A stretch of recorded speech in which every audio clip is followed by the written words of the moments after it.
You lie still in the dark, your body settled into the familiar shape it makes when it finally decides to rest.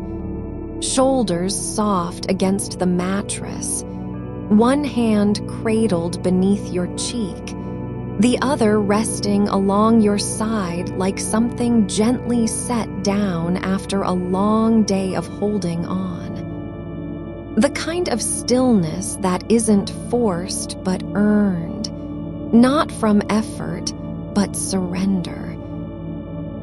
You've been here before, wondering why sleep won't come, turning over thoughts you never meant to say aloud, letting them drift and loop like echoes in an empty room. Maybe the words weren't just unspoken, they were almost too heavy to carry even in silence.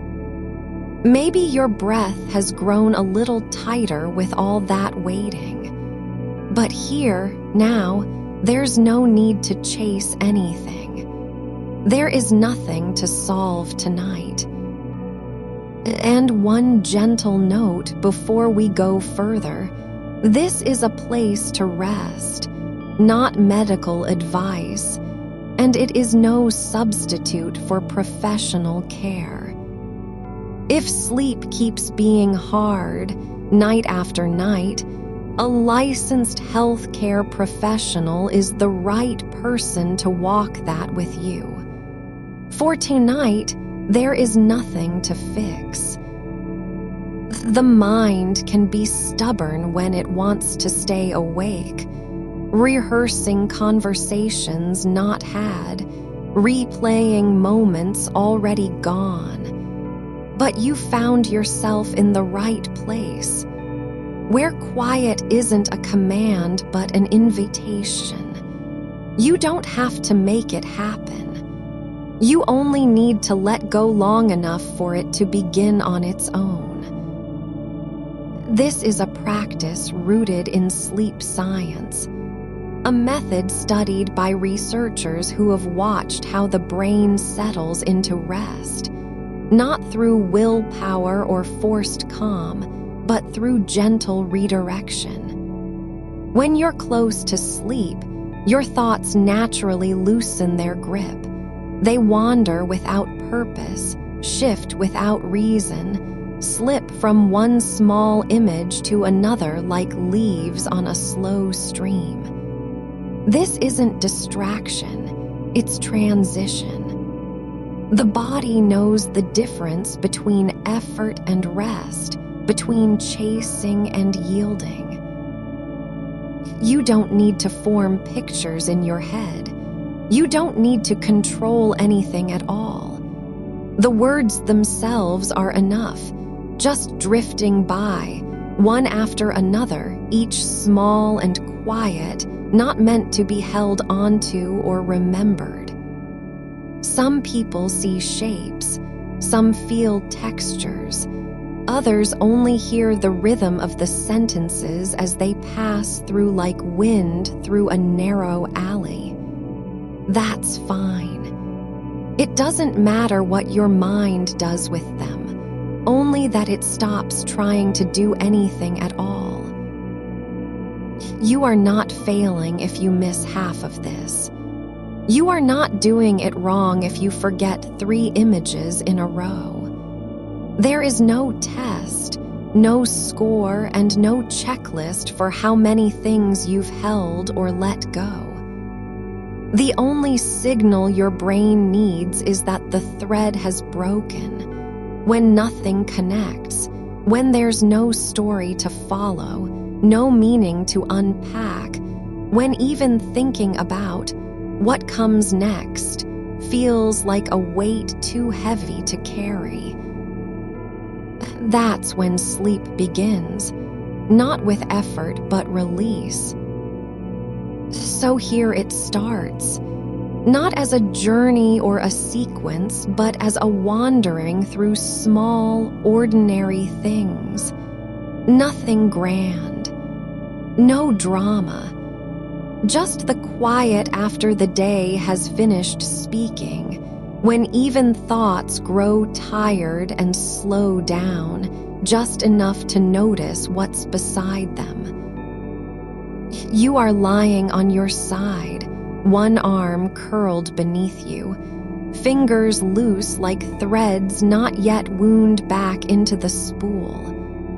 The air is still in this room, but it moves, just slightly, as if something unseen brushes past a curtain or settles behind the wall.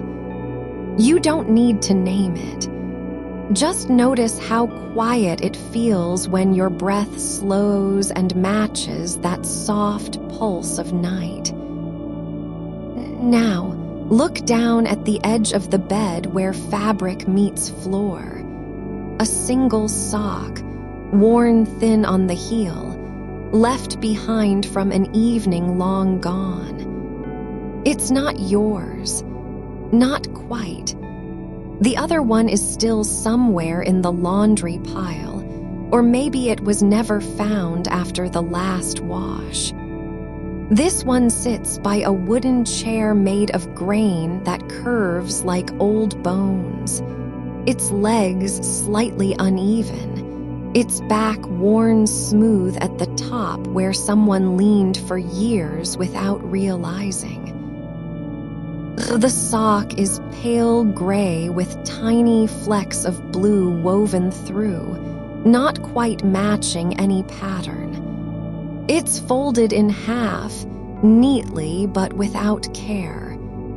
You might have picked it up once and placed it there to remember later, only you didn't. And now it stays, a small object abandoned not out of neglect, but because nothing needed to be done. You're not thinking about where the other sock is, or whether this one has ever been worn in winter, or if someone might come back for it tomorrow. You only see what's here. The way light from outside catches the thread near the toe, how slightly frayed the cuff is at the top, and the faint imprint of a heel that no longer fits anyone. Now, let go of that sock. Let it stay where it is. Don't think about retrieving it or replacing it. Just let the image fade like steam from a forgotten cup. In its place, imagine a kitchen counter after dinner. Not messy, not clean, but in between.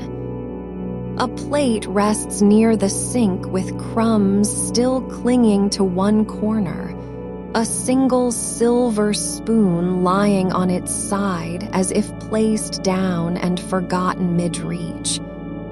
The surface is cool under your fingertips even though you're not touching it, just imagining. You can see the faint etching of water rings where mugs once sat, and how dust settles in the curve beneath the edge of the counter, like a shadow that never moves. There's no hurry to wash this plate or return the spoon. You don't need to decide whether it will be cleaned tomorrow or left until next week. The act of imagining is enough, just watching what lies there without needing to fix, move, or explain anything at all. And now, shift your attention to a single stone on a riverbank in late autumn. It's not large, not bigger than your palm, and its surface is worn smooth by time and water. Its color is deep gray with streaks of moss green beneath the skin where damp lingers even when it's dry above. It sits alone, half buried near an old log that has long since turned dark brown and cracked open like a dried-up book. You don't know how long this stone has been here, or whether it was ever part of a path or just dropped by accident. The current flows quietly around it, never rushing, always patient. You're not trying to figure out what the river is thinking, or why that log split in two, or if anyone will come back to walk these banks again. You only notice how still this stone feels, how deeply grounded it must be, even though nothing holds it down but gravity and time. Let your awareness rest there for a moment, the weight of something solid beneath moving water, and then let the image go like a leaf drifting downstream. Now, picture a wooden drawer pulled halfway open in an old desk. It's not the top one, nor the bottom, but somewhere in the middle, where things get tucked away and forgotten. Inside are no papers or pens, just two keys that don't fit anything you can recall. A dried-up rubber band curled like a sleeping caterpillar, and a button with a single hole, white plastic, slightly chipped at the rim. Nothing valuable, nothing needed, just objects collected by accident, left behind when something else took priority. You can see how sunlight hits the edge of the drawer just so, in thin lines across the wood grain, and how one key is bent near the bow, as if it once opened a lock that no longer exists. There's no reason to wonder why these things are here. No story to tell about who put them in or when they were last used. You only feel their presence, quiet, ordinary, unclaimed by any future purpose. Let yourself linger on this moment, on the way light cuts through dust motes near the open drawer, and then release it like a breath you didn't know you'd been holding. Now, imagine an empty doorway in a house that's seen many seasons.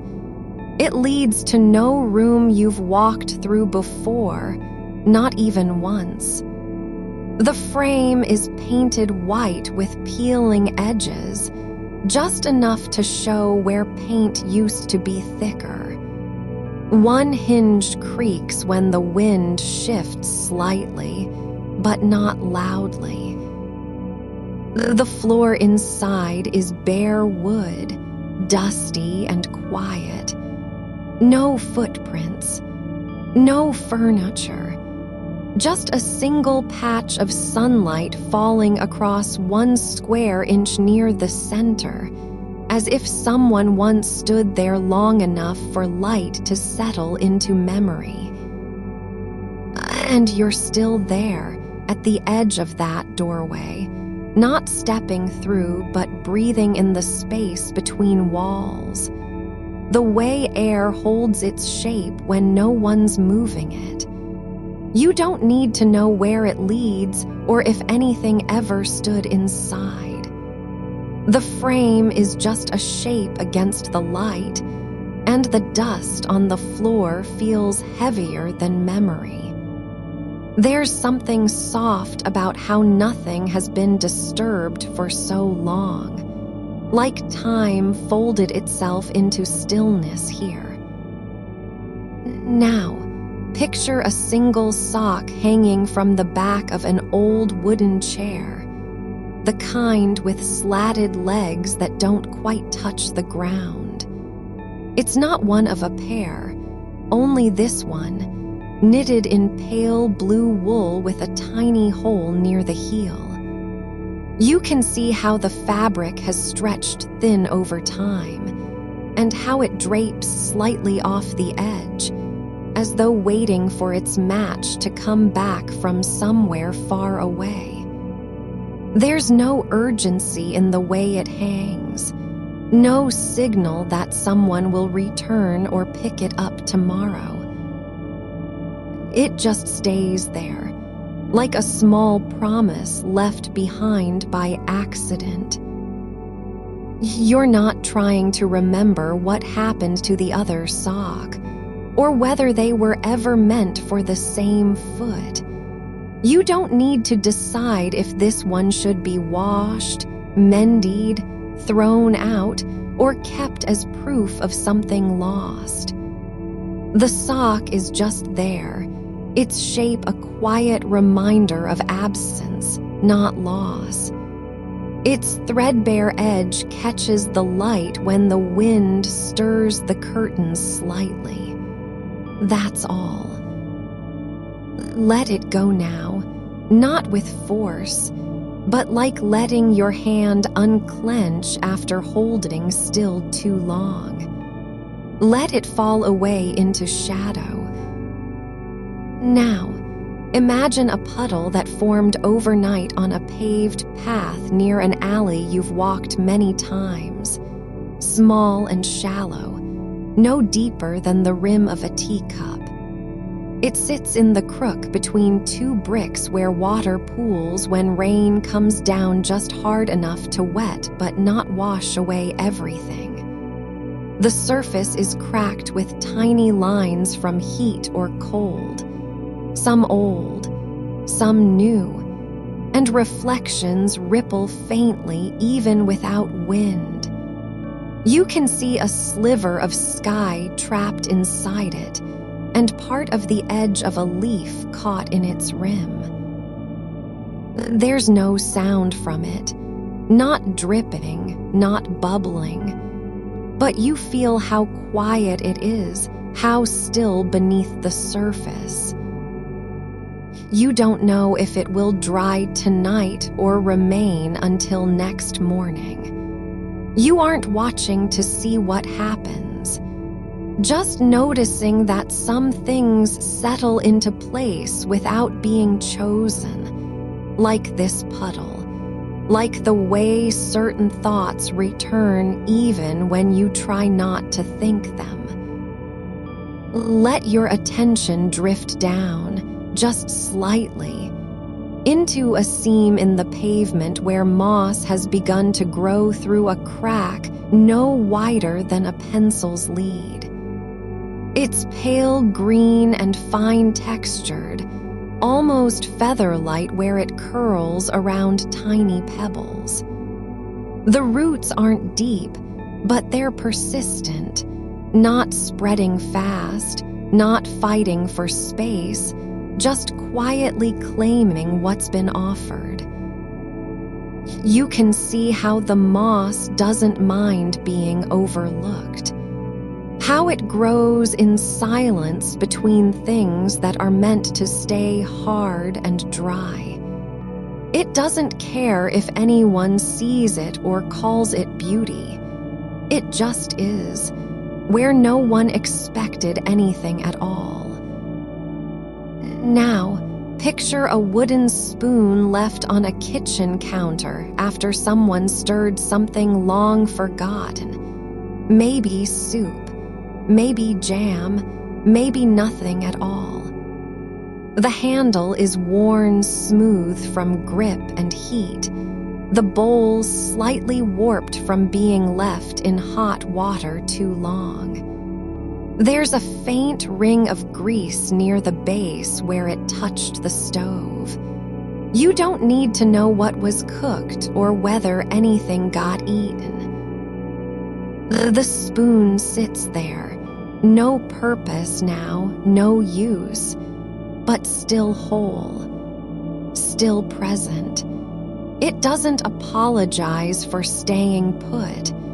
The wood is warm in memory even though the room has cooled. You feel how ordinary things carry traces of hands that were once here, and how they don't vanish just because the moment passed. Let this image linger only as long as it needs, like a breath held at the edge of thought, and then let it float off like steam from a cup left too long on the table. Now, picture a single button in an old coat pocket, one that doesn't belong. It's not part of any pattern, no matching pair, just this one dull gray disc with two tiny holes worn through its center. It fell out during a walk last winter and never found its way back. You don't know who it came from or what garment it once held together. It sits now in the corner of your hand, small enough to forget but not forgotten. Not quite lost, just resting where things go when they stop being needed.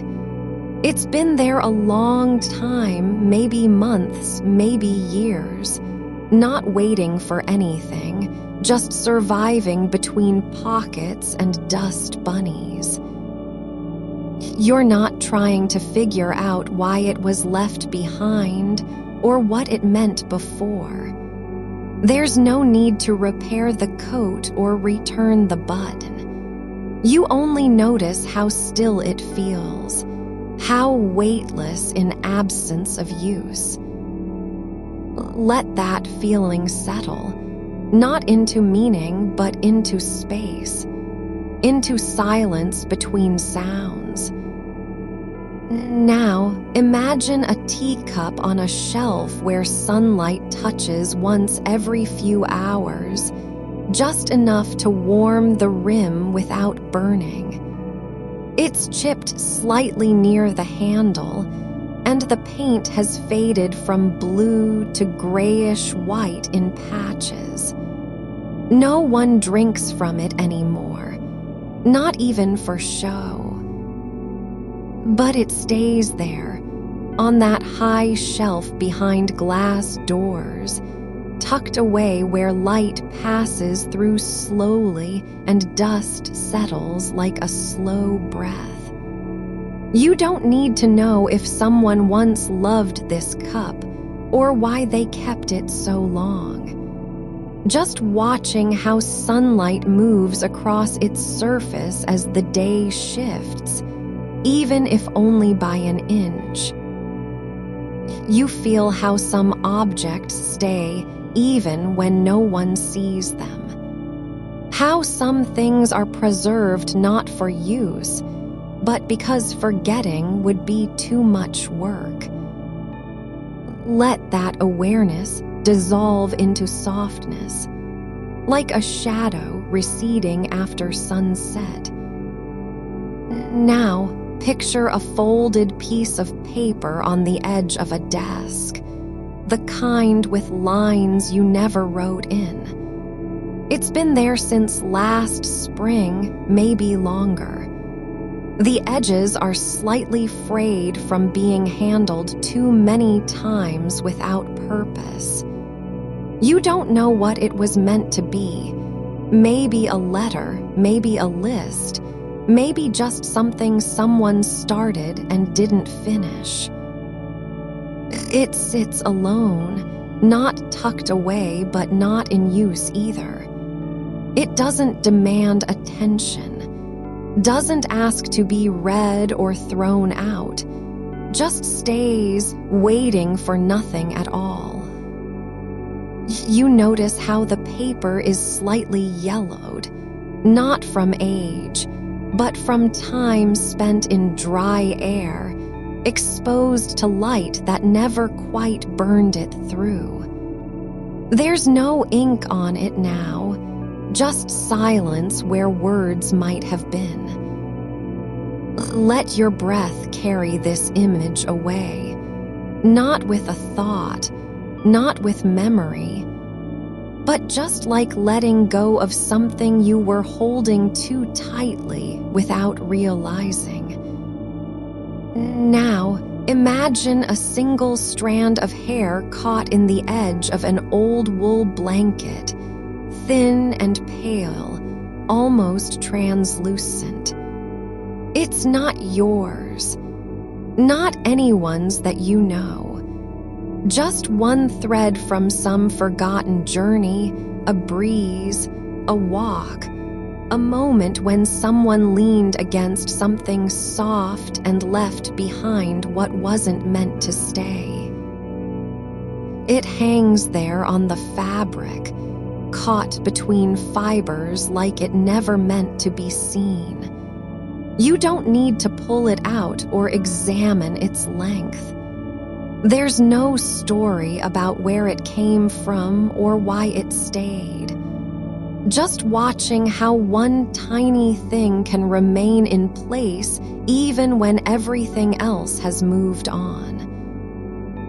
You feel how some things exist without explanation, without reason, without purpose, but still belong. Let that thread fall away like dust into dark air. Now picture a single matchstick left behind in an ashtray after fire burned out. It's not lit anymore. The tip is blackened, the wood brittle and dry.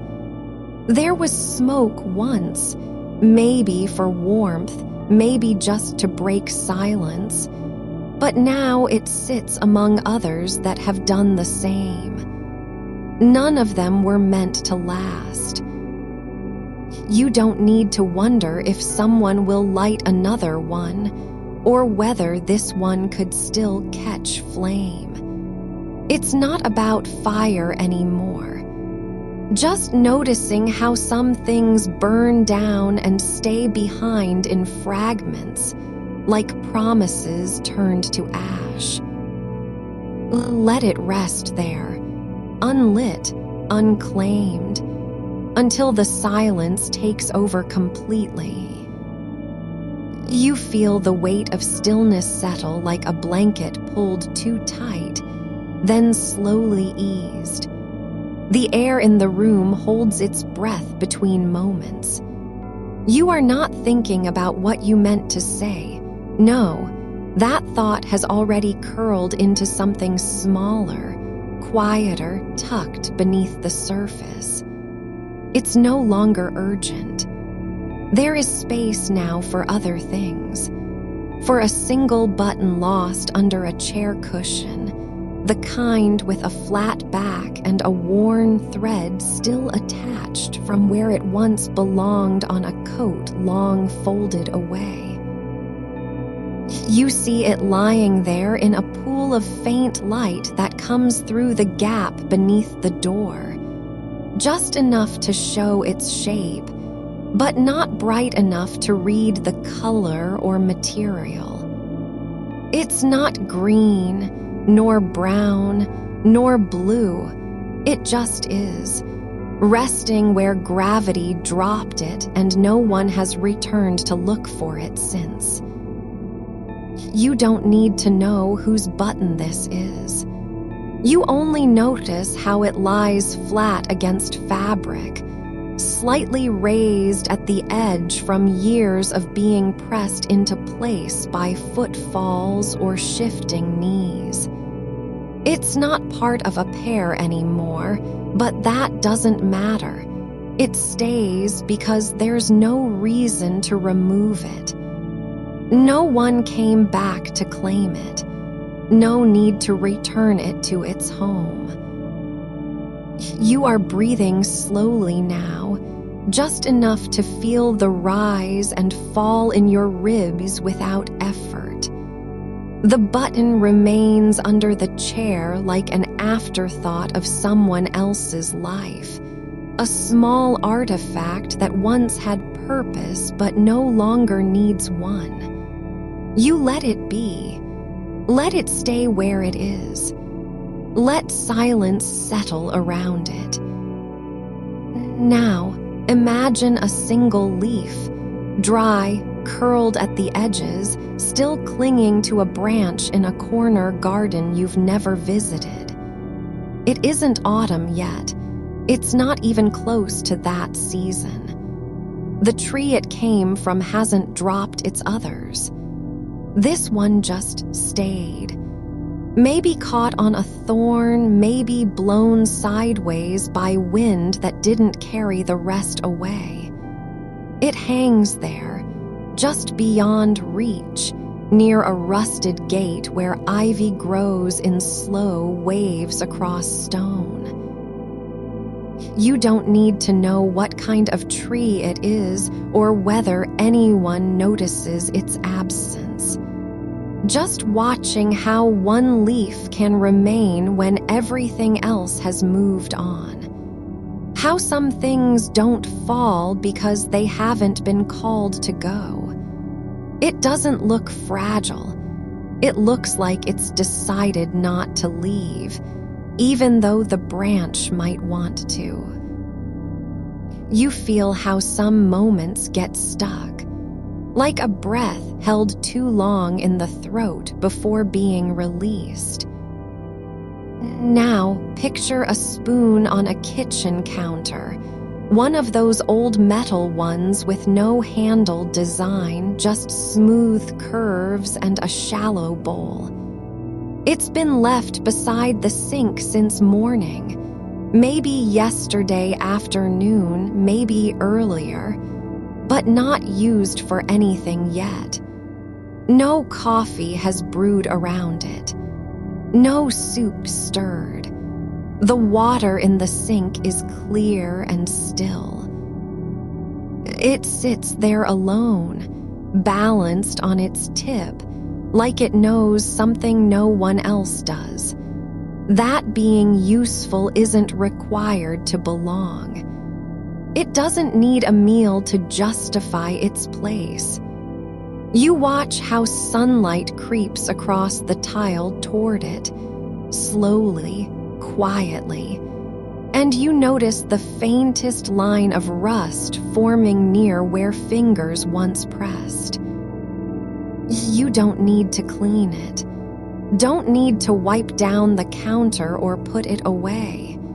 Just letting this spoon be, off-duty and forgotten, is enough. Now, imagine a single grain of sand caught in the groove between two wooden floorboards, one that hasn't been swept for months. It's not large, the size of what you'd find on your shoe after walking through an empty yard. But it's lodged tight, wedged so deeply that no breeze could shift it.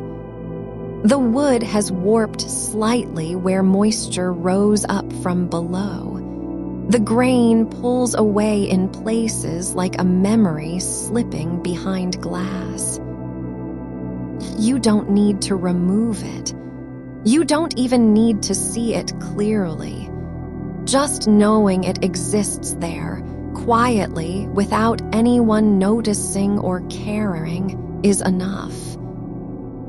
There's something about objects that get left behind not by accident, but because no one remembers they were ever meant to be moved at all. Now, picture a single drop of water clinging to the inside rim of an old glass tumbler. No ice now, just that one bead hanging from the edge like it forgot how gravity works. The glass has been sitting on the same table for days, untouched. The room is quiet except for the hum of distant power lines, or maybe just the sound of your own breath.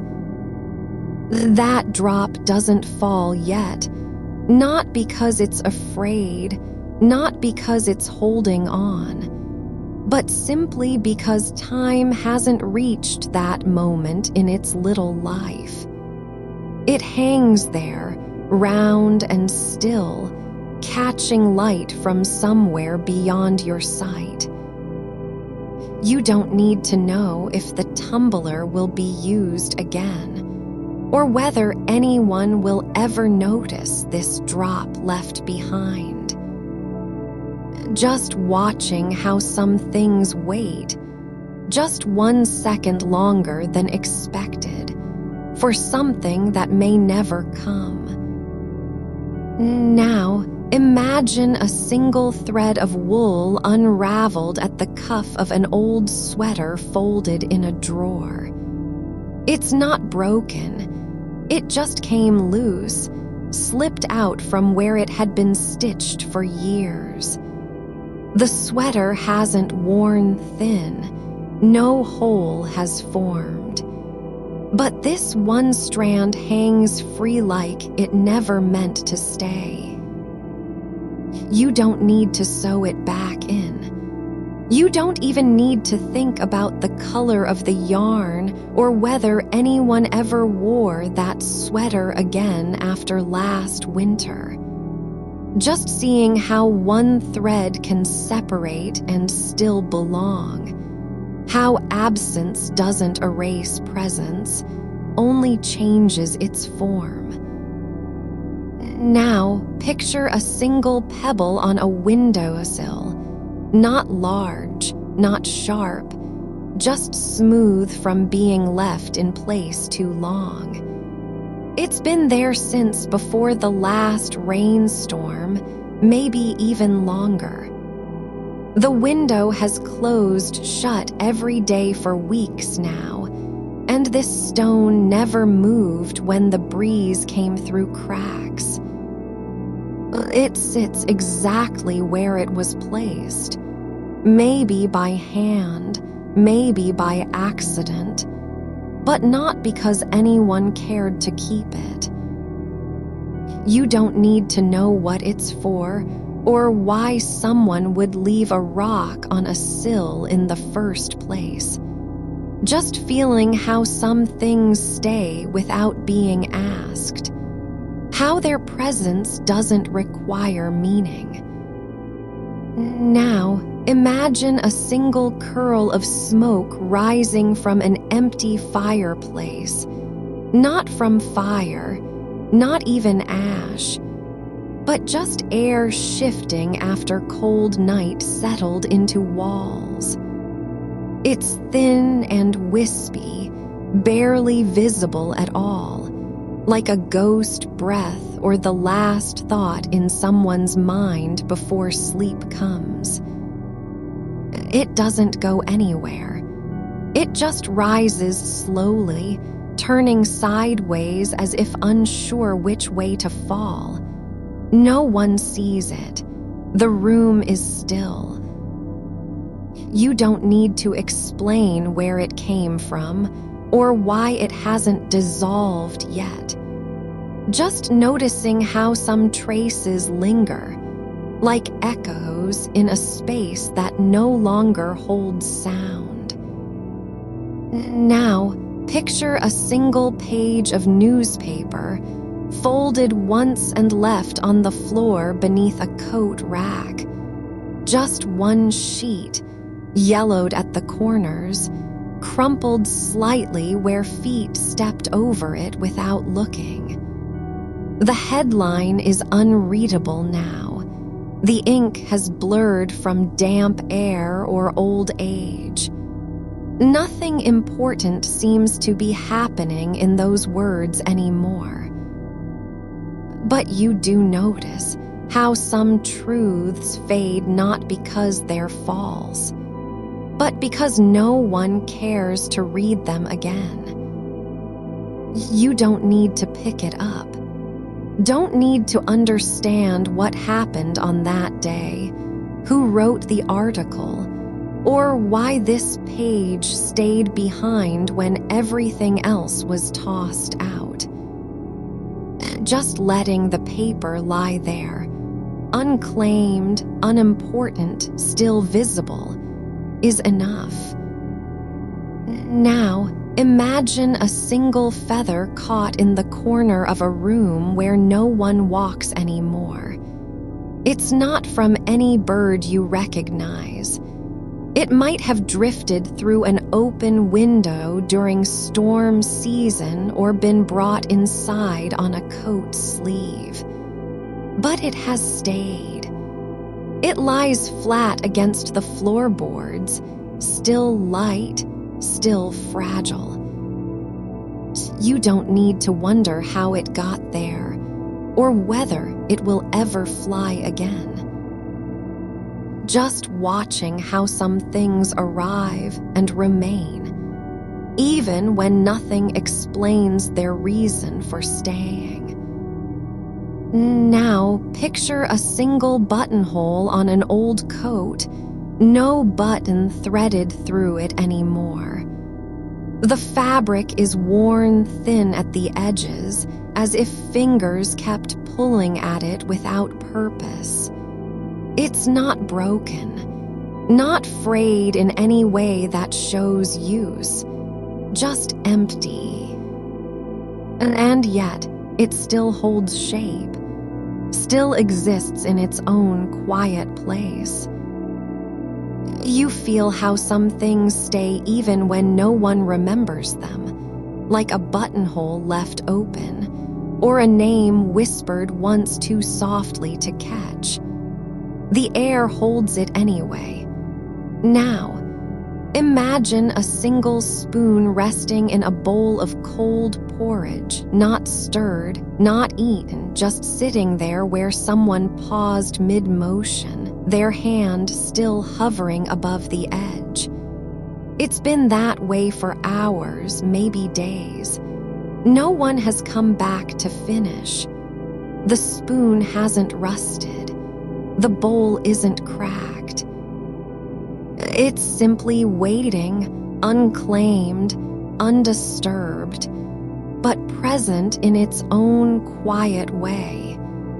You don't need to know if it was meant to be used or just forgotten. Just seeing how objects carry stillness like a second skin. You notice how the weight of silence can settle into small things, the kind that aren't supposed to hold anything at all. Now, picture a single crumpled napkin folded once and left on a table beside an empty chair.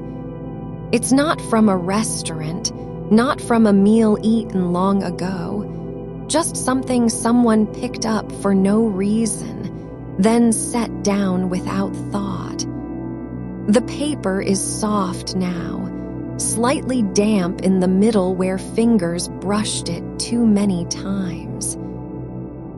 There's no stain, no writing, but you can almost feel the pressure of that moment when hands let go and didn't look back. Your breath slows as though mimicking the shape of something older than intention. Now, imagine a single strand of hair caught between two floorboards in a room where dust collects without interruption. It's not long, not dark, just a quiet thread of itself, half hidden beneath wood that has settled into stillness over years. You don't need to know whose it was or how it got there, just the way it lies, as if time forgot to move it forward. You feel how some things become permanent by default, not because they were chosen, but because no one removed them. Now, picture a single paperclip bent into a half loop on top of a desk. No drawer open, no letter sealed, not even a note nearby. It's just there, curled like an old habit that never finished its path. The metal is worn thin at the edges where something once clipped and then slipped away. You don't need to repair it or explain why it stayed bent. Just noticing how some things form their own shape in absence. How a single object can become a kind of monument without knowing itself. Now, imagine a single grain of sand clinging to the inside rim of an old teacup, sitting on a shelf where no one reaches anymore. It's not spilled, not lost. It just stayed after the last sip was taken, lodged in a curve no clean cloth ever touched. You don't need to wipe it away or wonder what happened that day. Just feeling how some tiny things remain when everything else has moved on. Now, picture a single button from a coat lying in the bottom of a drawer. No garment nearby, no reason for its existence beyond being sewn once and then left behind. The fabric is faded at the edges, but not torn. It hasn't rolled away or been stepped on. It sits exactly where it was dropped, as if the act of falling into darkness didn't matter. You don't need to place it back where it belonged, or even remember what coat it came from. Just seeing how some things belong in stillness more than motion. Now, imagine a single page of an old notebook turned sideways on a windowsill. Only one sheet, not torn, not written on, just leaning there as if caught mid-thought and never released. The paper is brittle at the corners, but otherwise intact. No ink has bled through from above or below. It's just resting, not being read, not forgotten, but in its own quiet place. Your hands lie loose beneath you, fingers unclenched, no longer needing to grip anything. Now, picture a single bead of wax dripping down the side of an old candle, long since extinguished, stuck in a slow fall that never reaches the surface below. It's not hot anymore, not molten, just cooled and still, hanging like time suspended between two states. You don't need to know if it will ever finish its descent or whether anyone would care when it does. Just watching how some things carry their own gravity even after burning out. Now, imagine a single fold in the corner of an envelope, left open on a desk where someone paused, then walked away without sealing it shut.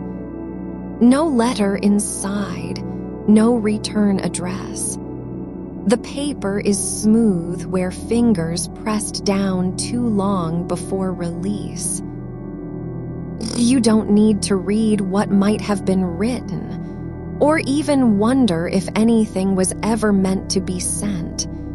Just feeling how some things stay open just because the moment passed them by. Now, picture a single thread of fog curling across an empty field at dawn, not thick, not clinging, but thin and shifting like breath held too long in one place. You don't need to know where it came from or whether it's going anywhere. Just noticing how some traces move without direction, just existing as form in the air. Now, imagine a single curl of steam rising from a cup that hasn't been touched for hours. Not hot, not cold, just suspended like memory refusing to fade. You don't need to sip it or warm your hands on it. Just seeing how some things linger even when no one is near enough to feel them. Now, picture a single dent in an old wooden table, small, shallow, barely noticeable unless you press your palm against the grain and feel where something once sat too long. It's not deep, not chipped, just worn smooth over time by weight without meaning. You don't need to repair it or hide it, just noticing how some marks remain even when nothing was meant to leave them. Now, imagine a single feather stuck between two bricks in an old wall. No bird, no nest nearby. It's not broken, not frayed, just sitting there where wind once carried it through a gap that's long since sealed. You don't need to wonder how it got inside or whether it will ever be free again. Just feeling how some things arrive and stay without invitation. Now, picture a single rust spot on the edge of an iron skillet, small, circular, not spreading, just sitting in one place where heat once pooled too long. You don't need to scrape it off or replace the pan. Just seeing how some imperfections grow quiet over time, how they become part of what remains stable.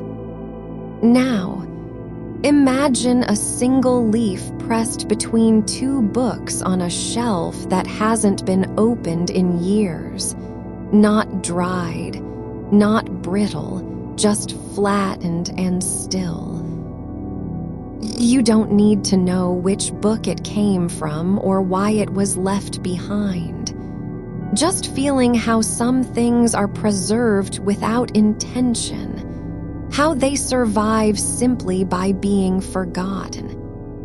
Now, picture a single buttonhole on an old pair of gloves, no finger inside, no hand ever threaded through. But the fabric still holds its shape.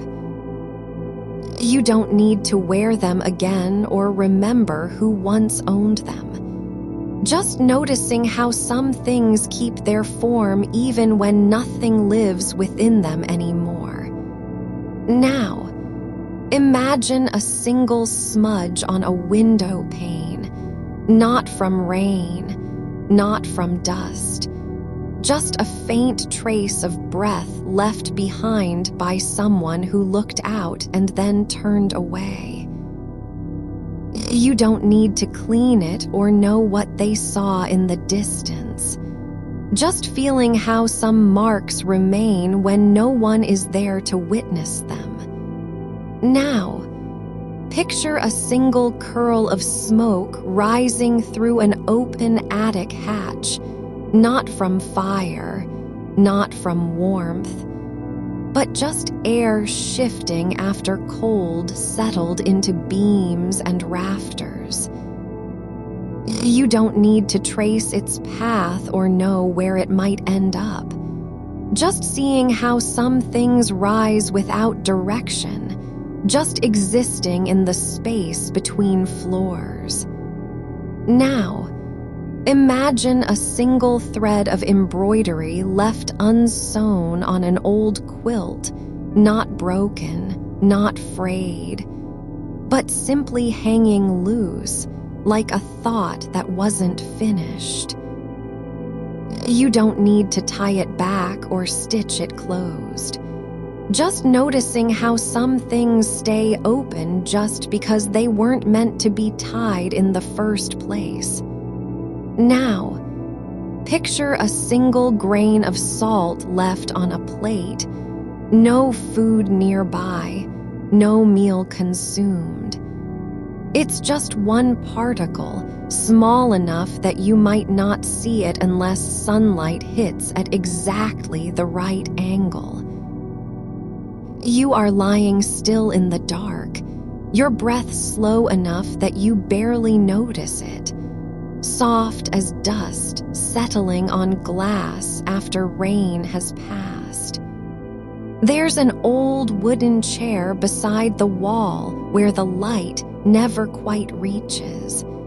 Its legs worn thin at one side from years of being dragged across a floor too hard for memory to name. You don't need to remember why it was moved or who sat there last. Just let your attention rest on the space between two boards beneath its seat, where something small and soft has been left behind. A single sock, worn down at the heel but still whole in every seam. It doesn't match any other pair you've ever seen. No color pattern, no label stitched inside, just a plain knit that's softened by time, folded once on itself like it was meant to be tucked away rather than used. You don't need to find its mate or wonder where the rest of the laundry went. Just see how one sock can stay behind without apology. A smooth river stone resting near the edge of an old concrete step. No water nearby now, no current to carry it further. It's been worn round on every side by something that happened long before you were aware. Wind over rock, rain falling in patterns too slow for memory to hold. The surface is cool even through your mind's touch. A single dandelion seed head clinging to a fence wire, pale and dry, not yet ready to scatter into air or soil. It hangs there like an unfinished sentence, still waiting on the wind that hasn't come yet. The tip of a pencil lying in the corner of a notebook you haven't opened since autumn. The wood split slightly at one end from being pressed too hard against paper once upon a time. The eraser has long lost its shape, but sits upright anyway, as if refusing to admit it's been used up. A crumpled receipt tucked between two pages in an old book. No date on the back of it. No price listed clearly enough for you to read. It sticks out just enough that your fingers would brush against it if they reached there now. The corner where a wall meets a ceiling has begun to flake slightly. A tiny patch of white paint lifting like skin, peeling away from something older than what's visible. A single nail head sticking up through the floorboard near an old dresser. No screw, no fixture left attached. Just one metal point jutting out as if it were meant to be pulled or hammered back in once more. It's not cold where you are, not warm either. But there is a quiet kind of presence that settles like fog over still water after dusk has fully claimed the sky. A threadbare blanket folded at the foot of your bed, its edge frayed but neatly tucked beneath one corner. It doesn't need to be used tonight. You don't have to pull it up or tuck yourself inside.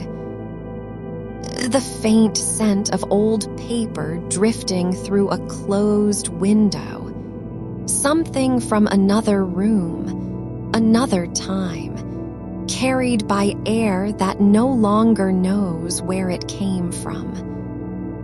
A single bead dropped between two tiles in the bathroom floor. One small circle of glass with no string attached. It's not lost. It just doesn't belong to anything anymore.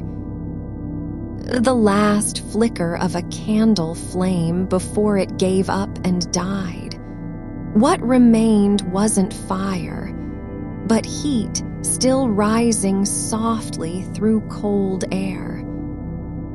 The rusted key left on top of an old desk drawer, one that hasn't opened in years. It's not meant for any lock now. The teeth are worn down at one end from being turned too many times before it ever worked properly. The impression made by a spoon resting against clay, deep enough to remember, but no longer warm with use. Just pressure left behind where something once stirred slowly and carefully in silence.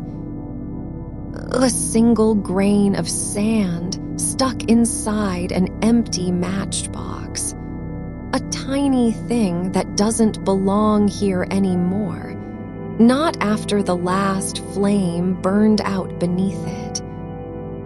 The place on a bookshelf where one volume used to sit, its outline still visible from years of pressing against other books. No dust has settled there yet, just absence holding its shape like a ghost with good manners. The button missing from an old coat that's hanging in your closet. A hole in the fabric shaped exactly right for something once held close, but now only empty space remains. The quiet hum beneath the floorboards, something shifting gently after hours of stillness. Not footsteps, not pipes, but just vibration passing through wood like a memory too faint to name. A single curl of dried ink on an envelope that was never sent. An elegant loop drawn in black, then left behind when thoughts changed directions mid-motion. The edge of the bedsheet where your fingers once curled into it, softened from pressure and warmth. You don't need to press down again, just letting go is enough. A single piece of foil crumpled inside a drawer. A shape that might have been something else before, but now sits in stillness like an object without purpose or return. The way sunlight hits the same spot on the wall every morning, except it doesn't matter anymore because night has taken over, and there are no clocks to tell you when to wake up. A single strand of hair caught between two books near a window. Not brown, not blonde. Just one thread left behind from someone who brushed their head too close to pages that never moved again. It's quiet enough now for you to hear the faint shift in your own breath, how it changes tone when you stop trying to control it. The surface of an old mirror with no reflection. You don't need to look into it. You already know what you see is not there, and still, something inside stays present anyway. A single wooden spoon leaning against a jar on the kitchen counter. One that's seen sugar and salt and flour in equal measure, but has never been used for anything important lately. The faint sound of wind through an open crack beneath the door. Air moving without direction or need. Not urgent, just passing through as if it too had nothing to say. The single smudge on a window pane left by fingers that didn't know they were touching glass, or perhaps knew, but chose not to wipe away what was already there. It's been long enough now that even the weight of your thoughts feels light, like feathers caught in air, drifting where no one has ordered them to go. A single buttonhole on a jacket sleeve with thread still hanging loose from it, one end stitched into fabric, the other just dangling like an idea refusing to be completed. The way steam rises slowly through cold glass, not hot enough to fog anything, just rising because that's what air does when heat meets chill in silence. It's not necessary for you to remember where this all began, only that you are here now, breathing, still, listening to the quiet between one thought and another. The single pebble tucked into a shoe left on a porch, no sock inside it anymore. Just rock against leather, waiting without needing anything else from anyone. The shape of dust caught in sunlight near an open window, not falling, not rising, but suspended like something that forgot how to move. It's easy now just to let your body sink deeper into the mattress, as if gravity itself were offering permission to stop holding on. A single thread from a torn seam still clinging to fabric, unraveled but not quite finished. It doesn't need fixing or sewing back in place, just hanging there like an invitation to notice what's been left behind without regret. The faintest echo of footsteps once taken across this floor, one that didn't belong anywhere, yet was never erased by time. A single nail missing from the edge of a picture frame, no photo inside it anymore, just empty space holding its shape in silence.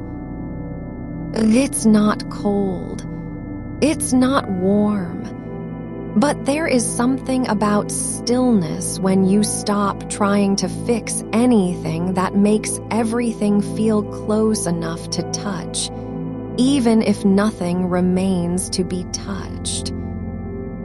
A single curl of smoke rising from a fire long out, just air shifting through stone, carrying the last breath of something done with care and without ceremony.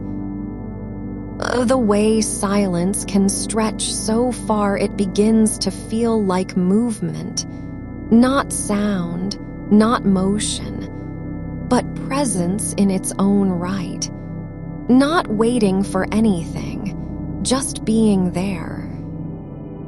You notice how the edge of the sock frays just slightly at the heel. No thread pulled loose, not quite undone, but enough that it catches the dim light like a tiny flag waving in air too still to carry sound. It's been placed there by habit rather than design. The kind of detail no one would mark as important unless they were already standing very close to forgetting something. You feel the way your fingers rest beside you, palms open and cool against cotton sheets. Nothing expected from them now, just being where they are without needing a purpose. A single fold in the fabric near the knee of the sock lies soft against the wooden rung of the chair, like it's been waiting to be noticed for years, but never had anyone who stayed long enough to see it. You don't need to move. You don't even need to think about moving. The idea of shifting is already fading, like a memory that doesn't want to return. The air in the room tastes faintly dusty, like old paper left too long on a shelf, but not unpleasant, not sharp or dry, just present, as if it's been breathing with you all along without ever saying so.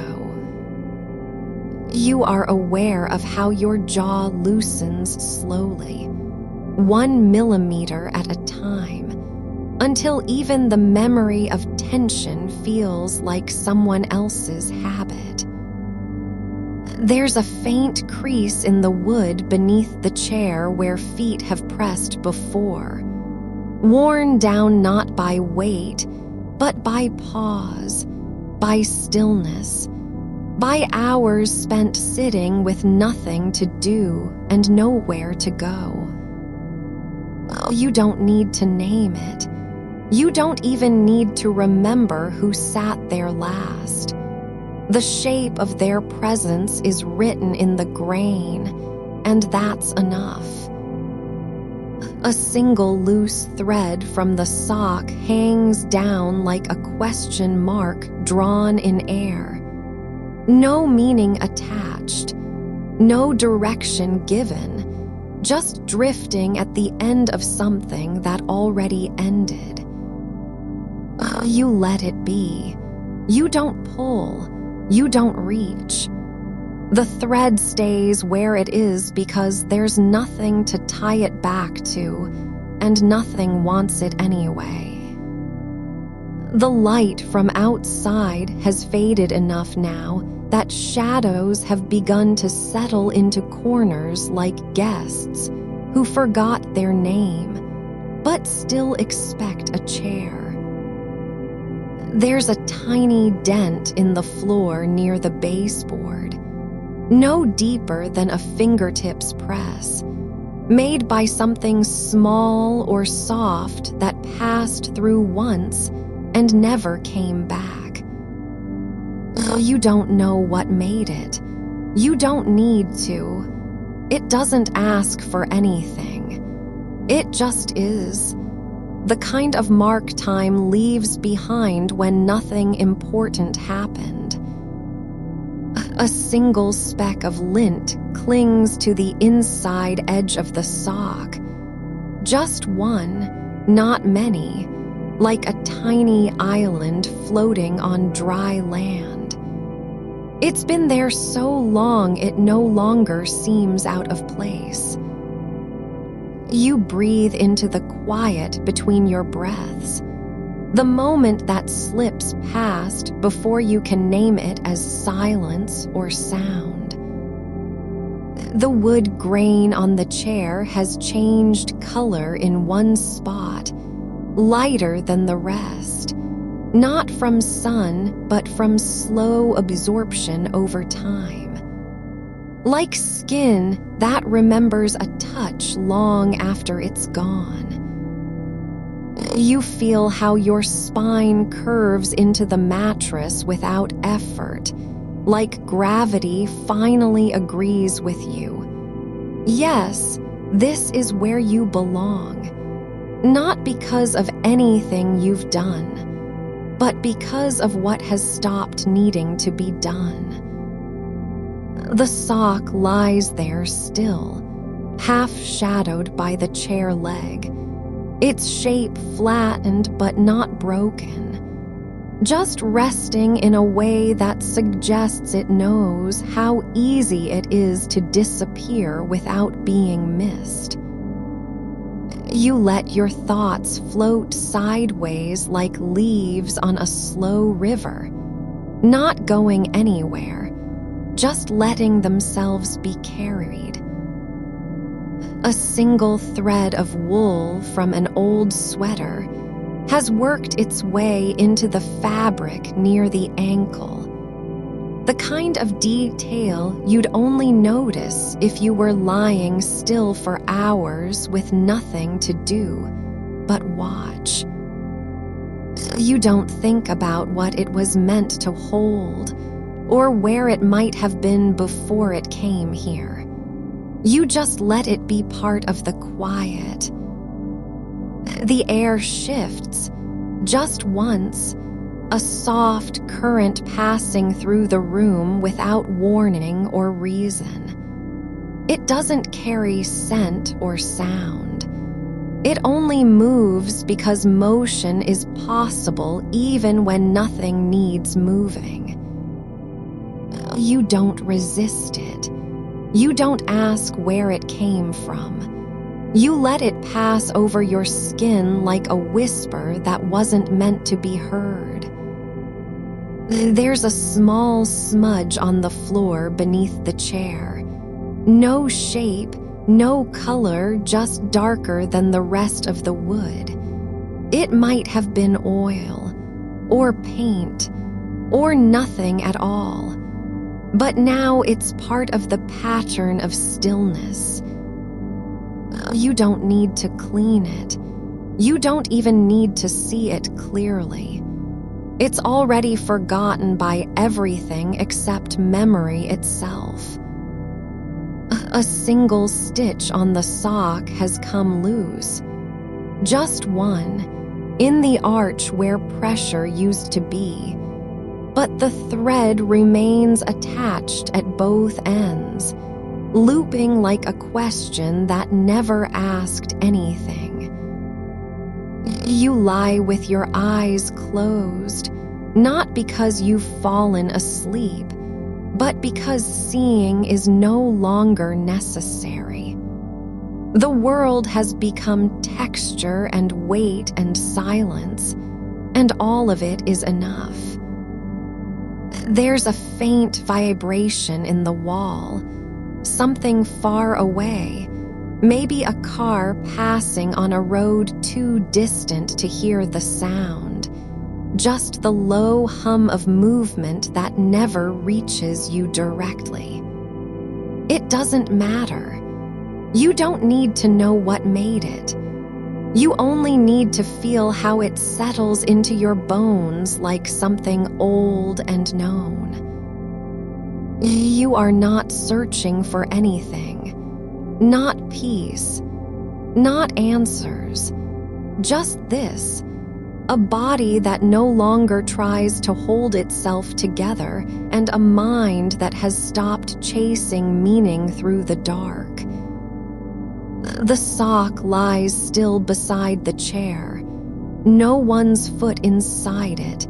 No intention behind its placement. It's just there, like an ending without ceremony or fanfare. Like something left behind not by accident but by choice. I don't need you anymore, so I'll stay here where you'll find me if ever you look. You are beginning to understand that staying still isn't the opposite of thinking. It's a kind of thinking, too. The kind that doesn't make things happen, just lets them be. A single dust mote drifts across the floor near your feet. So slow, it might not even be moving. It hovers in air so still you wonder if it has already stopped existing, and only appears to move because you're watching. You don't try to follow it. You don't reach for it or imagine what it's made of. You just let it pass, like the thought that crossed your mind a moment ago. Maybe I didn't need to say anything after all. The wood under the chair creaks once, just one note in the dark, and then nothing. Not even silence. Just space left behind by sound that no longer needs to be remembered. You feel how your hands rest now, palms up and loose, as if they've finally learned what it means not to carry anything. The sock's heel presses slightly into the floor, not hard, just enough to leave a faint impression, like a footprint of something that never walked anywhere. You don't need to know why it left its mark. You only need to know you're here now, where marks mean nothing and stillness means everything. A single line of light from under the door slips across the floor in slow motion. The kind of beam no one notices until they've been lying perfectly still for so long that even shadows become part of their skin. You let it pass over your feet like a memory you don't have to remember, like something you once felt but never named. The air tastes quiet now, not empty, not loud, just full of the kind of silence that doesn't need to be broken. It's not waiting for anything. It's already been there all along. You are no longer trying to fix the moment. You're simply part of it, like a single thread in an old weave that doesn't know why it's still attached, but stays anyway because nothing else has asked it to go. A small piece of flaking paint detaches from the chair leg and floats down like dust, but you don't see it fall. You only feel its absence when you realize what was there a second ago is now gone. Oh, you don't miss it, not even slightly. It wasn't meant for permanence, just presence, and that's enough. You notice how the edge of the sock has begun to fray, not in a way that suggests damage, but like something worn down by time spent simply existing where it was placed. No one stepped on it. No foot ever reached for it. You watch as a tiny thread lifts from the heel and hangs, suspended between air and floor, trembling with nothing more than the faintest draft you can't feel but know is there. It's not moving toward anything. It isn't trying to rejoin its home. It just exists, like the thought that passed through your mind earlier. Maybe leaving it here was never about being forgotten. You let your fingers drift downward without purpose. No need to touch, no urge to pull or adjust. They hover above the blanket's edge, warm and quiet, as if they've learned how to exist in stillness without needing to explain themselves. The air near the floor is cooler than it was before, but not cold, just softer, like breath drawn from a room that hasn't been opened for years. You don't shift your weight. Not because you're afraid of disturbing something, but because there's no reason to. There are no boundaries between where you end and where the dark begins. A single grain of sand has worked its way through the carpet fibers, so small it might be a mistake, or maybe an accident from some other time. Another place that doesn't matter now. It rests in a tiny dent just past your knee, not nestled but barely held, as if gravity itself hesitates to claim it fully. You don't reach for it. You don't wonder how it got there. You only notice the way its surface catches the faintest reflection from under the door. The same beam that once crossed your feet, now grazing the floor a few inches away, like a slow hand brushing past without intention. You feel the shape of the chair's shadow in your peripheral vision, not sharp, not deep, just a soft suggestion of where something solid used to be. It doesn't move when you turn your head slightly. Shadows don't need to respond to look real.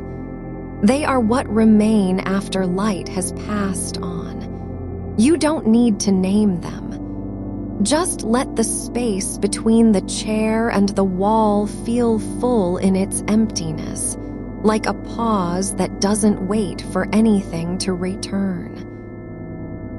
There's a fold in the blanket near your hip, the kind made not by motion but by gravity, a crease that formed while you were already still, as if sleep had folded itself into you before you knew it was coming. You don't smooth it. There's no point. It won't hold its shape forever, and even if it did, you wouldn't remember it tomorrow. The only thing you need to know is this: the weight of your body lies where it needs to lie now. No more effort than that. A single drop of water lands on the floor from somewhere above. A quiet tap against wood, so soft it might have been imagined, or perhaps just a sound made by air settling in pipes far away. You don't listen for what comes after, not because you're not curious, but because curiosity isn't necessary here. The drop doesn't need to be answered. It was never meant to carry meaning, just presence. Like the moment between two breaths, long enough to feel real, short enough that it can't be named. You notice how your toes have curled slightly inward, not from tension but from habit, the way a hand curls around an object you don't remember picking up. It's not painful, not uncomfortable, just something the body does when left alone long enough to return to its own quiet rhythms. You don't uncurl them. You don't judge their shape or wonder why they chose this position. They're just there, like a sock that never needed to go anywhere, like a thread that refuses to be pulled.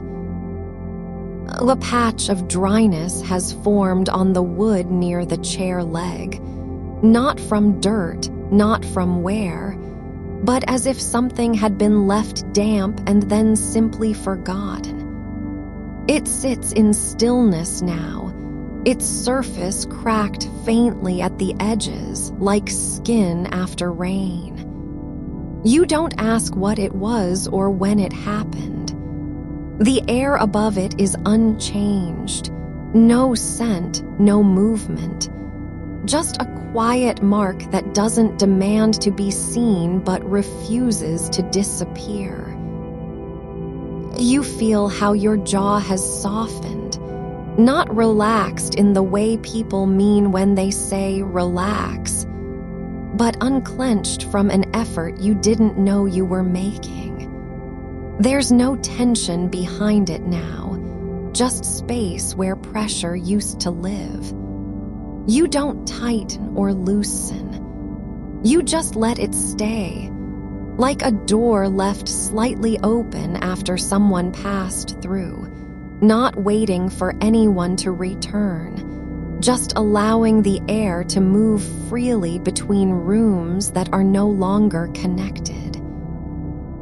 The thread from your sweater has unraveled and lies curled on top of the blanket like something abandoned mid-motion. It's not long enough to tie anything or even be mistaken for a real thread anymore. It's just a wisp, barely attached at one end as if it gave up trying to stay whole. You don't pull it back. You don't think about what might have been sewn with it. You only let the fact of its existence remain, fragile, unfinished, and entirely without consequence. A pattern forms in the dust along the baseboard. No design, no symmetry, just a collection of grains shaped by air currents too slow to notice. It moves not because anything is pushing it, but because even stillness has direction when left long enough. You don't trace it with your eyes or wonder what caused it. The path doesn't matter. What matters is how it feels to see something shape itself without being asked. You realize now that the sock isn't waiting for a foot. It's not holding space for someone who won't return. It's just there, like an old letter left on a shelf, like a key turned in a lock and never used again. You don't need to understand why it stayed. You only need to know that you're seeing it now, not as something lost or misplaced, but as something that chose to remain. There's a faint scent beneath the air, something dry, almost sweet, like old paper left in sunlight for too long. It doesn't linger. It doesn't announce itself. It just passes through your awareness and fades before you can name it. You don't follow it. You don't wonder where it came from or what caused it. The scent is already gone before the thought of it forms, like a breath that never needed to be taken. You feel how the blanket has settled over your legs, not tightly, not loosely, just in place, as if it knew exactly where it was supposed to go and didn't need permission to stay. It doesn't press down or pull away. It's simply covering you like a word spoken once that never needed to be repeated. A tiny crack in the wall near the corner has begun to widen slightly, not because of force, but because time has been moving through it quietly, slowly enough that no one noticed until now. The edge splits just a fraction, enough for light to leak in, not enough to change anything. You don't touch it. You don't wonder how long it's been happening or what it means. It's simply part of the space you're lying in. A tiny fracture in the world that doesn't ask for attention but still exists, like an unspoken sentence left behind after everything else has been said. Your hand rests at your side now, not curled, not spread wide, just resting on the blanket as if it had forgotten how to do anything else. The skin is warm, not hot, not cold, just alive in a way that doesn't need explanation. You don't think about where it came from or what it might have touched earlier. It's simply here now with you, doing nothing and needing nothing. A single breath passes through your body, not loud, not deep, just enough to feel the air move without effort. It enters quietly and leaves with no fanfare, like a word whispered into the dark that never needed to be heard. You don't count it. You don't try to control it. It simply happens, like a stone dropped into water and already forgotten before it reaches the bottom. You notice how the sock has changed position slightly, not by choice but because something in the air shifted, just enough to nudge it an inch toward the chair leg, like a whisper passing through stillness. It doesn't fall. It doesn't roll. It simply rests where it landed, as if time itself had paused long enough for gravity to rearrange its place without notice. You don't think about how it got there. You only see that it stayed. A sliver of light has caught on the rim of a glass jar sitting on the windowsill, empty now, but not forgotten. The surface is smooth and cool, untouched by fingers or dust for so long that even the air seems hesitant to touch it. It holds no memory of what was inside. Only the shape remains, round, hollow, waiting. You don't wonder if anything ever filled it. You only feel how quiet it is in its emptiness. The thread has come loose from the edge of your sleeve, not long enough to pull, not significant enough to fix. It hangs down like a tiny question mark made of cotton, swaying just slightly as the room breathes around you. You don't reach for it. You don't imagine what might happen if you tugged it free. It's already been abandoned by the fabric, and now it belongs to nothing but air. A single leaf drifts in through an open crack beneath the door, dry, curled at the edges, no longer green or whole.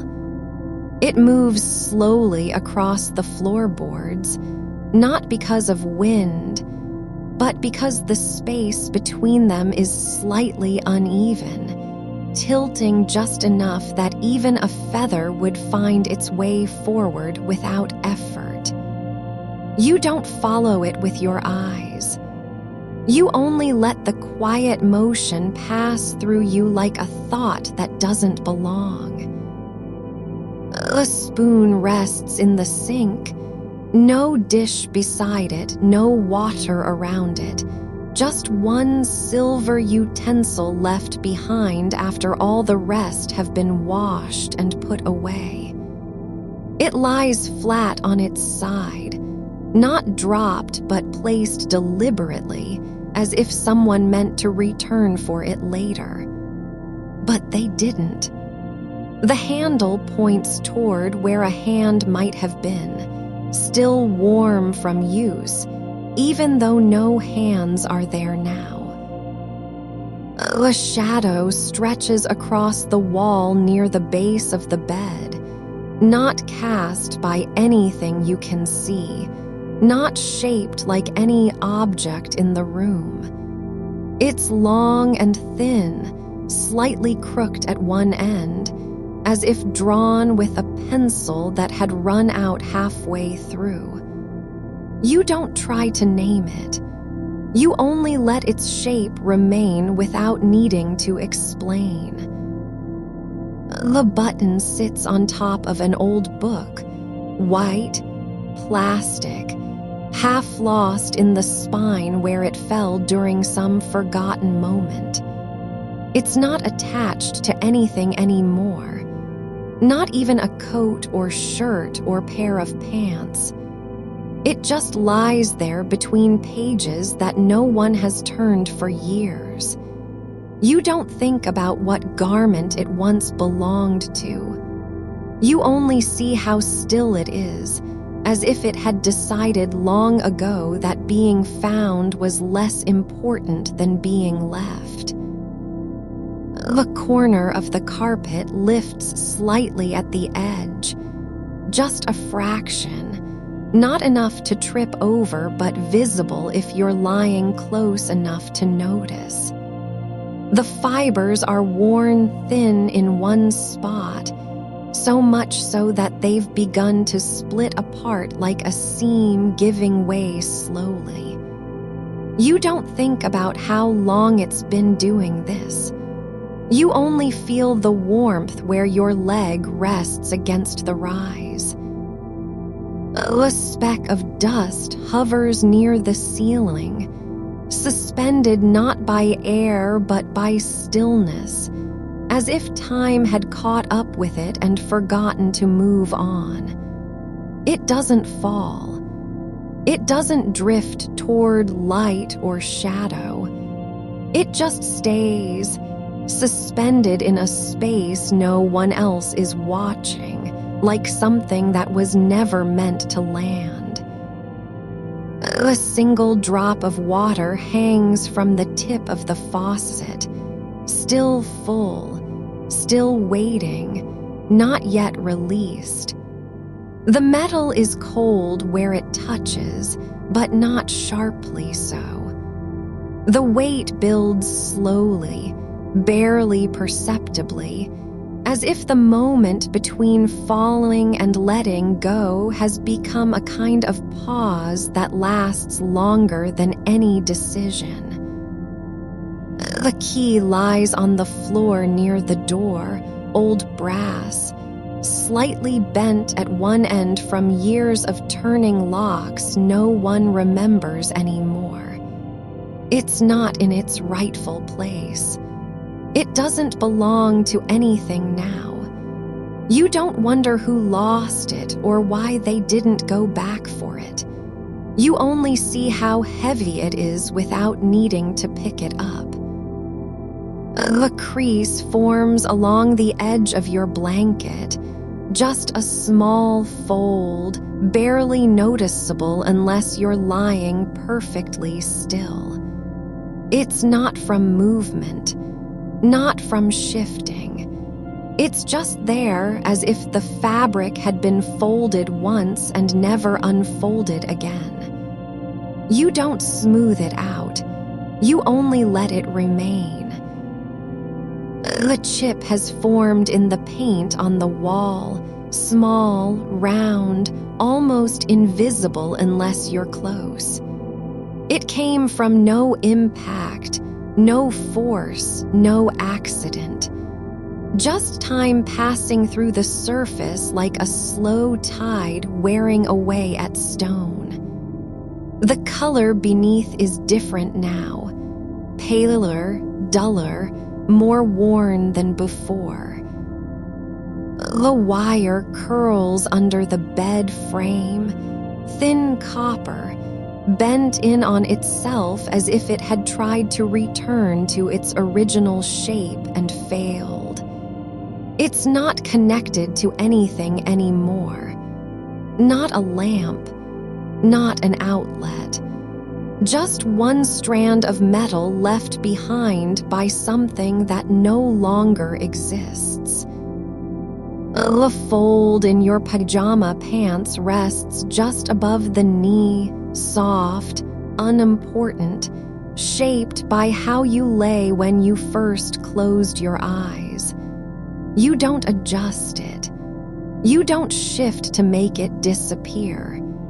It's simply there, part of the quiet rhythm between breath and stillness. The faint sound comes from somewhere far away, not a voice, not machinery, just a low hum that settles into the walls like memory. It doesn't last long. It fades before you can place its source. You don't listen for it to return. You only feel how even silence has texture when it holds something. The pattern of faint lines appears in the wood grain near your foot, tiny, irregular, formed not by tools but by years of subtle change. Pressure, temperature shifts, small tremors you never noticed while awake. They don't lead anywhere. They don't form a map or a message. They just are. A single hair lies on the pillow, blonde, fine, caught between fibers where it slipped from your head without protest. You don't pull it out. You don't think about how long it's been there. It's already become part of the landscape of rest. A crack in the ceiling widens slightly, not dramatically, not suddenly, but just enough for a sliver of deeper shadow to grow where none had been before. The light outside doesn't change. The room doesn't shift, but something within it has moved quietly and without warning. The thread from your blanket unwinds slowly at one corner, just a few inches, not enough to unravel the whole thing, but long enough that you can watch it unspool in silence. You don't grab for it. You don't imagine what happens next. It just stretches on its own, as if the fabric had decided to let go of something it no longer needed. A curl of smoke rises from a forgotten match, long gone now, but the air remembers the shape of where it burned, like a ghost mark left behind in stillness. You don't smell it. You don't feel heat, but you know it was there, and that's enough. A small indentation forms on the mattress beside your shoulder, not from weight, not from movement, just from how the springs settled after so many nights of lying down in the same place. It holds no memory, no story, just space shaped by repetition. A faint vibration travels through the floor, barely noticeable, like a heartbeat felt through stone. Not loud enough to wake you, not strong enough to disturb. Just something that passes under your body and vanishes before it can be named. A single bead of water sits at the base of the window frame. Condensation from nowhere, collected in silence over hours no one counted. It doesn't fall. It doesn't spread. It just waits, small and round, like a tiny world that never needed to leave its place. The ripple moves through your breath, not because you changed it, but because something inside has shifted slightly, as if the air had been waiting for permission to move again. You notice the sock, only because it's the one that doesn't belong, left behind on the floor like a mistake no one ever came back to fix. It sits beside the wooden chair, its fabric worn thin at the heel, the other half long gone. Not lost in the laundry, not misplaced by accident, it simply remained, abandoned in stillness after everything else had moved on. You don't reach for it. You don't wonder where the second one went, or if it's hiding under a bed or folded inside a drawer with no name. The sock is just there, alone and unclaimed, like a note written without an address. Your breath slows again, not because you've decided to slow it, but because something in your chest has let go of its usual effort. You don't pull the air in, it comes as if summoned by quiet. And when it leaves, it doesn't rush out, just flows like water through a cracked pipe that no longer resists. It's not perfect. There are gaps between each one, small and unforced, just enough space for silence to settle into your ribs. A single thread from the sock dangles slightly off the toe, not long, but enough to catch light if it were there. You don't watch it sway. You don't imagine what would happen if a breeze came through the room. It's not meant to move. It just hangs, suspended between stillness and motion, like something that has forgotten how to choose. A faint scent rises from the fabric, not sharp, not unpleasant, just old cotton and dust and time, something that doesn't mean anything anymore but still lingers in its fibers. You don't identify it. You don't try to name what kind of soap was used or when it was last worn. It's just a smell that arrives without invitation, like memory arriving unannounced. You feel the weight of your hand on top of the blanket, not heavy, not pressing down, just resting there as if it had no reason to move elsewhere. The fingers are still curled slightly inward, not in tension, but because they've learned their shape over years of sleep, not effort. You don't straighten them. You don't lift your arm to test how far you could reach. A small fold forms at the edge of the sock where it touches the floor. Soft, uneven, as if the material had given way slightly under its own weight. It doesn't look like a fault. It looks like surrender. Like something that gave in not because it broke, but because there was nothing left to hold on to. A single mark appears on the chair's leg, not paint, not stain, just a slight darkening where years of contact have worn away the surface beneath. You don't know how old it is. You don't try to guess what caused it.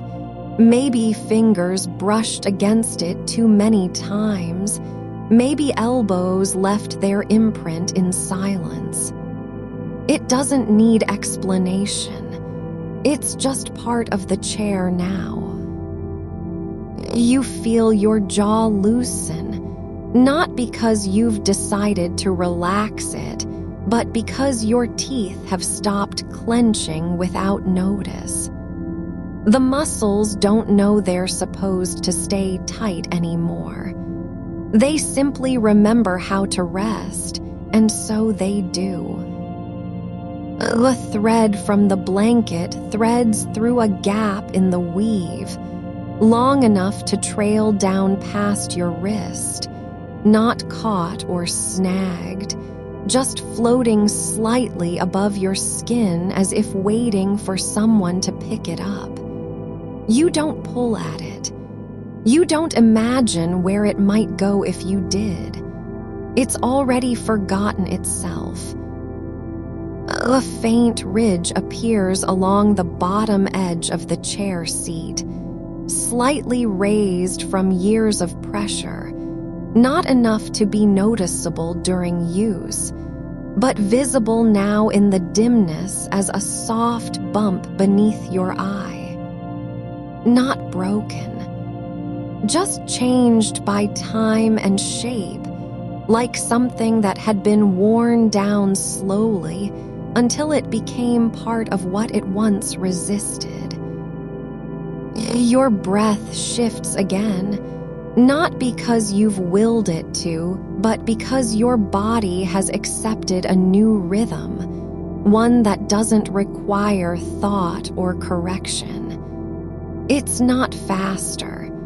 It's not slower. It just is, like the slow turn of leaves in autumn when no wind pushes them.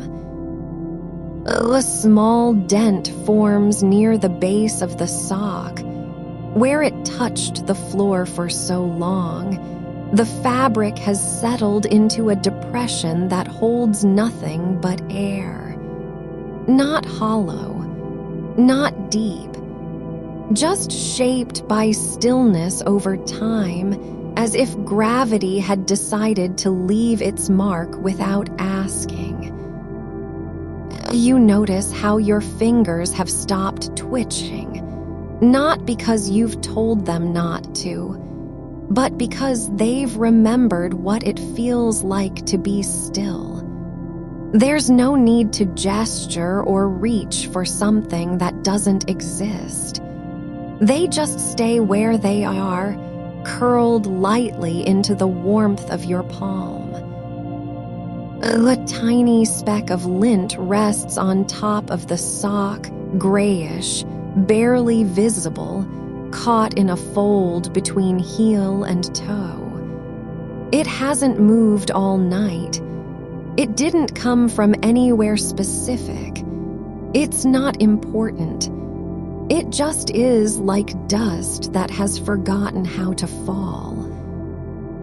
Your foot shifts slightly, not because you want it to move, but because the bed has shifted beneath you by a fraction of an inch, enough to realign your weight without effort. You don't notice where it lands.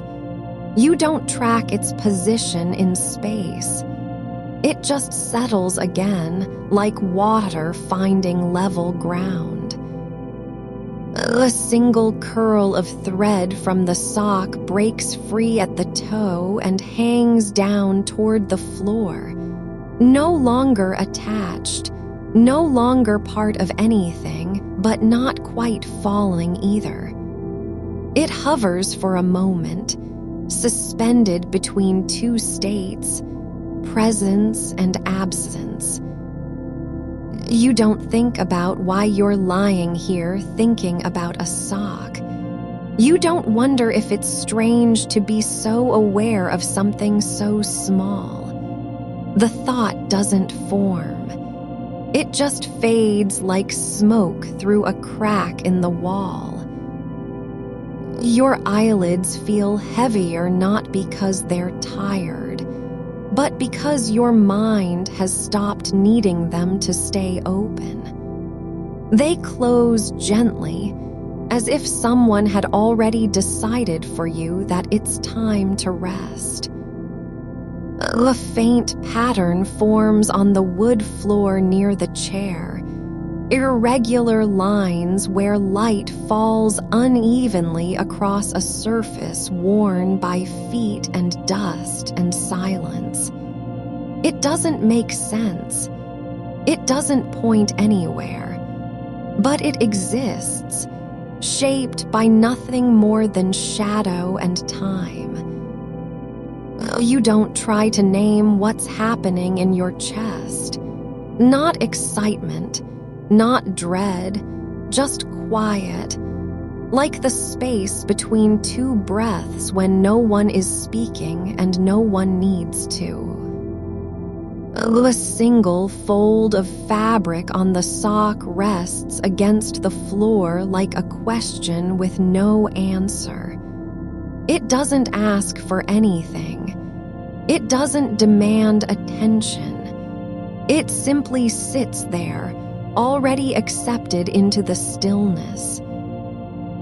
Your hands lie flat now, not pressed down, not lifted, just resting where they've always been, as if they were designed to stay that way after years of learning how not to move. A faint vibration runs through your lower back, not loud enough to wake you, not strong enough to disturb. It's just a ripple in the body, like water moving under stone when no one is near. You don't wonder what it means that the sock stayed behind. You don't imagine who might have worn it or why they left only half of it. The mind doesn't care anymore. There are no stories to tell about small things, only stillness. A thread from your shirt brushes against your collarbone, not pulled, not caught, just a quiet touch that happens when the air shifts slightly in the room. Your breath slows again, not because you've tried, but because there's nothing left to push against. The effort has dissolved into the dark like sugar in water. You don't hear any clocks or voices. There are no numbers, no schedules, no names spoken aloud.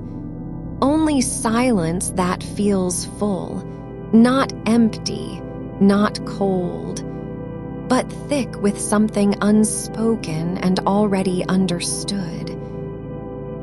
A single bead of sweat forms near your temple, small, unnoticed, just one drop that gathers slowly and doesn't fall. It rests there, like a tiny world waiting for the right moment to let go. Your foot moves slightly again, not because you want it to, but because the bed has shifted beneath you just enough to shift your weight in return. Not sudden, not forced, just gentle, like the way water flows when no one is watching. Your ankle rests at an angle where no force is required to hold it there, just soft surrender, like a branch bending in a slow wind that doesn't need to explain itself. The skin above your heel feels warm from the day's unremembered friction, not hot, but thick with memory of contact.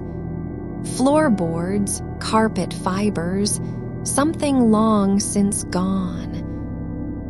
The fold in the sock stretches across the wooden chair leg like an old map drawn by someone who didn't know what they were charting. It doesn't lead anywhere.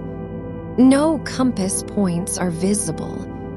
The lines don't match any known path, just a crumple of cloth that has forgotten how to be flat. Your breath moves through your nose now, not in effort, but because the air is already here and you're letting it pass through without resistance. It doesn't need permission. You don't notice its shape or direction. It's just there, like dust floating in a sunbeam no one turned on. The toe of that sock curls slightly inward as if it knows what it was meant to do. Stay paired with the other, not lie alone beside furniture worn down by time and quiet use. But it doesn't matter anymore. Nothing does. The world has stopped asking questions about matching pairs or forgotten steps. A tiny scratch on your knee from earlier today catches light at an odd angle, not sharp enough to hurt, but present like a secret the body keeps without telling anyone. You don't look down. You don't touch it. It stays where it is, part of you and not belonging entirely to any moment before or after. Your fingers unclench one by one as though releasing something they didn't know was held. A slow letting go that comes from knowing the weight never belonged in your grip to begin with. Each finger relaxes into its own shape, like stones sinking slowly through water until stillness is all there is beneath them. The fabric of the sock begins to settle at a new angle as if some quiet current inside the room, is nudging it gently toward an even more neutral position than before. Not pushing, not pulling. It's just part of how things move when no one watches closely enough to notice change. A single dust mote drifts near your ear, not loud, not sharp, but visible for a moment as if time paused long enough for you to see the shape it makes in air that wasn't moving 5 seconds ago. It doesn't fall fast or slow.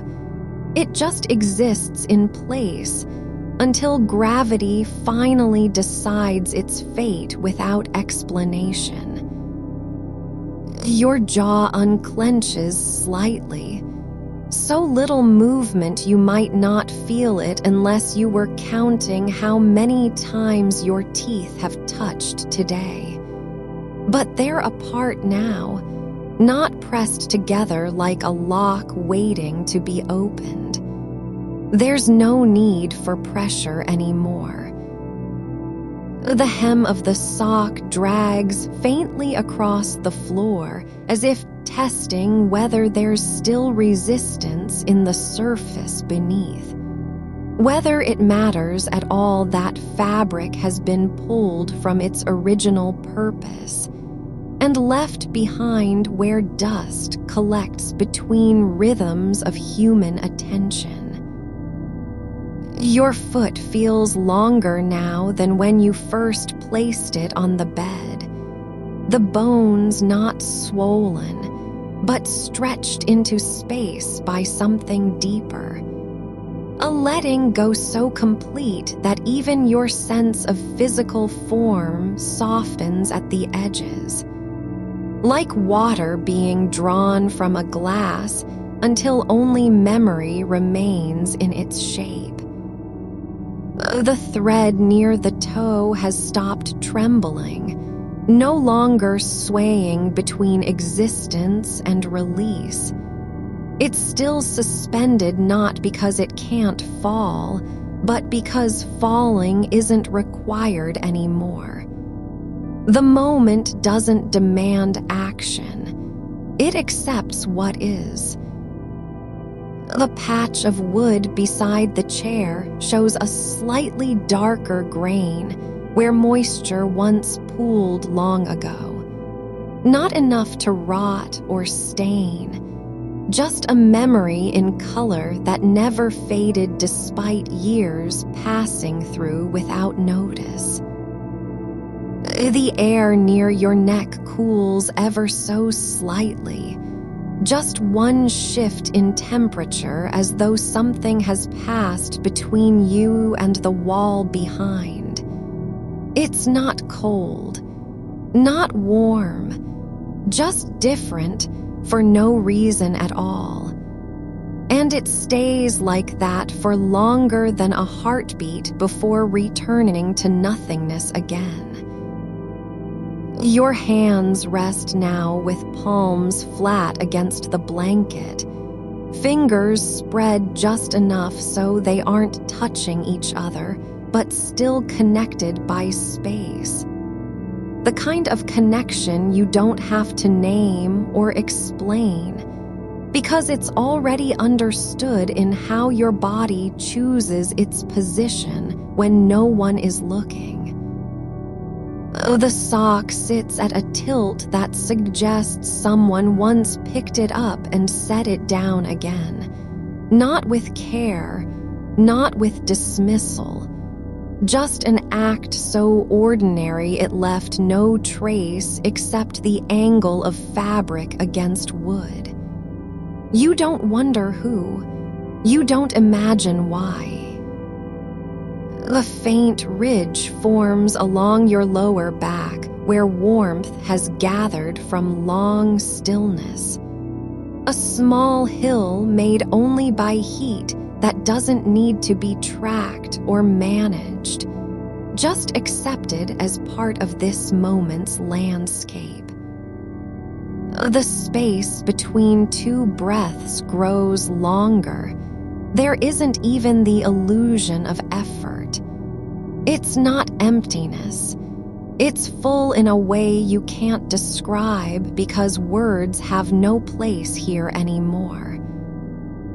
Your foot shifts again, not by choice, but because gravity has decided to move things around without asking permission. The bed creaks once at some far corner, so softly it sounds like the room sighing after holding its breath for too long. The fabric near your heel begins to settle into a new pattern, a ripple that wasn't there before, as if time had bent slightly in one place and left behind only this small change.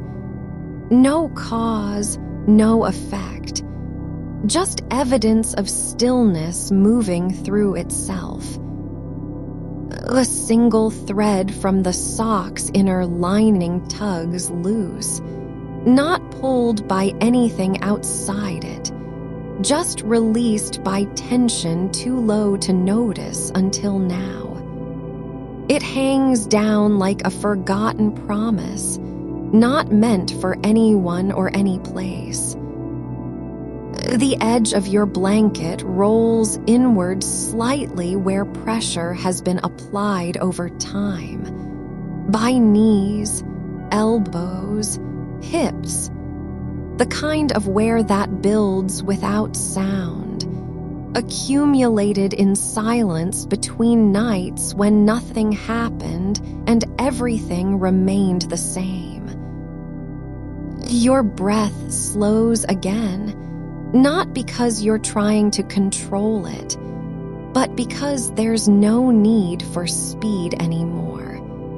It moves through your body like a river finding its way back into still water after climbing over rocks.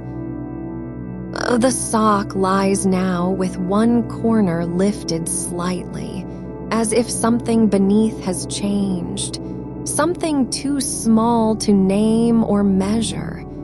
The air pressure in the room, a shift in temperature at floor level. No explanation is needed. It just happens. Your toes press lightly against the blanket, not pushing down, not curling up, but resting where they've always known how to rest when no one asks them to do more than be still. The wooden chair leg shows a faint polish along its lower section, where hands have rested or knees have brushed over years of quiet waiting. Not worn smooth by use, but shaped by time passing in silence, like fingers tracing the same path every evening without ever speaking aloud. Your shoulder dips slightly, not from fatigue, not from strain, but because your body has found a new equilibrium where no muscle needs to fight for balance. It's just there, aligned with nothing except stillness itself. The thread near the sock's toe finally detaches completely. It falls slowly now, almost lazily, as if it knew the moment was right and didn't want to rush through it. It lands softly on the floor without a sound you would hear even if awake. Your chest rises once, just once, with no urgency, and then settles again as though returning from somewhere far away where answers were not needed, but still remembered in silence. The sock remains alone beside the chair, its shape unchanged by time or touch. It isn't waiting for anything. It doesn't need to be found. It just is, not because it was meant to last, but because nothing has pulled it aside yet.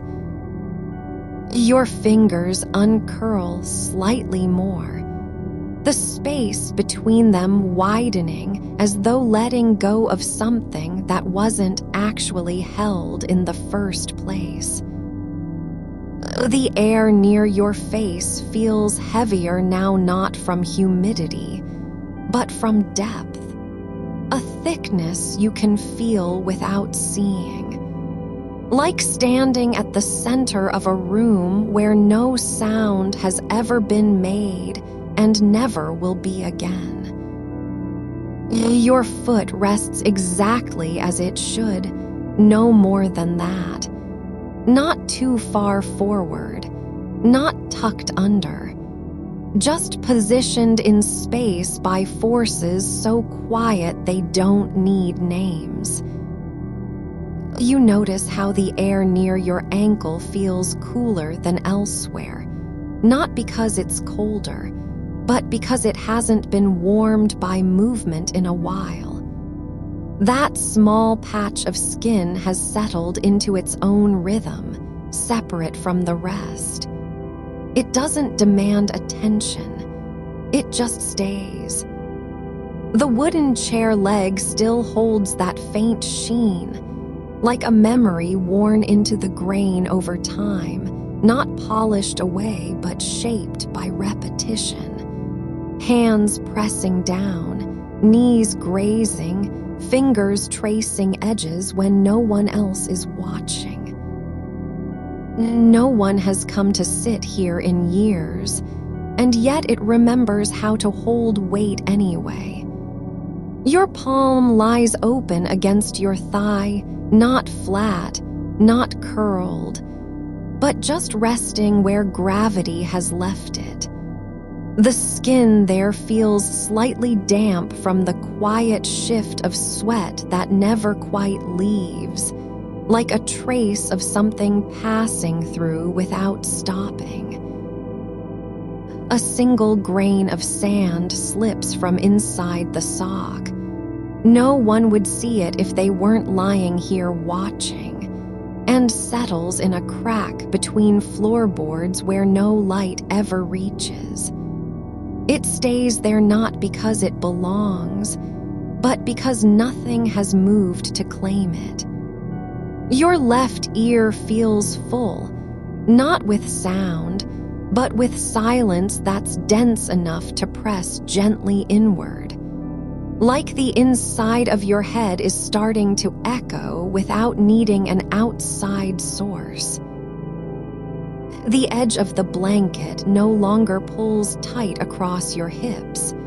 It's relaxed now in a way that suggests surrender, not neglect. It lies where it fell last night and hasn't asked for anything since. You feel the back of your neck soften, just one place where muscle memory has decided to stop remembering tension. The tendons there don't need to hold firm anymore.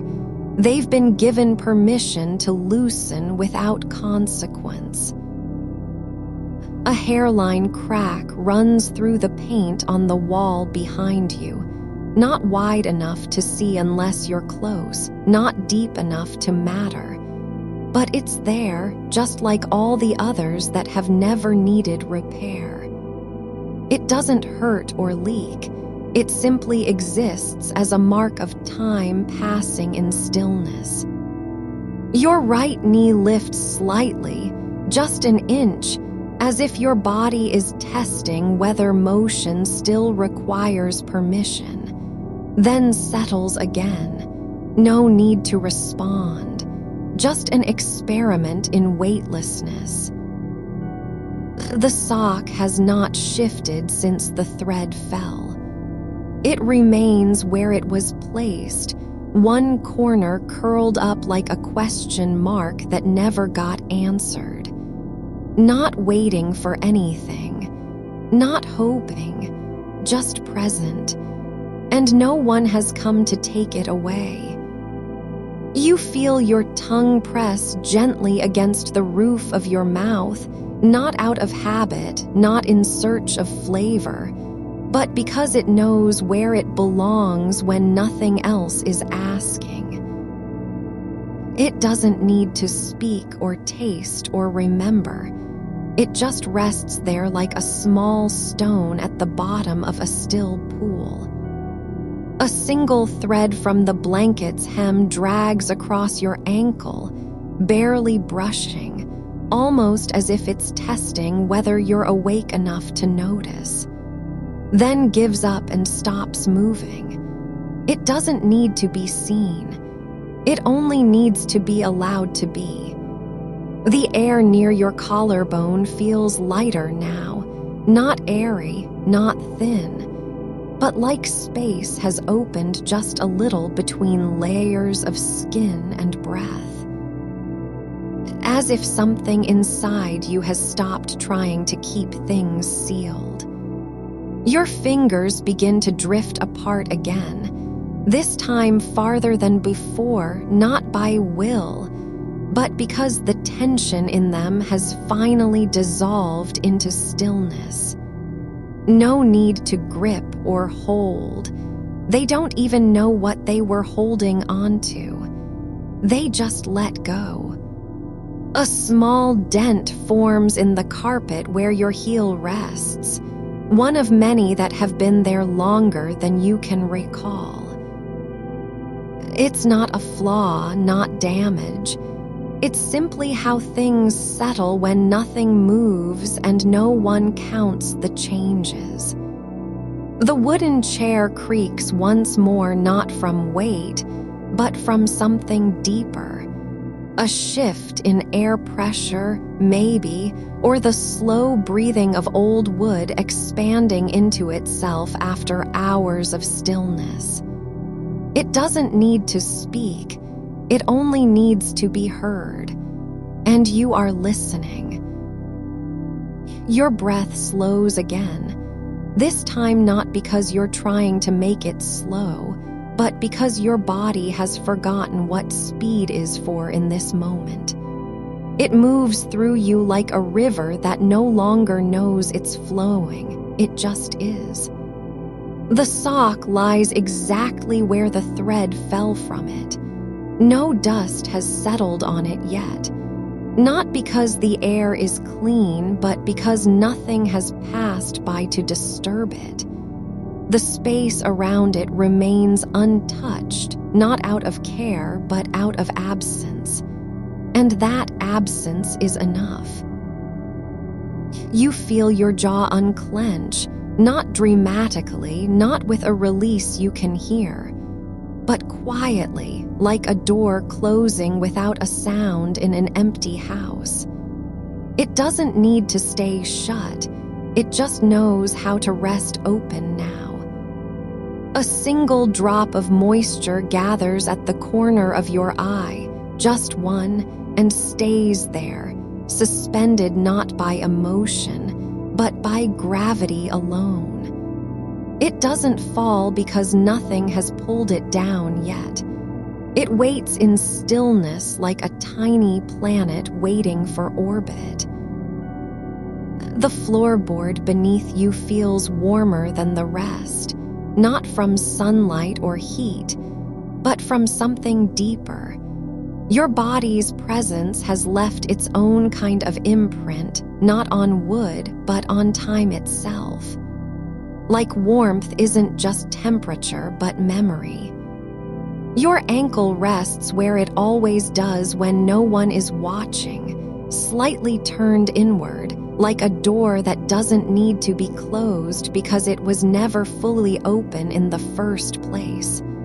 No purpose, just position, and you are not asked to change it. A tiny piece of lint detaches from your shirt and floats upward, just an inch, then stops. It hangs there as if suspended by something no one can name. Air, stillness, pause. It doesn't drift anywhere. It only exists in the moment between motion and rest. Your toes uncurl again, not because you're trying to do so, but because they remember what it's like when nothing demands that they grip or push. They don't need to hold on. They can just be. And you are not surprised by this. You've known it all along. The wooden chair leg shows a new line now. Faint, almost invisible, not carved in, but worn smooth by something so slow it didn't leave a mark until now. A finger traced that path again today, or yesterday, or 10 years ago. No one counted, but the wood remembers. Your breath doesn't rise as much anymore. It moves less through your chest, like it's learning to move without effort. It flows through you not because you're making it flow, but because there's no reason for it to stop. The sock has begun to lose its shape, not in any dramatic way, not collapsing or unraveling, but slowly, imperceptibly, like a shadow fading at the edge of day. No one sees it happening, but it is. And you are not asked to notice, just lie with it. Let it be. Your right hand rests where your body has always known how to rest, not on top of anything, not under, but simply placed in space like a stone dropped into water and left there without ripples. It doesn't need to do anything. It just is, and no one is waiting for it to move. A thread from the sock's inner cuff floats up slightly, caught not by wind, but by some invisible shift in air that only exists within the space of your breathing. It hovers there like a thought that isn't yours and doesn't need to be claimed, then settles again. Not because it has fallen, but because it has decided to stay. The blanket rolls inward once more, not from weight, not from movement, but as if something inside it is adjusting its shape without being asked. Like the fibers have learned how to breathe on their own. And you are not surprised. You felt this before, in sleep, in stillness, in the space between thoughts that never came. Your left ear begins to feel lighter, not in sound, but in pressure, as if something deep inside has shifted and let go. Not a relief, just release. No need for explanation. It simply happens. And you are not asked to name it. The air near your face thickens again, this time not with weight, but with absence. The kind of quiet that isn't empty, but full of things too small to measure. Like the sound of silence when no one is listening. Your foot rests where it's meant to rest, not because you placed it there, not because you remembered, but because your body has found a way to know without thinking. It knows how to be still in its own language, and you are listening. A single grain from the sand beneath the floorboard rolls slowly, just once, and stops. Not because it wanted to stop, but because nothing pulled it further. It remains where it fell. No one sees it, no one needs it, but it's there. And that is enough. Your breath sinks into your chest, not like descending, but like arriving. Like coming home to a room you've never entered before, but always known how to walk through. There are no doors, no keys, just space, and you fit in it. The sock lies still, its shape softened by time and not touched by hand. It isn't waiting for anything, not even to be worn again. It just exists. The thread from the sock's cuff catches the edge of your awareness, not because it has moved, but because something in you no longer needs to hold onto things that don't matter anymore. It doesn't pull or tug, just hangs there like a memory with nothing left to say. You are not required to listen. A single fold on the wooden chair's seat creaks softly, not from weight, but from air shifting through layers of time and dust too fine to see. The sound is older than your name, yet it settles into place as if this were its first home. And you do not question how long it has been waiting. Your left foot rests with a quietness that isn't effortful. It simply knows the shape of the space beneath it, like water finding its level in a basin no one remembers filling. No need to adjust. You are held by stillness as easily as the sock is held by the floorboard's edge. The air near your face thickens again, not with heat, not with pressure, but with presence. A kind of fullness that doesn't crowd you but fills out what was missing without needing to be named. It isn't silence. It's something quieter than sound and older than stillness. The grain of sand slips from the floorboard's seam, just one, rolling forward in a slow arc, then stopping as if it decided not to go further. No reason needed. Not because it was stopped by anything, but because there is no place left for it to reach that matters. It stays where it lands. You feel your jaw unclench, not with force or intention, just the way air flows out of a room when a door opens slowly and quietly. The muscles don't remember they were tight. They only know how to let go now. The sock's toe begins to curl inward, just slightly, almost imperceptibly, as if it has grown tired from being left behind. Not in sadness, not in regret, but like any object that settles into its own shape over time and no longer needs to pretend otherwise. Your breath slows without warning, not because you told it to, but as though it's found a new rhythm buried beneath all the old ones.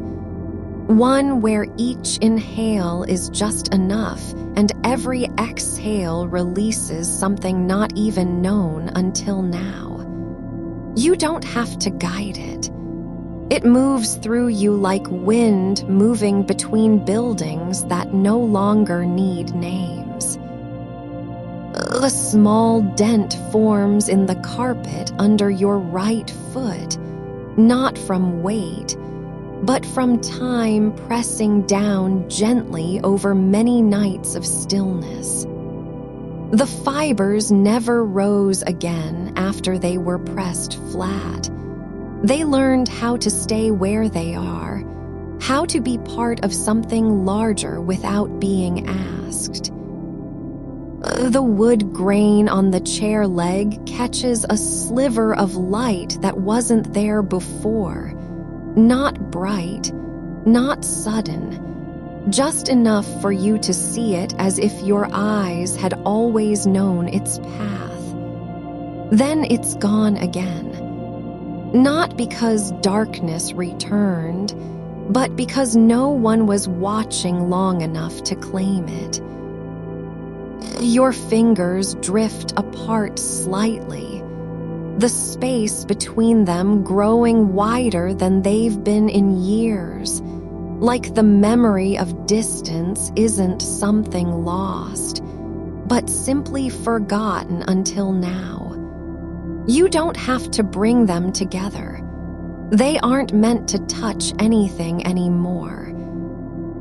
The sock's color fades, not from sunlight or washing, but because it has absorbed so many nights that its surface no longer holds on to what was once true.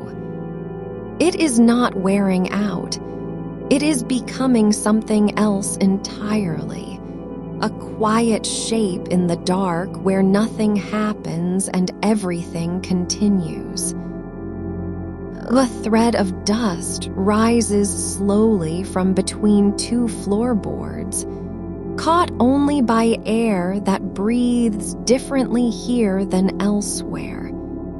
It floats upward like an idea without gravity, suspended until it decides to fall back or simply vanish into stillness. The edge of your blanket lifts slightly, not because you moved it, not because the wind came in, but as if something inside its fibers has woken up and decided to breathe on its own. The motion is so soft no one else would notice, but you feel it like a whisper against skin that hasn't been touched by anyone for months. Your right hand rests where your body knows how to rest, not because of memory or instruction, but from years of lying still in places not meant for people. It doesn't need warmth, doesn't seek comfort. It just lies there as if it belongs to the air more than anything else. The sock's cuff begins to fray at one corner, just a single thread loosening. But you don't see it with eyes, only feel it like something forgotten that has begun to remember itself again. Not in urgency, not in pain, just slowly over time, as if this were the way all things finally let go. Your breath sinks into your chest, not deeply enough for anyone else to notice, but just far enough so you can tell where it ends and stillness begins. It doesn't need a name, doesn't require direction. You don't have to follow it because it's already somewhere deeper than thought. The wood of the chair creaks again, but not from movement this time, just an old sound returning, like the memory of someone sitting there long ago remembering how to sit without being seen. A single grain rolls forward once more, not by force or tilt, but as if pulled gently by air that doesn't know it's moving. It stops before reaching the edge and stays put, not because it was stopped, but because nothing beyond needed it anymore. The space between your shoulder blades feels lighter, less like a place where tension used to gather, and more like an open window no one ever closed. The weight never came back after it left. Your foot begins to sink slightly into the mattress, not with pressure, not from leaning, but as if gravity has found its own way through you again and is choosing how much of your body should stay connected to what's beneath. Oh, the sock shifts just a fraction to the right, not because anything pushed it, but because something inside shifted first. An idea that didn't need words or reason just began moving on its own.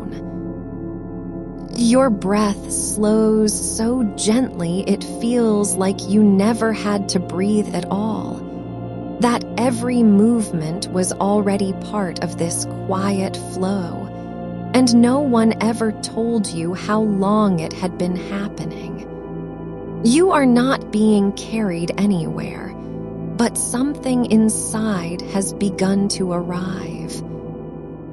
The thread from the sock's cuff floats up again, not high, only a few inches, but suspended now as if waiting for nothing more than time itself to decide whether to let go or stay where it is.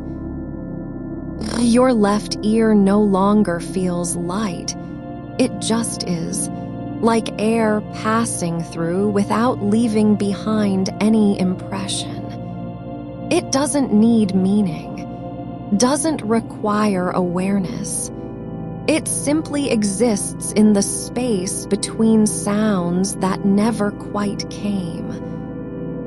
The carpet beneath your foot begins to ripple, not visibly, not with motion, but as if something below is breathing and has begun to teach the surface how to do it too.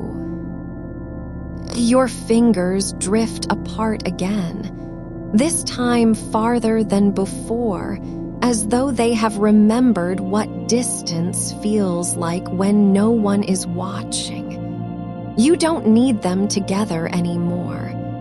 They are both still here, just not bound by the same rule.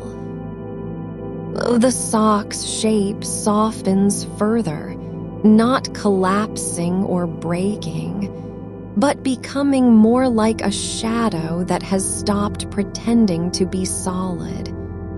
It doesn't pretend to matter. It simply lies where it was placed and waits for nothing. Your breath deepens without warning.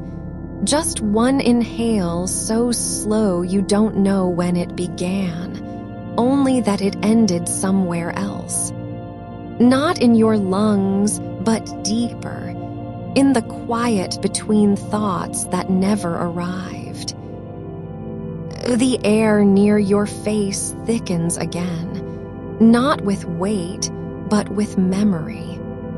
Not of words spoken or left unsaid, but of a silence that wasn't empty and didn't need to be filled because something had already been there all along. Your jaw unclenches further, this time not just letting go, but remembering how it feels when nothing needs to hold on anymore. No effort required. Just the quiet certainty that release is its own kind of presence. The thread from the sock's cuff drifts toward your fingertip, not touching, only close enough for you to feel where air changes between things, where one object ends and another begins, not with a line but with breath alone. A single fold in the fabric of the chair's armrest softens now, not with pressure, not because it was touched, but as if time itself has leaned into that crease and decided to rest there for a while. You don't notice how long you've been still until your body remembers what stillness feels like when no one is watching. The air above the floorboard near your toes warms slightly, not from heat, not from movement, just because something small has chosen to stay in place without trying to change anything. A seam along the side of a wooden drawer creaks once, then falls silent.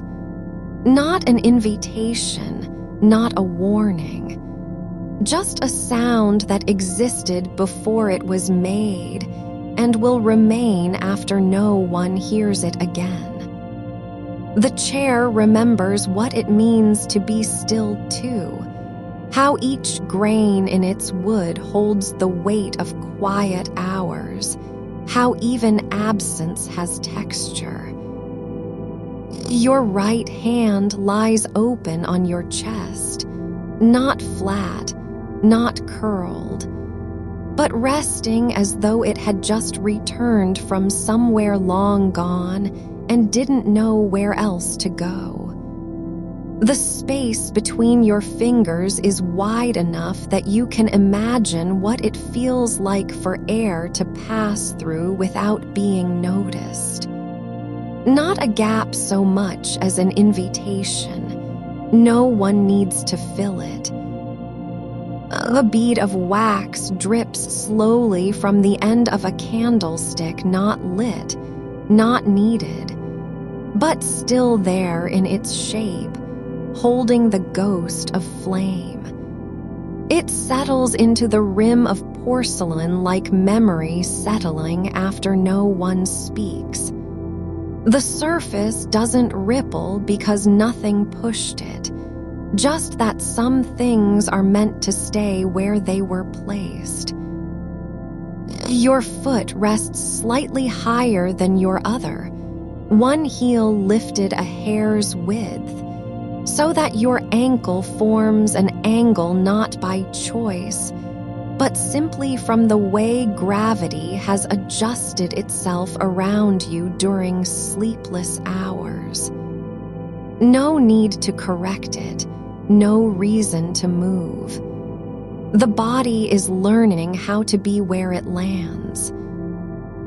A single knot in the wooden floorboard rises slightly, not because of moisture or pressure, but as if something deep within the wood shifted just enough for a tiny part of its surface to remember being alive.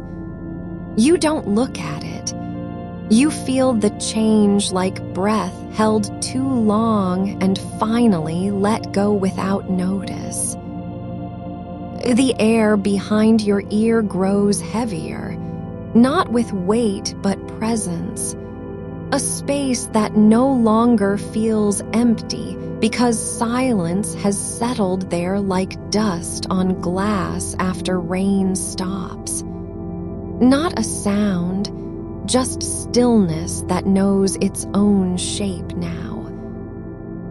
Your left shoulder drifts down, not from fatigue, not from pain, but as if gravity found a new way to rest inside your body and decided it liked the idea of letting go more than holding on. The motion isn't conscious. It's quiet surrender in 3 syllables. Yes, yes, and then stillness again. The corner of an old wool blanket lies slightly curled at one edge, not from use, but because someone once folded it too tightly and forgot to unfold before leaving the room. It doesn't matter now, not that it was forgotten or left behind. but just how soft the curl has become over time, like a memory folding in on itself. Your breath moves through your nose without effort, just air passing between 2 points not meant for each other, but somehow connected by something older than language. The way roots connect beneath soil before any leaf knows it's growing. The wooden chair begins to settle again, not with sound or shift, but as if its legs have finally decided they no longer need to be certain of where solid ground is. The floor accepts them anyway, just for this moment, like a hand that doesn't ask why someone leans on it, but simply stays open. A speck of dust floats upward from the carpet, not rising fast, not falling slow, but suspended between 2 kinds of stillness, one below and one above. It moves only because no force has told it to stop, or perhaps because something in its shape remembers how air feels when it doesn't belong anywhere yet.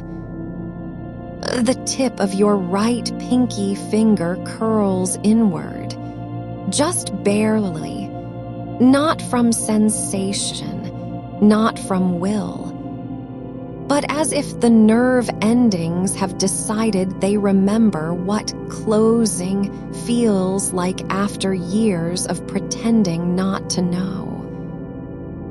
The crack in a window pane widens slightly, a hairline split that wasn't there before. It doesn't grow louder or wider.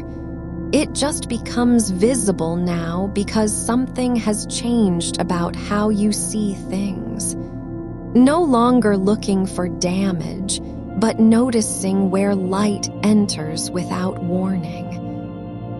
The soft fabric of your sock begins to soften further, not in the same way as earlier, not toward collapse, but like a shape that no longer needs to be defined. It doesn't need to be called anything. It just is, where it lies, what it holds, and nothing more. Your chest rises without effort. You don't remember starting it, and yet you are breathing now in a rhythm so slow the pause between breaths feels like part of the movement itself. The body isn't trying to keep time. It's remembering how time felt when no one was counting. The wooden armrest near your elbow warms slightly, not with heat, not from touch, but because something beneath it has shifted just enough for warmth to return after years of waiting. Your fingers begin to separate again, this time farther apart than before, as though the space between them had been forgotten and is now being remembered slowly. Not a stretch, not an effort, just letting go in reverse, unbinding without knowing why. The air near your lips thickens, not with moisture, not with cold, but as if something has already passed through it that wasn't meant to be seen or spoken aloud. It doesn't need to stay, just needs to have been there once. A single thread from the edge of a rug begins to pull free, not because it was tugged, but because some small part of its structure no longer wants to hold on, not in this place, not at this time. The carpet breathes again, but only slightly, not visibly, just enough for you to feel that what's beneath isn't inert, just quiet and possibly waiting for something other than a footstep or an accident. Your right eye blinks once, not from dryness, not from light, but as if it has remembered how rare the act of closing itself is and decided to do so just because it could. The moment between open and shut lasts longer than usual, long enough that you don't feel like a body anymore, but more like an idea passing through. Your toes relax without instruction, not one by one, not with motion, but as if they've remembered what freedom feels like when no one is watching or judging whether it's deserved. The wooden chair settles again, not into the floor this time, but deeper into its own silence. The creaking has stopped because nothing needs to speak anymore. Even memory knows how to rest. A single grain of sand from a forgotten pocket rolls forward, no longer across fabric, not on carpet, but floating through air that doesn't know it's moving. It stops before any surface and stays, not by choice, but because the space around it no longer demands anything else. The breath between your thoughts becomes wider than thought itself, and you don't have to fill it. Just let it be what it is. A pause so deep it feels like arrival instead of absence. Your left hand lies open on the bedsheet, fingers slightly splayed, not because they want to touch, not because they need space, but simply because nothing has told them otherwise in days. The skin doesn't feel anything special, just that it's been given permission to stay where it is. The air behind your ear no longer feels like absence. It feels like a shape that was always there and never needed proof of existence. Your jaw unclenches again, this time not from effort, but because you've stopped remembering what tension felt like. It isn't gone, just forgotten the way one forgets an old word when it's no longer spoken aloud. The wooden armrest near your side begins to warm, not with heat, not with sunlight, but as if something beneath has decided that stillness can be shared without being noticed.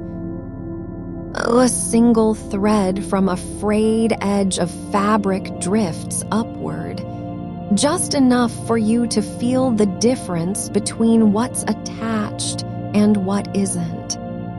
Not lifting, just floating in place where air changes its mind about direction. The carpet breathes once more, not with motion, not with sound, but as if something has returned beneath it after waiting too long to be acknowledged. A single sock lies beside the wooden chair, its fabric worn thin at the heel, no longer shaped by a foot, not even by intention anymore. You don't remember putting it there. It isn't on any list of things to be found or returned. It has simply stayed, like something that forgot itself in the act of leaving. The cotton is pale now, almost translucent where sunlight once pressed through during an afternoon no one called a memory. You notice how its edge curls inward as if it's trying to fold back into a shape it never had. Like the sock remembers being part of a pair, but doesn't know which other half might be waiting. The fabric holds air in small pockets, not enough for warmth, just enough to feel like stillness with a purpose. Your breath slows again, not because you've decided to slow it, but because the space between inhales has grown deeper than before, wide enough that thoughts don't have room to climb over each other. They don't need to. They're not racing now. One thought floats in and out like a leaf caught in a current too gentle to carry anything away. A thread from the sock begins to lift slightly, not because of wind or motion, but as if gravity has paused just long enough for it to decide where to go next. It doesn't fall. It doesn't rise. It hovers between two decisions, stay or leave.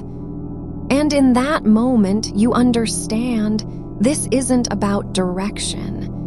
It's about being allowed to be suspended.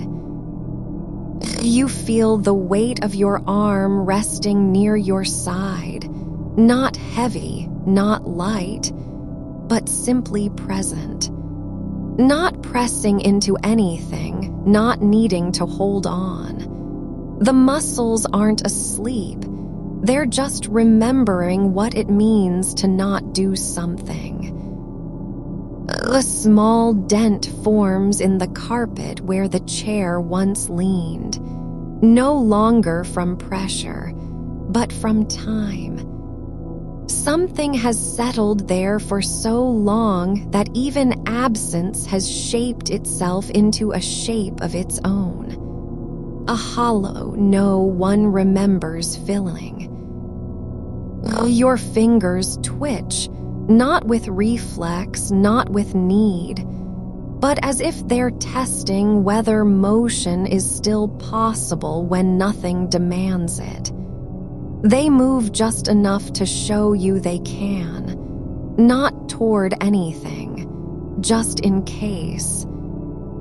A single grain of dust settles on the edge of your foot, no longer drifting from anywhere, but arriving like an uninvited guest who has known the place all along. It doesn't try to leave.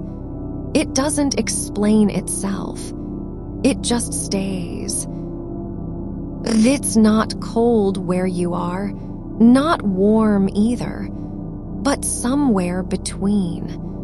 A temperature that only exists when nothing else is trying to be felt. The air feels like it hasn't been asked to do anything in days. Your left foot rests flat, the arch slightly lifted as if its bones have forgotten how to press down. It isn't resting on expectation. It's just not fighting anymore. The sock lies still, but you feel its quiet presence like a word that didn't need to be said. Not because of what it means, but because it was left behind in plain sight and no one picked it up. You don't wonder why the chair is empty. You don't question if someone sat there recently. The emptiness isn't missing anything. It's just being itself again. And that is enough. Your right hand rests open on your chest, palm facing upward. Not because you want to hold anything in, but because nothing has told it otherwise in days. It doesn't need to close. It doesn't have to reach for anything. The air behind your ear feels less like space and more like a place that was always meant to be filled by silence instead of sound.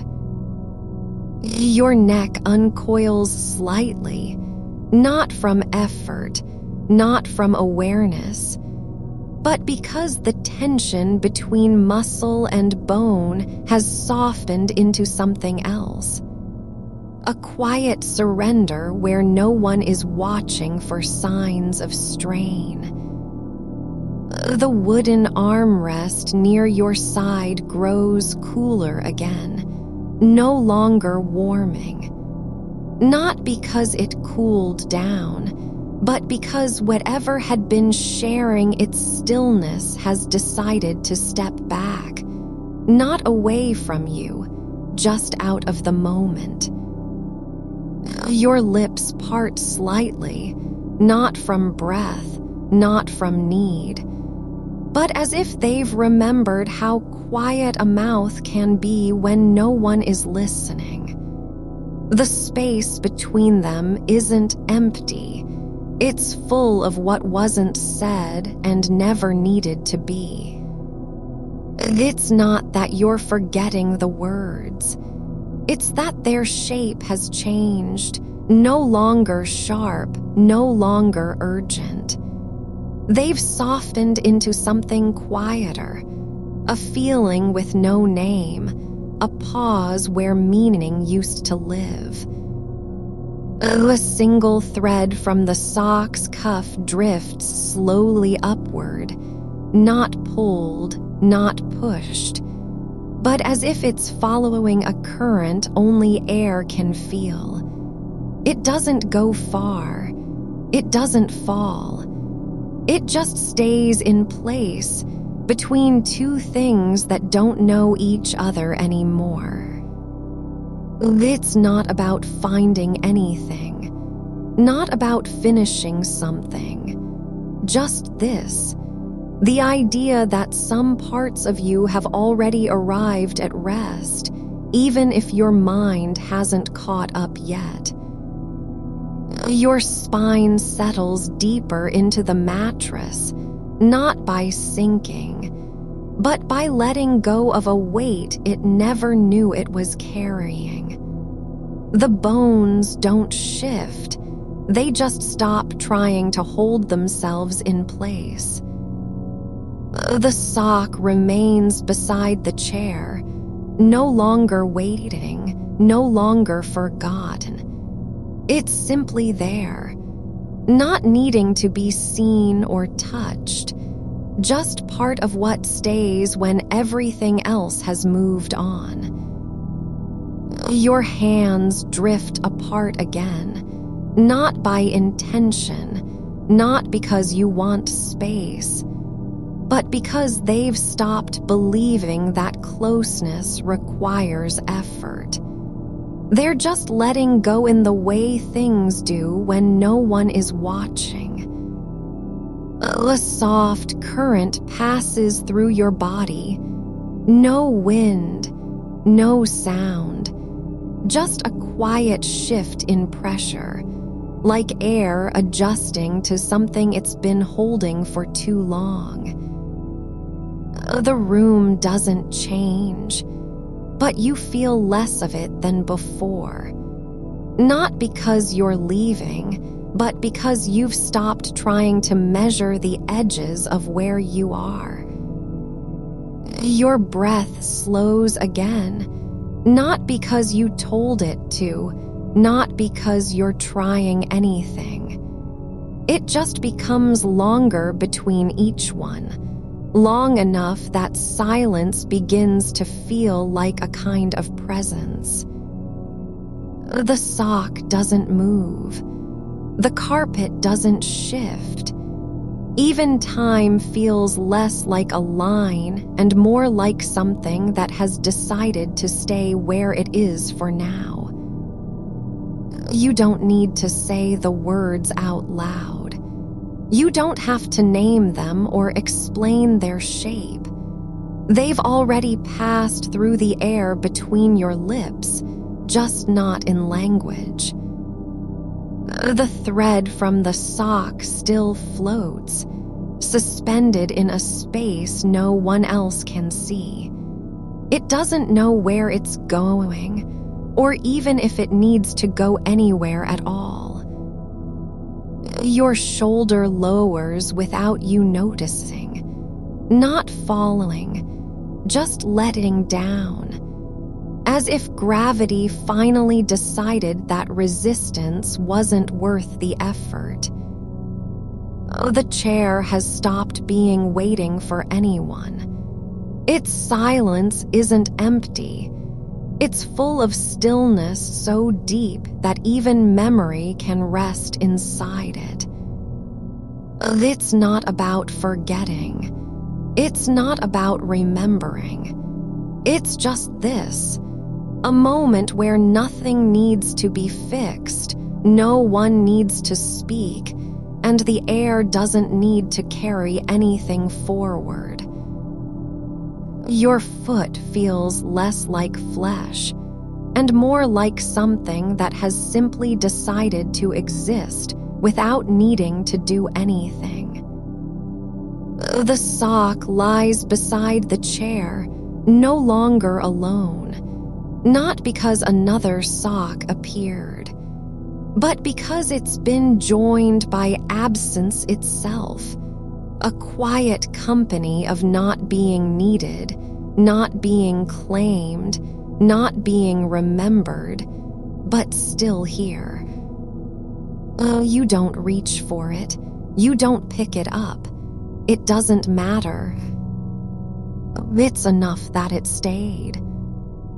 And you stay with it, not in motion, not in thought, just in the space where something has already passed through and left behind only its shape, like a breath that didn't need to be held but was still felt. A single point of air near your ribs shifts, not from movement, not from heat, but as if silence has decided to linger here for longer than usual. And you don't know where the words went, but they're not lost. They've just stopped being loud enough to hear. The room isn't dark anymore in the way it used to be, just quiet. Quiet like a word that doesn't need to be said, or perhaps one that's already been spoken and never known it. Your hands rest where they are, not open, not closed, but simply resting on the space between motion and stillness. The sock is there, the chair is still, you are here. And for now, nothing else needs to happen. A single thread from the sock's heel has slipped free, not tangled, not caught, just drifting in a space where nothing pulls at it. You don't follow it with your eyes. You don't wonder why it stayed behind. It's already been quiet too long to need an explanation. The wood grain of the chair runs straight beneath you now, not as something to sit on, but as a line that has stopped asking for attention. The grain doesn't rise or fall. It just is, in its own way, without needing your notice.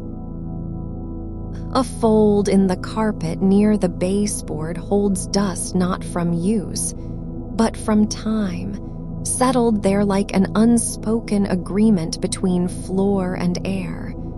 You don't lean into it. You don't touch. It's enough that it's still there, undisturbed by any footfall or thought. Your shoulder rests at a slight angle, not because you shifted, not because of strain, but because your body has decided that angles can be soft too, like the way light bends when it passes through glass without breaking. The sock hasn't changed shape. It hasn't stretched or shrunk. It's still just a sock, just one half of what was once paired, and you're not surprised by how much silence it carries now. Not even warmth, not even weight. Just the memory of being worn and then no longer needed.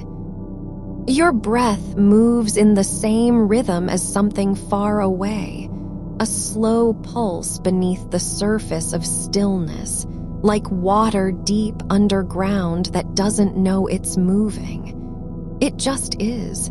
You don't need to keep track. A small indentation forms where your foot pressed into the mattress earlier. No longer a dent, but a shape left behind by pressure that no longer exists. The fabric has begun to rise again, slowly, without hurry, like something remembering how to return. The air near your knee feels different, not colder, not warmer, but less eager. It doesn't want to carry anything forward. It's just waiting for the next moment of stillness, as if it knows that moments like this don't need to be filled. Your hands are no longer even pretending to hold anything. They're simply in the space where motion used to happen, the place between intention and action, where nothing is needed anymore. The sock hasn't moved since you last looked. Not a ripple, not a shift. It's been there so long it stopped being an object and become part of the quiet itself. Like breath that no longer needs to be taken. A speck of lint clings to one corner of the chair leg. Not because anything stuck to it, but because gravity chose this spot as its resting place for now. It doesn't fall. It doesn't roll. It just stays. And you don't care why. You're not even aware that you've noticed it, only that it's there like a tiny truth no one asked about. Your spine lies flat against the bed, not straight, not curved, but aligned in a way that requires no correction, no adjustment. The vertebrae are quiet now, as if they've decided to stop trying to make sense of their position in relation to anything else. They just stay where they are. The sock's edge is frayed at one heel, just enough that the thread has split into two strands, not torn apart, but gently parted, like a conversation that ended without a final word. You don't close your eyes to see it. You don't wish for repair. It's just one more thing that no longer needs fixing. The space between you and the chair isn't empty. Not in the way that silence is emptiness. It's full of something else, something like patience or absence made visible or a pause that doesn't need to be broken. You don't reach for it. You don't name what it is. It just exists as if the air had decided to stay still long enough to become part of the room's memory. Your fingers rest against your palms, not curled, not spread, just resting where they fell when you stopped trying to hold anything. The skin doesn't feel cold or hot, just there. Like a surface that has finally given up on needing to be useful. A single thread from the sock lifts slightly in air. No wind, no vibration. But just because gravity can't quite decide whether it wants to stay with the fabric or float away into nothing, it hovers for a moment, then settles again, not back where it was, but somewhere softer. And you don't mind that it didn't return. You're not watching it anymore. The carpet's pattern is fading at the edges, not worn through, just less defined, as if someone had drawn lines too lightly and then forgotten them. The design doesn't matter now. It doesn't need to be seen or remembered. It just exists in a state between form and forgetfulness. You don't try to read it. You don't wonder what it meant before. Your foot has stopped feeling like part of your body. Not because you've lost it, but because the connection between nerve and thought has begun to dissolve. Not into numbness, but into something gentler. A detachment that isn't about absence, but presence without demand. It's just there, and it doesn't need anything. The sock is no longer beside the chair, not in any way that you can define. It's not on the floor. It's not under the leg. It's simply where it has always been, part of what remains when nothing else needs to be true anymore. You don't see it. You don't think about it, but you know it hasn't left. The air near your ribs shifts again, not with breath, not with sound, but as if something small and quiet decided to linger where the body stops being loud enough to matter. It's not a sensation. It's just a place where silence has taken root. You don't call it attention. You don't name it. It doesn't need to be found. Your hands are no longer even aware of their own shape. They're not closed fists or open palms. They're just weightless in the space they occupy, like something that was never meant to do anything but rest. The skin doesn't feel tight. It doesn't ache. It's simply holding its place as if it has learned how to be still without trying. The wooden chair hasn't creaked since you arrived here, not once. The joints haven't shifted. The legs haven't settled. They've just stayed where they were, still in time, not waiting for anything, not remembering anyone. It's not empty. It's full of the kind of quiet that doesn't need to be explained. You don't look at it. You don't wonder about its history. It's just part of the space you're in now. The way a shape can exist without needing an owner. A single strand from the sock lies across the carpet, not moving, but not still either. It's somewhere between motion and rest, like something that has left one place but hasn't yet arrived at another. You don't follow it. You don't care where it goes. It doesn't matter. The moment is already passing through you, just as silence passes through the air when no one speaks. Your shoulder drops again, not with effort, not with surrender, but because your body has finally stopped believing that staying upright requires tension. It just lets go slowly, like a weight that remembers how to fall without making noise. The dust on the floor near the chair leg hasn't moved since you noticed it, not even slightly. It's settled in its own way, no longer drifting, no longer waiting for attention. It's just part of the room now, as if time had decided not to disturb it anymore. You don't think about whether it will be cleaned. You don't wonder what happens next. It doesn't need a future. It's already been here long enough to know that being forgotten is not the same as not existing. Your breath slows again, not because you told it to, but because it no longer has anything left to carry. There's no urgency in it, no purpose. Just the slow return of air and then its quiet absence, like a word that never needed to be said out loud. You don't try to hold it. You don't chase after it. It just is. The sock hasn't disappeared, but you're not even aware that it's there anymore.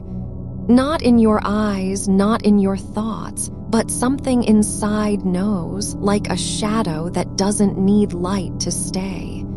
The shape remains. The silence stays. And you don't have to remember either of them to feel their presence. Your foot rests where it is, not on the mattress, not on air, but just at the edge of what's possible without needing to move. It doesn't want to go anywhere. It doesn't need to be used. It's simply part of the moment, like a note that was never played but still resonates in the silence. The carpet hasn't changed color, but it feels different now, not darker or lighter, just softer in how it holds your awareness. You don't look at it. You don't touch it. But you know it's there, like something that has stopped trying to be noticed and is simply being itself. Your hands lie still between motion and rest, the space where nothing happens but everything stays. Your foot has settled into the edge of stillness, not by choice, but because it no longer needs to answer anything. There's no demand for balance, no expectation of motion. The carpet beneath it isn't warm or cold anymore. It just is, a texture that holds pressure without complaint. You don't feel it with your mind. You feel it as if it were part of the quiet inside you. A single thread from the sock has curled into the weave, not tangled but nestled, like something that drifted in and decided to stay. It doesn't pull at anything. It's not caught on a nail or snagged by a crease. It just exists where it landed, no longer visible as an object, only as a soft trace of what once moved. Your breath comes again, not fast, not shallow, but deep enough that your ribs open like old shutters in the wind, and then close without resistance. The air doesn't need to be judged or named. It simply flows through you, unremarkable and complete. You don't guide it. You don't wait for it to return. It's already here, breathing with you even when you forget it. The patch of shadow near the chair leg is not darker than elsewhere. It just has no light touching it. Not because it's hiding, but because light passed by and didn't linger. It doesn't need to be explained. The room holds its own dark without apology. The sock hasn't moved since you first noticed it, though your attention has, like a tide pulling back from the shore of memory. You don't look at it now. Your eyes are closed, but you know where it is, in the space between stillness and not being seen. It's not lonely. It doesn't want to be found. Your left hand lies palm up, fingers relaxed but not limp, just open as if holding something that never existed. The skin feels loose around the knuckles, not sagging but unhurried. There's no effort in its shape. It doesn't reach for anything. It just rests where it is, like a letter delivered and then left on a table. Something about the way the carpet wears down near the chair leg. No visible wear lines, just a softness that has gathered over time from feet passing by and hands brushing against wood. Not damage, just accumulation of absence, the kind that happens when no one pays attention. The dust hasn't settled in a pattern. It's not uniform. It drifts where it wants, but only slightly, like breath on glass, invisible until you breathe again. You don't try to see it. You know it's there because your body remembers the way light falls across stillness. Your jaw has unclenched, not with a sound, not with movement, but slowly, like water seeping through stone. There's no tension left in the hinge, only the soft memory of what it meant to hold something tight. The shadow beneath the chair leg deepens slightly, just enough that you feel it, though your eyes are shut. Not because you're afraid, but because shadows have their own weight when they've been there long enough to stop needing shape. Your foot is still at the edge of the mattress, not quite on it, not quite off, but suspended in a kind of neutral threshold where motion isn't required and rest feels like an arrival. The sock hasn't vanished. It's still beside the chair, but you're no longer wondering why it's there or how long it's been waiting. You don't care whether it was lost by accident or left on purpose. The fact that it exists in this moment is enough. A tiny knot of wool from the sock has caught on a loose thread in the carpet, no more than half an inch wide, barely visible to anyone awake. But you feel it as if it were part of your own skin, an unimportant place where something small has come to rest. The air doesn't change temperature. It just holds itself around you like fabric that's stopped being stretched.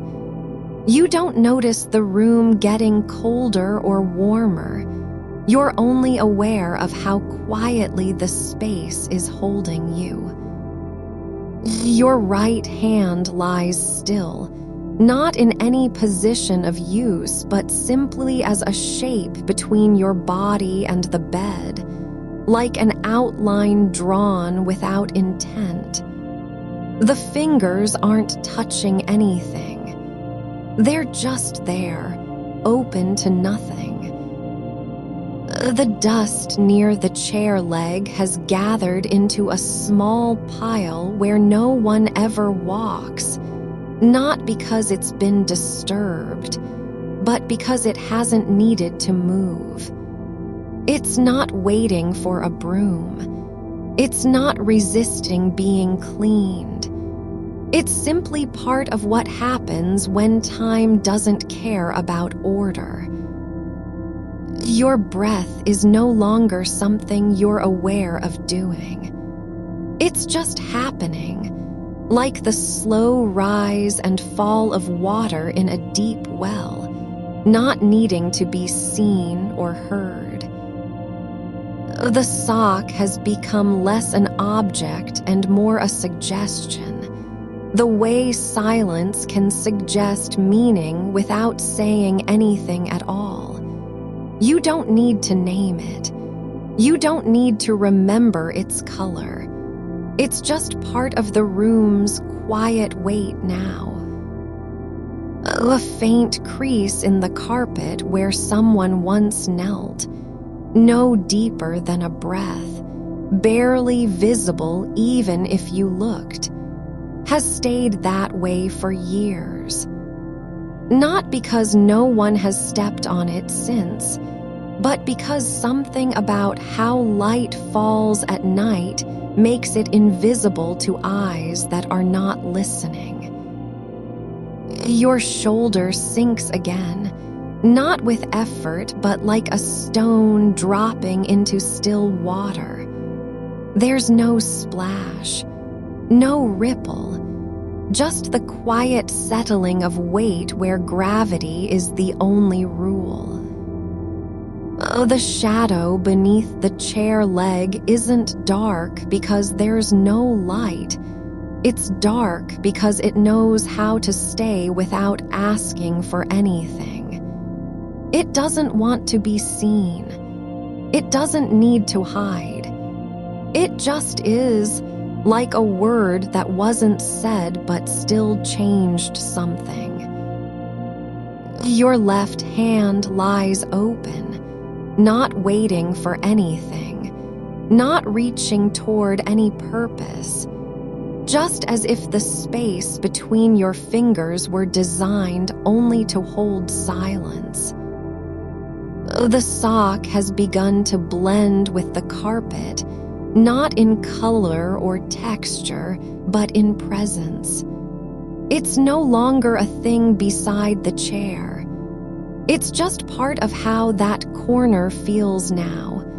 The way some spaces become familiar through stillness, not memory. Your right foot rests at the edge of motion and rest, not because it wants to go anywhere, but because it remembers what it means to be still without effort. The air doesn't shift in pressure.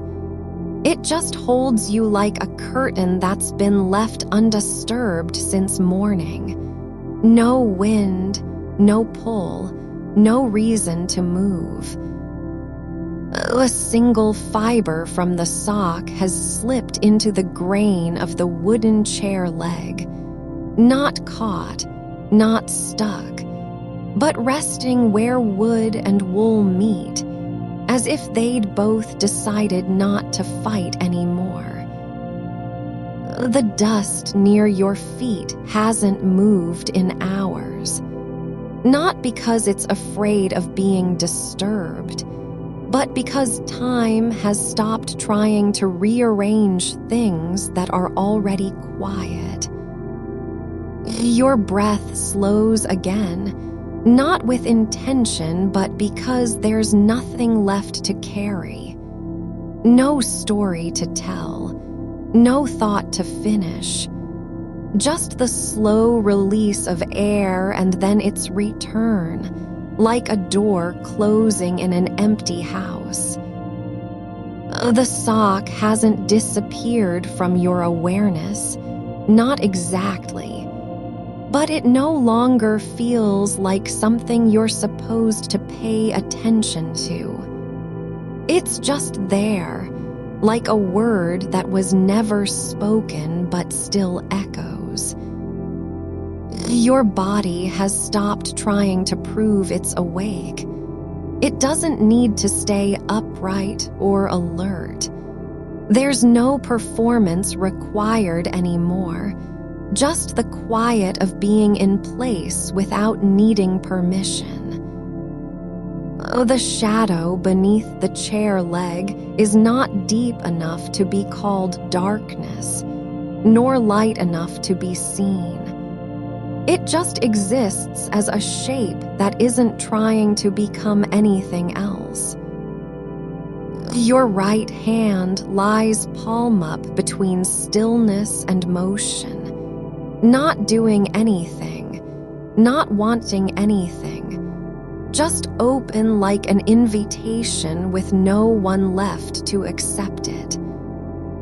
The carpet near the chair has worn down where someone used to sit, but only slightly. Not enough for anyone to notice. Just a soft patch that remembers what it meant to be touched without being seen. Your foot rests at the edge of the mattress, not because you want to get up or lie down, but because it knows how to stay in the moment between decisions. The air doesn't vibrate with sound. It just holds still like the space after a word has been spoken and no one answers. You are still in the shape of the room, but not quite inside it anymore. Your body has begun to feel like an afterimage left behind by motion you no longer remember making. The carpet's weave is soft under your heel now, not because pressure has changed, but because sensation has stopped needing a reason to exist. The edge of the sock curls slightly where it meets the grain, as if something in its fibers remembers how to bend without being pushed. It does not resist or surrender, just lies there like an old habit that's forgotten itself. Your breath continues to move through you, not fast enough to be noticed, slow enough to become part of the silence between sounds. There is no rhythm beyond what comes next, no need for timing. Just air passing into and out from a space that has stopped asking questions.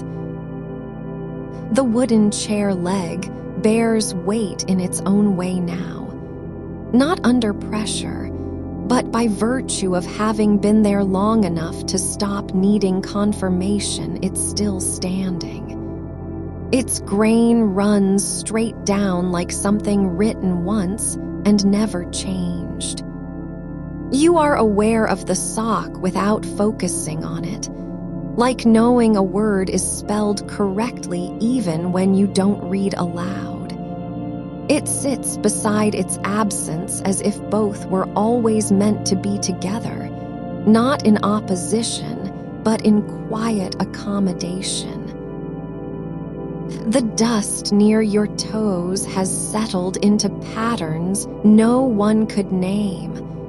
A slow arrangement made by nothing more than time and stillness, like the way certain letters form on a page when you close your eyes after writing them. It doesn't matter what they mean, only that they are there. Your left ankle rests at an angle not because it wants to shift, but because gravity has found its own shape within bone and joint. No muscle is tensing, no nerve firing, not even the quiet ones behind the knee or along the arch of your foot. Just stillness with enough weight in it to keep you grounded without effort. The shadow beneath the chair leg doesn't deepen. It simply remains what it always was, a shape that fits better than light ever could. It has grown so familiar now that when you think about it, you don't see darkness at all, just an absence of needing to explain itself. Your fingers are spread open like petals on a plant no one waters anymore. They do not reach for anything. They simply remain where gravity left them. There is nothing between the tips except air and stillness, a space that doesn't need filling, only enduring. The wool from the sock has shed into the carpet so completely it might as well have been woven in, no longer a thing separate, but part of how this corner holds its shape across nights. The fibers are no longer marked by wear. They're just another thread in an older weave that never asked to be noticed. You don't think about what happened before or after. The space between thoughts has become too wide for the mind to cross with intention. There is no story, only presence. A room, a chair, a sock, and your body resting where it belongs without needing permission. The air doesn't carry any message. It just holds itself in place like water trapped under glass. It does not move toward you or away, only stays as if time had decided to stop counting steps along the floorboards. The wooden leg of the chair has a faint groove from years ago, worn down by something that no longer exists. The mark left behind when pressure met surface without protest. Not damage, not repair, just evidence of contact so quiet it never registered at all. It lies beneath your awareness like an old wound you've forgotten you had. No pain, only the shape where feeling once passed through.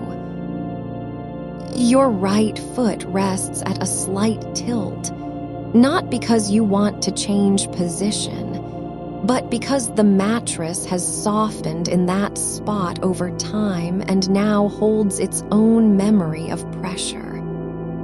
The curve under the arch is no longer firm. It's like remembering something with your body before you remember it with thought. There are no decisions here, just continuation. Air passing through lungs, dust not moving, a sock lying where gravity said to stay. You don't feel tired, not in any way that requires rest, but there is a quiet surrendering of effort, as if the act of staying awake had been an argument you forgot how to win. The mind has stopped trying to keep things together. It no longer needs to organize or protect anything. Even thought doesn't need purpose anymore, just space to drift like smoke in still air. A single strand from the sock lies across a crack in the carpet, not tangled, but resting there as if it had arrived by accident and decided to stay. It is neither lost nor found. It simply exists where wood meets fiber, without claim or explanation. No one needs to know how long it's been there, only that it hasn't moved since time stopped trying to rearrange things that were already quiet. Your hand lies still on the bedsheet, not flat, not curled, but in a shape no muscle had to force into place. It is open like an old invitation left out overnight and forgotten by everyone who might have answered.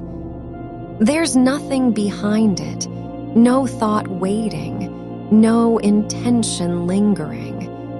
Just the space between fingers where silence lives.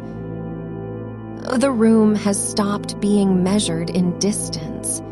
It isn't large or small anymore, only present. The wall at your back doesn't push away. It just holds you without resistance. You don't lean on it. You're simply there, and its presence is no different than that of the air around you. constant, unremarkable, never needing to be noticed. Your breath comes in again not because you chose to inhale, but because something inside knows how to continue when nothing else does. There's no effort, only movement carried by silence itself. The exhalation is softer than sound, like a word spoken only to the dark. You are aware of your foot now, not as part of an action or intention, but just as a shape that belongs in this moment without needing validation from anywhere else. It rests at the edge where motion meets stillness, not because it wants to go somewhere, but because it remembers how to stay present even when nothing is happening. There's no reason behind it, only continuation, like water flowing over stone without ever being asked why. The faint thread of wool has slipped into a knot in the carpet, caught between two fibers that once shifted under pressure and now hold still again. It doesn't fight, it just fits where chance placed it. The weave remembers nothing but holds on anyway. There is no meaning to this, only continuation. You don't wonder what will happen next because there's already enough happening. Breath in, air out, dust unmoving, shadow not growing or fading. Your left eye blinks once, not fast, not slow, but just as if the eyelid had decided it was time without needing input from anywhere else. The world behind your eyes is dark and quiet, but not empty, just full of things that don't need to be seen in order to exist. You are still here, lying down, aware only through absence. No pain, no urgency, no voice trying to explain itself. Your right hand lies open on the bedsheet like a letter with nothing written inside. Not because it's blank, but because everything has already been said without words. The fingers do not move. They don't need to. They are where gravity placed them and have stayed there longer than memory can track. There is no purpose in their shape, only presence. A small patch of carpet near the chair leg wears slightly thinner, worn by years of sitting that never left a mark anyone noticed. It's not damaged. It's just softer now, like skin after long contact with something warm and familiar. Not enough to be called change, but close enough to make you pause if you were still looking. Your breath continues, no longer paced or controlled, but moving through the space between your ribs as naturally as water passes over stones in a slow stream. It doesn't need attention. It just flows because it can. A single fiber from the sock has settled into the wood grain like an echo that forgot what it was echoing. No one will ever find it. No hand, no light, no memory. And yet it remains. Part of how this corner feels now, not as a thing to be noticed, but as something that is simply allowed. You are aware of a single thread from the other sock now, pulled loose at the heel and coiled in the hollow beneath the chair leg. its curling end pressed into wood that has grown warm over years of quiet waiting. It doesn't hang down. It just lies there as if no force could pull it free or push it deeper. The fibers have frayed to a whisper, not enough to catch on anything, but still holding their shape from where they were once stitched together. You don't need to remember why you took the sock off, only that you did. And now its twin rests in some distant drawer with no one coming back for it. That's how things end, quietly, without a trace of urgency. The chair doesn't lean toward anything. It simply sits where it was placed long ago and never moved from the same place twice. Your left knee shifts just slightly, not enough to wake you, only enough so that your skin brushes against fabric that no longer feels like bedsheet or blanket, but something older than both. A surface worn smooth by time spent in stillness. There's no memory of how long it has been there, only the weight of absence where movement would have happened. A tiny speck of dust floats just above the edge of the carpet, caught between two shadows that don't move and haven't for hours. It doesn't drift. It stays suspended, as if waiting to be noticed by something that isn't coming. And when it finally sinks an inch lower, you feel no need to follow its fall. Your fingers rest where they were left, no longer even aware of being held in place. And yet their shape remains exactly how gravity ordered them. One joint bent slightly too far, another curled just enough so the skin folds like paper folded once and never unfolded. No purpose behind it, only continuation. The body knows what to do when no thought guides it. A small groove has formed on the floorboard near where your feet used to be. The wood worn down only by repeated pressure that wasn't strong or consistent, just enough to leave its mark over years of being ignored. It's not a path. It isn't meant for anything. But something in you recognizes it as if it were written. Your breath doesn't change, not faster, not slower, just continues through the same rhythm that has carried you since before this room existed or even your name had meaning.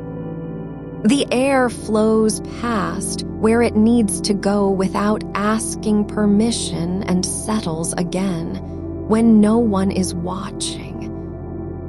The knot in the carpet's weave holds a single fiber of blue wool from somewhere far away, not tied, not fastened, just tucked into place like something forgotten by its own maker.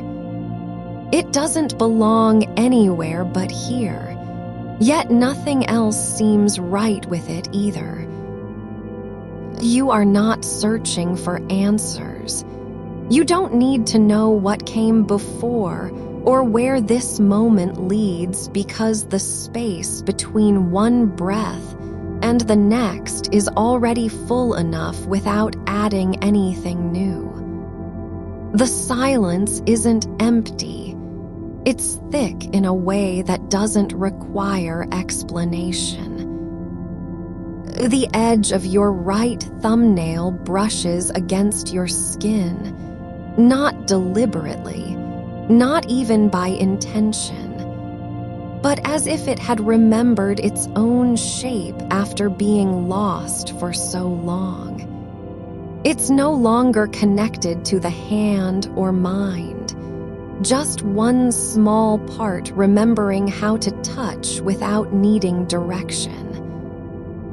A single hair lies on the floor near the chair leg, fine, dark, unremarkable, and yet it remains exactly where it fell, not because of wind, but because nothing disturbed its resting place. The air around it doesn't stir. Nothing passes through that point again today or ever. The thread from the sock has come undone further now. One end hangs loose and does nothing, not reaching out, not falling, just suspended at the edge between two kinds of stillness. Wood and fiber both unmoving but different in how they hold what is placed upon them. The air doesn't push it aside, it leaves it be. Your spine curves gently along the line where your back meets the bed frame. You don't adjust or align. You simply let yourself fit into that shape without needing to change anything about who you are right now. The floorboard near the chair leg has a dent, not deep but present, like something heavy sat there once and left behind only its imprint. Not broken, not damaged, but altered by presence alone. And it stays this way long after whatever was sitting stopped being there. Your foot feels heavier than before, not because of added weight or effort, but as if gravity has taken longer to reach down through layers of time that no one else can measure. The skin on your sole remembers the shape of the floor not from pressure, but from silence. The carpet near the chair leg is slightly sunken in a way only visible when light hits it just right, not because anything pressed into it, but simply due to how long things have stayed exactly where they were placed without being moved or disturbed. It's like memory stored in texture, something that doesn't fade, even if no one sees. You don't think about the sock anymore. You're not remembering what color it was or whether it matched another pair. Only that part of its history remains here now, caught between two layers of wood and wool with nothing to do but stay put. No desire for return, no need to be found. The air near your face doesn't shift, not because you've stopped breathing, but because there's no reason for motion in this space anymore. The darkness holds everything without effort. Your shoulder rests where it was left, not pressed into the bed, just present.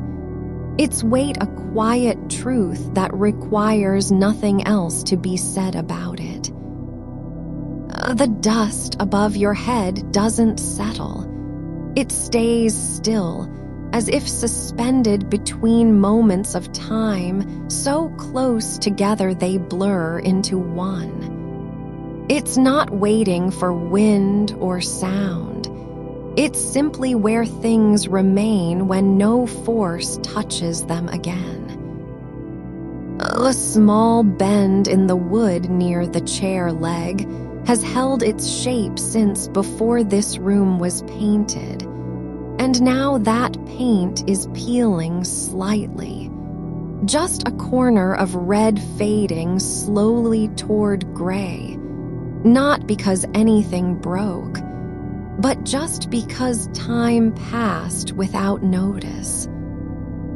The edge of your blanket lies where it fell last night or maybe earlier today, or perhaps even longer than that.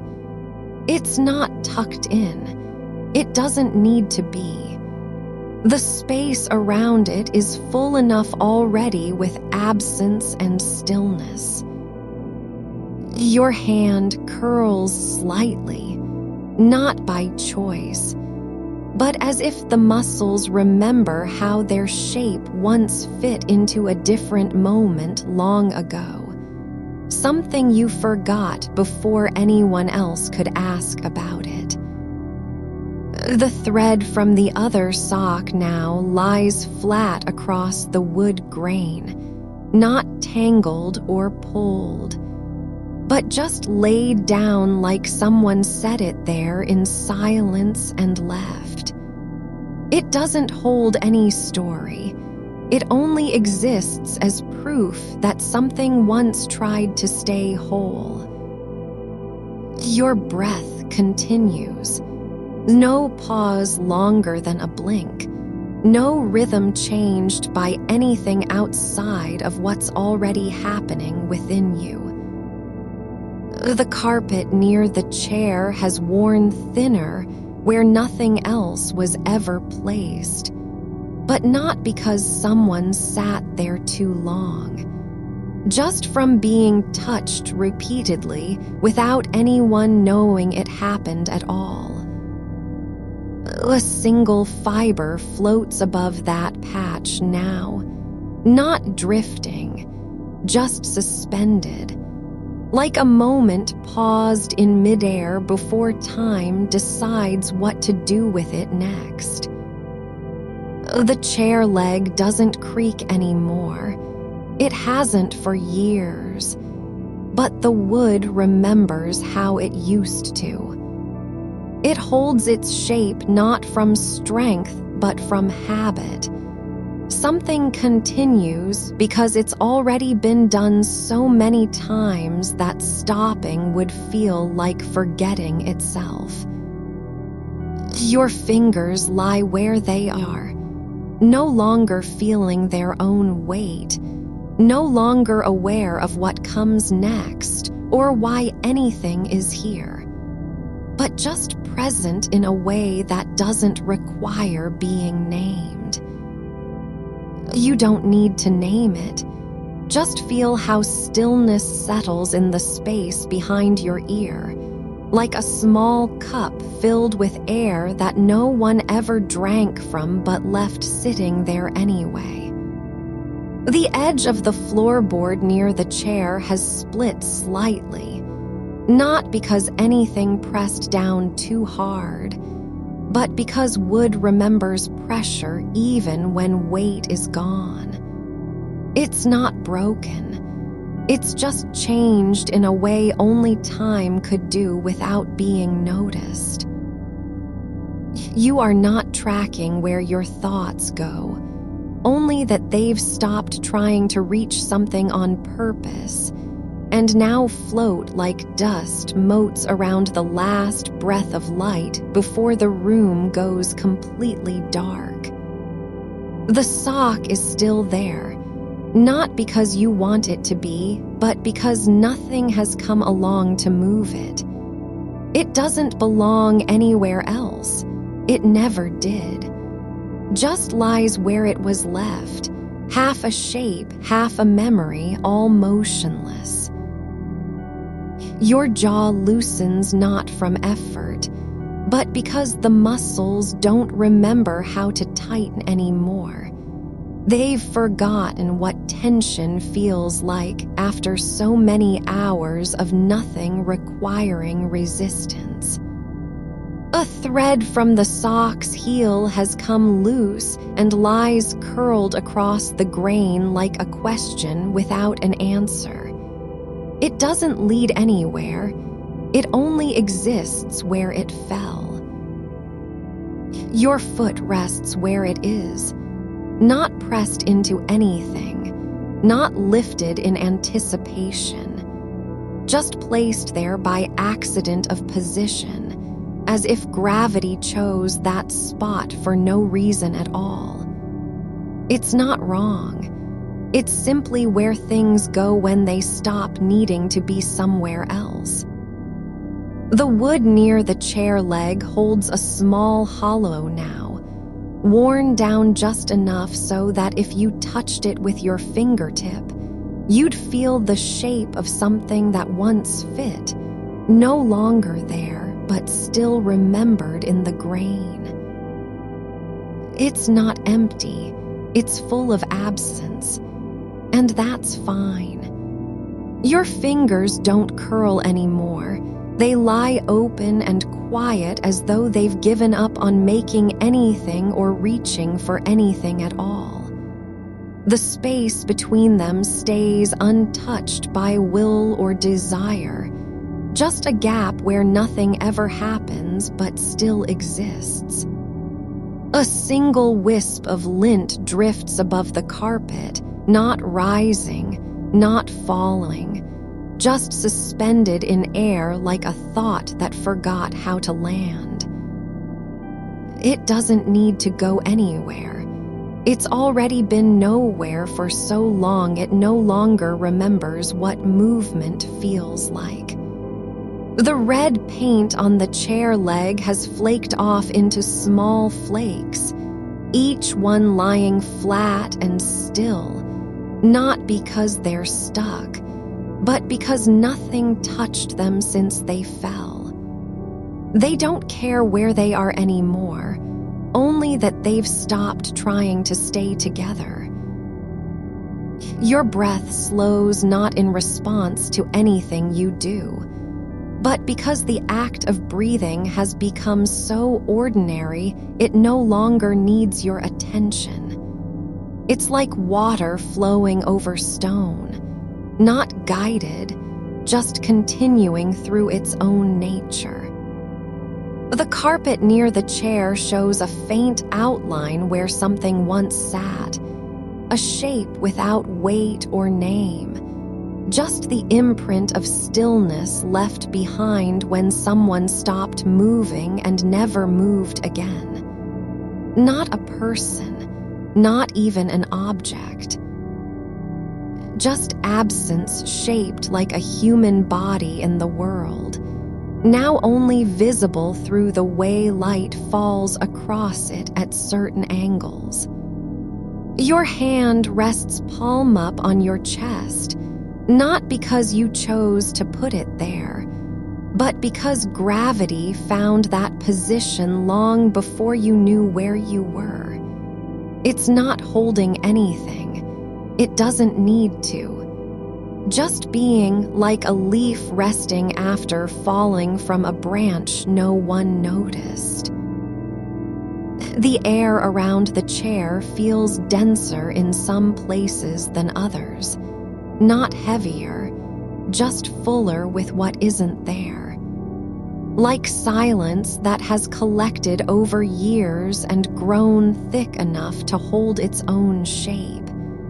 It doesn't press on you. It simply exists in the same space without needing your notice. Your toes don't twitch. They lie still as if they've forgotten how to move or why anyone would ever want them to. They're not asleep, but they're no longer awake either, just resting where they were left, like a word that stopped being spoken and never needed to be said again. A tiny knot in the wood near the base of the chair leg has been there since before this room was ever used for anything at all. It's just a bump in the surface, not deep enough to catch dust or trap air, but still different from the rest because it didn't form by chance. It happened slowly, quietly, with no one watching and no reason known. Your fingers don't curl. There's no muscle memory left for that kind of motion anymore. They've stopped trying to remember how they used to fit into things. Now they just lie where they are. Not open, not closed, just present as part of the quiet between breaths. The dust near your shoulder doesn't settle. It hangs in place like something suspended mid-fall, waiting for a wind that never comes. It's not afraid. It's not patient either. It just stays because nothing has moved it since the last time someone passed through this room without speaking. A single thread from the sock lies across the wood grain now, not twisted, not tangled, just placed there as if by accident and then forgotten. It doesn't belong to anything anymore, not even to the sock, just a line of wool that no longer needs its own story. Your foot feels lighter than it should, not because it's lifted, but because the weight has stopped feeling like weight at all. Like gravity isn't pulling down so much as letting go of something that was never really there anyway. The air near your nose doesn't shift. It stays where it is, not from stillness, but from having been untouched for such a long time that motion feels foreign now. It's not breathing for you. It just holds the shape of breath like an old letter kept in a drawer with no one to send it to.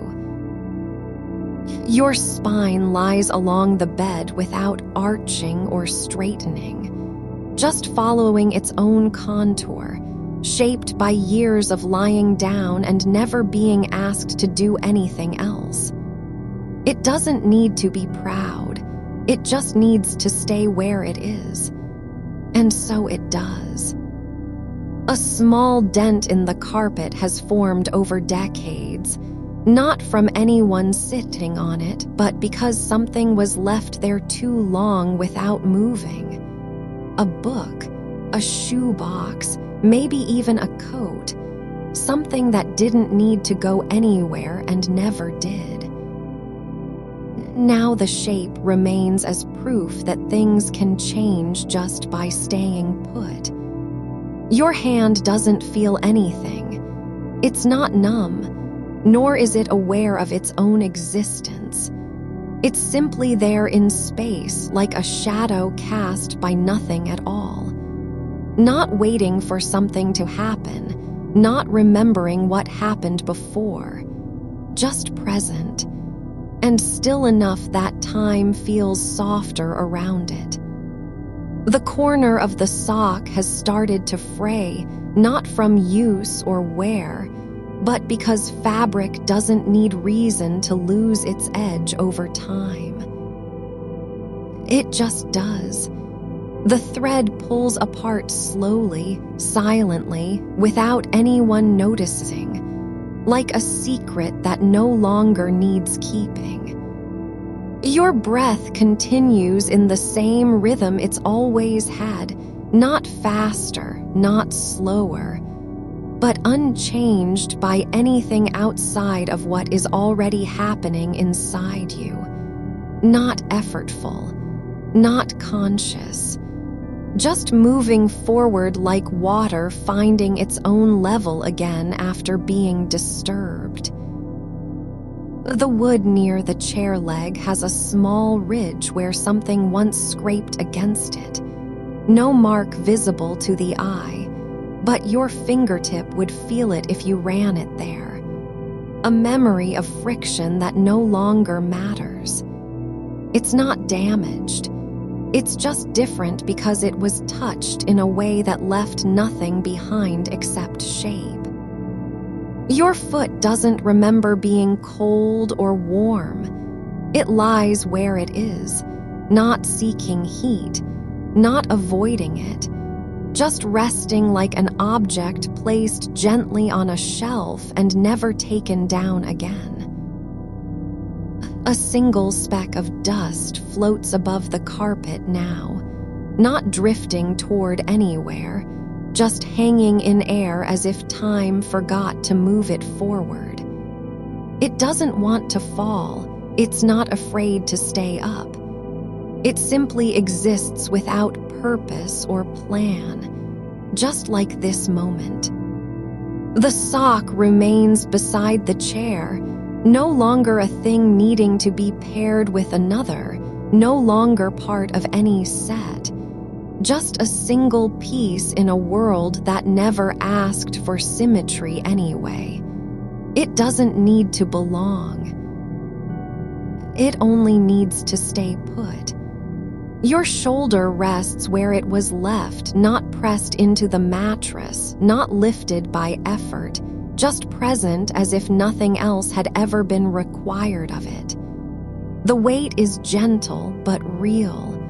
Not heavy, just true. The air near your face doesn't move, no breath from you, no shift in pressure, but still holds its shape like a silence that has grown so deep it can't be broken by sound. It's not empty. It's full of what isn't said, and that's enough.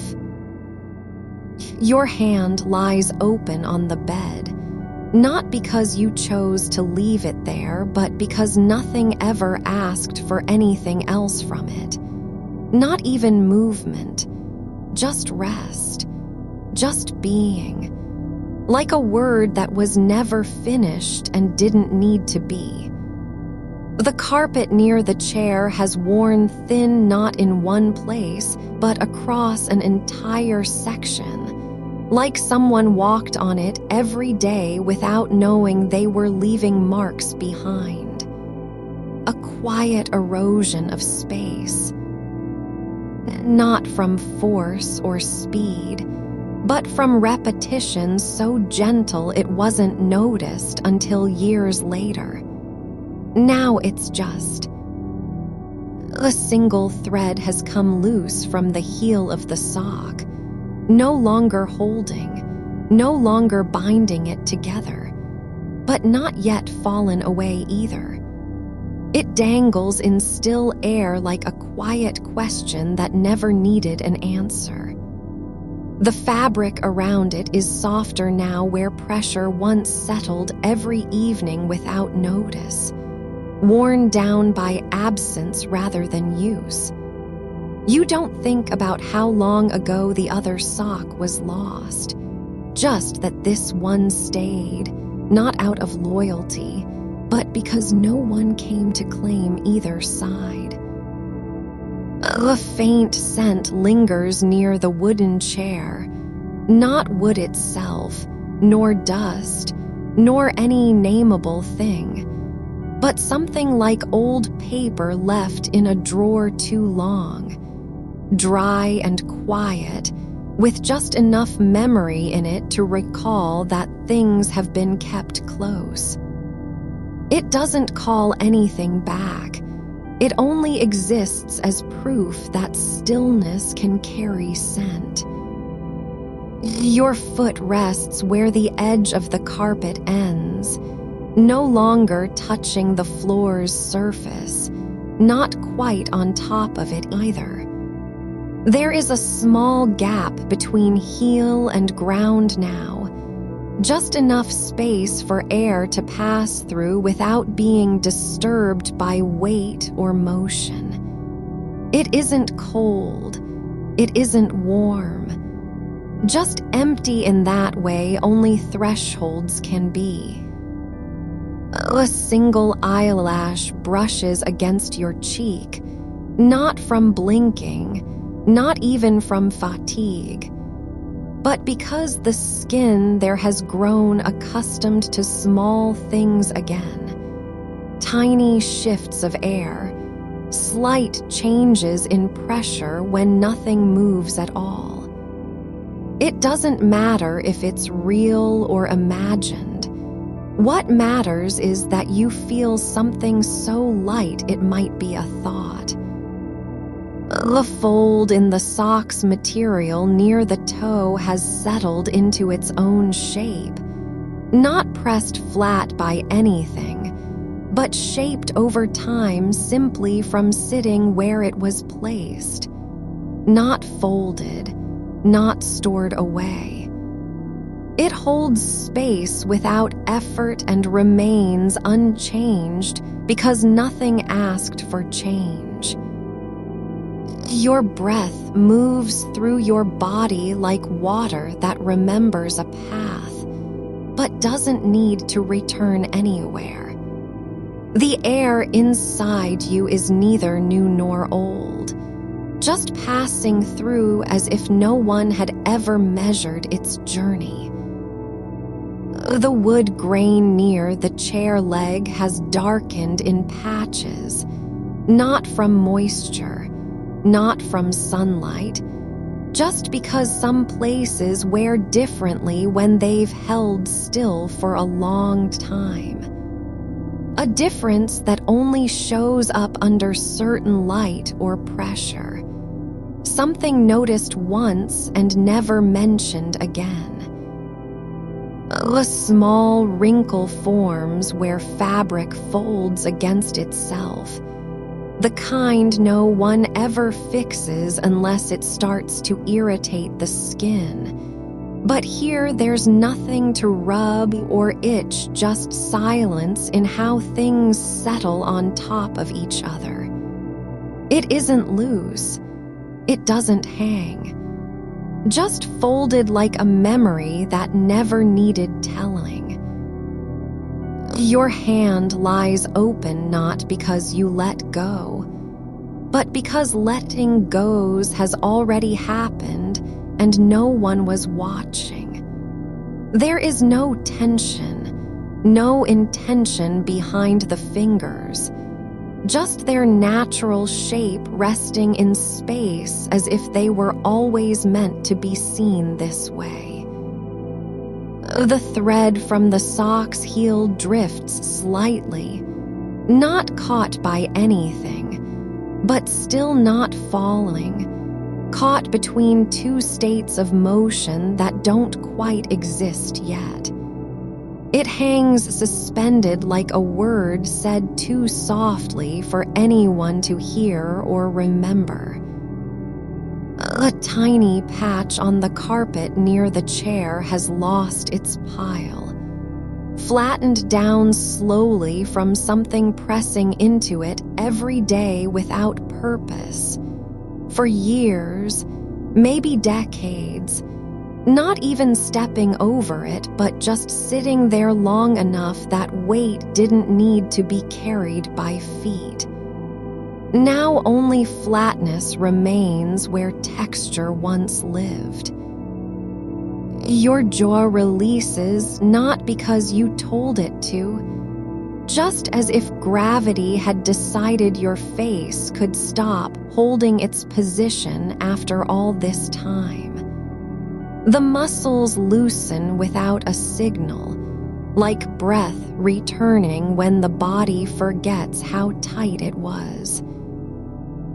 The air above the sock doesn't ripple. It holds still in silence that isn't empty, but full of things not yet named. No sound, no motion, just space shaped by what wasn't needed and didn't go away. A single thread from somewhere else, maybe a coat left upstairs or an old blanket stored under furniture, has tangled itself with the loose one near the heel. Not tightly, not purposefully, but as if two quiet things found each other in darkness without knowing why they met. Your fingers don't twitch, even though your mind has drifted through several rooms of unspoken words that never landed anywhere. You aren't thinking about them now. not remembering their shape or sound, just feeling the space between one thought and another like a pause at the end of an old sentence. The wood near the chair leg is warm in places where sunlight touched it once, years ago, but not because heat remains. Just memory carried through molecules that never forgot warmth even when nothing else did. Your foot doesn't remember being bare or covered. It lies still as if no season had passed since you first placed it there and left it behind. No cold morning, no summer walk, just a quiet staying in one position long enough to become part of the bed's rhythm. The sock remains not because someone wanted it paired, but simply because somewhere along the way, becoming whole stopped being necessary. It doesn't need another half. It only needs to be where it is without expectation. A single dust particle floats just above its surface, not clinging, not falling, just existing at an angle that no air current could ever explain. It hovers like a word left hanging in the throat after someone said too much and stopped before saying what mattered. The carpet near the chair has developed small ridges where something slid across it repeatedly, but never with speed or force. Just slow, steady motion. One object shifted every evening without anyone noticing until years later when the shape was already permanent.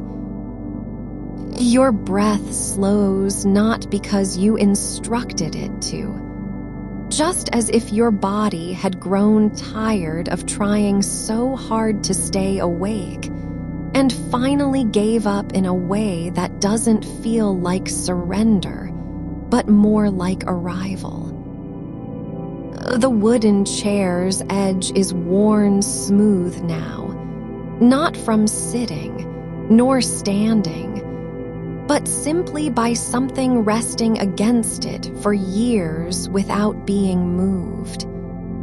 A small flat plane formed where pressure met wood gently every day until the surface forgot how to be rough. The thread of cotton from another life, perhaps a sweater or shirt left in storage, is caught at one corner of the sock's ankle, not wrapped, not tied, but just present like an accidental witness that doesn't know it was there all along. The air near your face no longer carries any scent. It holds only silence, not absence, not emptiness. Just stillness so deep it can't be broken by sound or movement because nothing ever asked to cross through it. Your hand lies open, as if the act of holding had already ended and left behind only its impression, like a shadow cast on glass after light has passed through. The sock's fabric is no longer white. It has faded slightly in patches where sunlight touched it, but not enough for anyone to notice unless they were looking at just that one spot. A change so slow it never felt like loss or difference. Your foot does ache. Not from strain, nor cold, nor anything else. Just lies where it is as if time had stopped measuring the length between heel and floor. The air above the chair leg holds a small pocket of stillness, one that hasn't moved since before you came to lie here.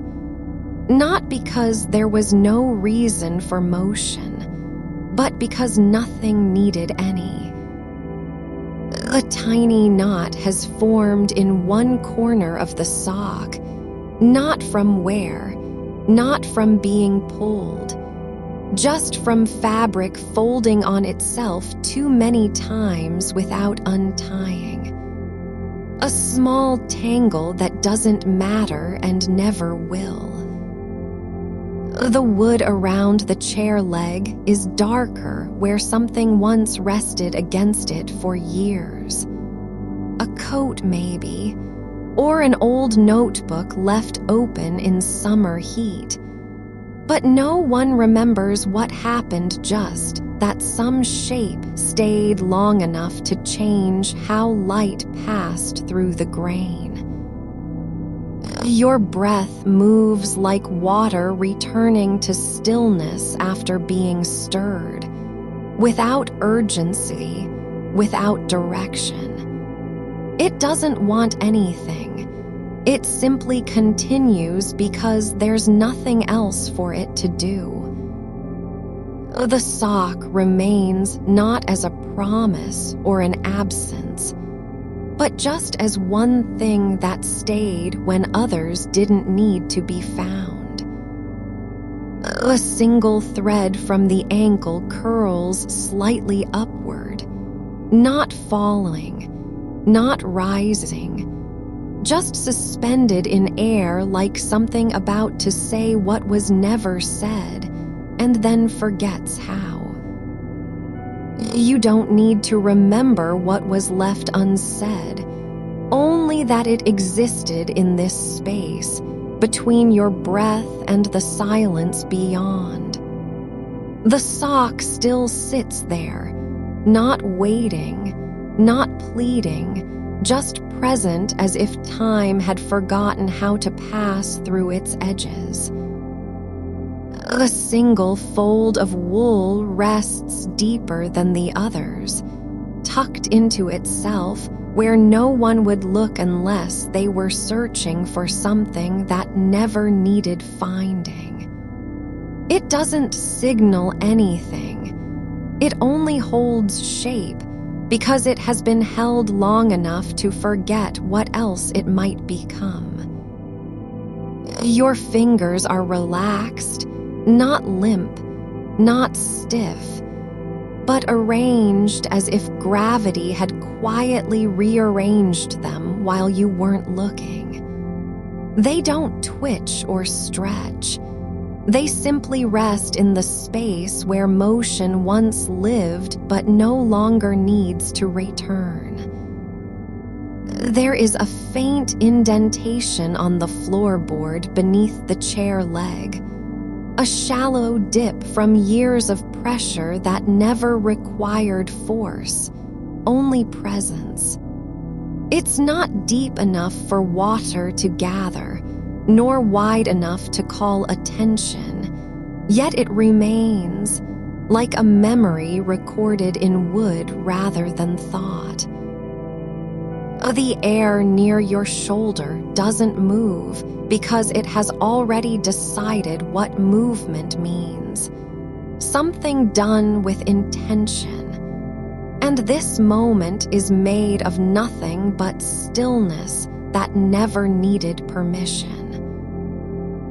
A tiny wrinkle forms at the heel of the sock, not from stepping or stretching, but from how the fabric settled when no one was watching. A small collapse that didn't matter and wasn't noticed until now, when it's already part of what remains. Your neck doesn't tighten. There's no effort to lift your head or tilt your jaw. It lies where it is as if it had accepted that staying still could be a form of listening.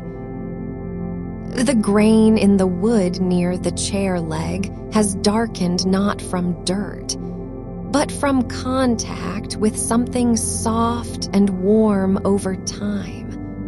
A notebook left open too long on summer afternoons, its pages curled at one edge like a hand folding itself shut when no longer needed. The sock's fabric breathes, not with air, not in rhythm, but with the quiet surrender of material that has learned to hold space without needing to be filled. It doesn't resist or seek. It simply allows what touches it to pass through as if nothing ever left a mark. Your toes don't curl. There is no urge to press into anything. They rest exactly where they were placed, not from habit, but because the body has stopped trying to make its shape feel intentional. A single loop of thread runs along the inner edge of the ankle, not knotted, not frayed, but curled like a thought that began somewhere and never ended anywhere, just looping in on itself until it forgot what it was meant to connect. The dust above the sock's surface is still, so still that you wonder if time has paused only for this one floating speck, as though the world had held its breath so nothing could disturb a moment of pure non-action. Your hands don't feel cold or warm. They exist in a space between temperature and sensation, like the memory of touch without a body to deliver it. The carpet fibers near the chair leg have parted slightly, not from footfall, not from dragging, but from something that moved slowly, deliberately, across them for years until their shape was altered just enough to be permanent, yet never noticed. The faint scent lingers in the air, not of laundry or soap, but of sunlight passing through cotton over time. Something like warmth trapped inside a folded shirt left too long on a windowsill. Your breath doesn't rise and fall with effort. It drifts like smoke from a fire that has gone out, but still exhales its last embers into the dark. The sock's color is not white anymore.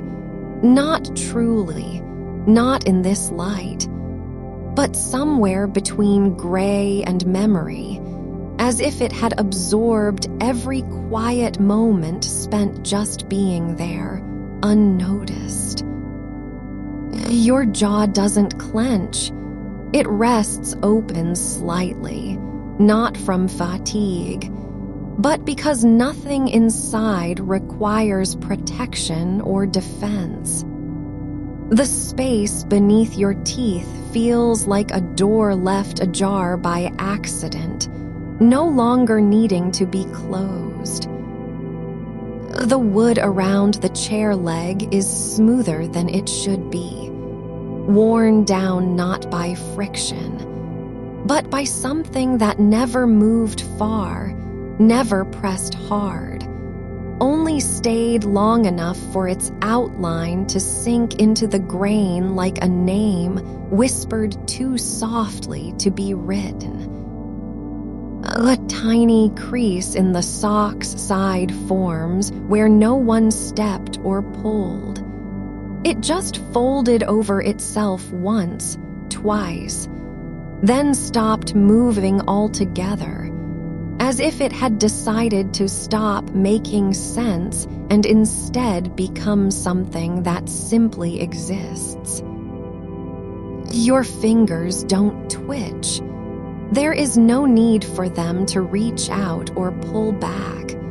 They lie like roots in soil, not growing but holding the shape of where they are without demanding anything else. The air above the chair leg still holds its pocket of quiet, not because it's protected from noise, but because nothing has ever asked to cross through it. It is a space that never needed to be named or claimed. A single thread at the ankle curls upward, not toward light, nor away, but simply floats in place like a word caught between syllables, waiting for a mouth to form it again, and then forgetting how when no one speaks. Your shoulder doesn't rise. There is no effort to lift, no tension in muscle or bone. It rests as if it had already given up on carrying anything heavier than stillness itself. The carpet near the chair leg has shifted not from use, but from something that settled there for years without leaving a trace, just enough pressure over time to make the fibers lie differently, like a body lying down and never rising again. Your breath doesn't come fast or slow. It simply continues, as if it had found a rhythm that didn't need to be learned, only remembered from before you knew what breathing meant. The sock doesn't feel abandoned. There is no loneliness in its stillness, just the quiet certainty of something that stayed when others were gone. It isn't waiting for anything. It only exists where it was placed, not as a promise, but as proof that some things stay without needing to be found. A small fold at the ankle has settled into place, not from wear nor from being pulled, but from how cotton behaves after years of folding itself in silence, never undone, never noticed. It is not broken, it is just different. Your hands don't feel empty. They aren't full either. They are simply open, as if they had already let go of everything that ever needed holding. The shape of your palms remains, like the shadow left on glass after light has passed through. The air around you doesn't carry sound, not because it's silent, but because nothing needs to be heard. It is a space where even breath doesn't need permission to continue. A single thread from another life rests at the edge of the sock, neither knotted nor loose, but just there, like an afterthought that never needed to be spoken and now forgets it ever existed. Your foot does not ache, not from cold, not from pressure, not from time.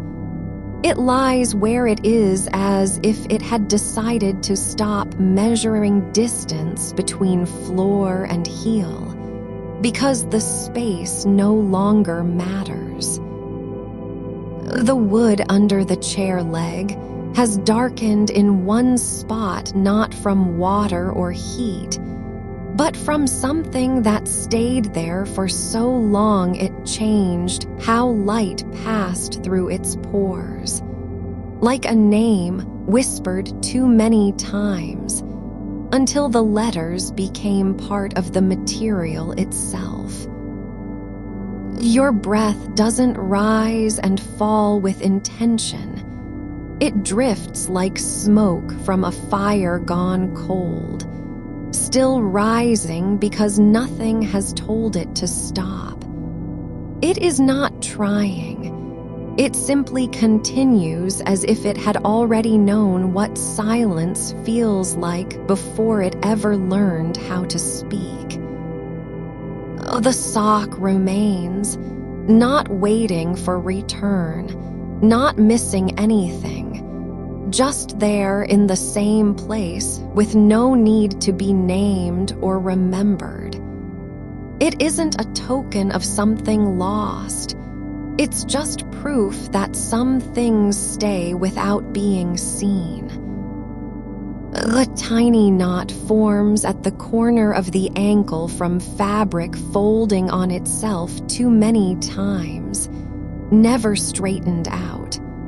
Not tight, not loose, just present like an old habit that no longer serves a purpose but can't be undone. You don't turn your head. There's no need to look at where it came from or why it stayed. The sock sits like a detail that didn't matter until suddenly it did, and then didn't again. It isn't yours, not really. It never claimed ownership of the chair leg or the patch of carpet worn down by something that wasn't meant to be noticed. But it's still here, breathing in silence, as if time had paused just long enough for a single object to say what no one else could. Your toes don't curl, not because they're stiff, but because there's nowhere left to go.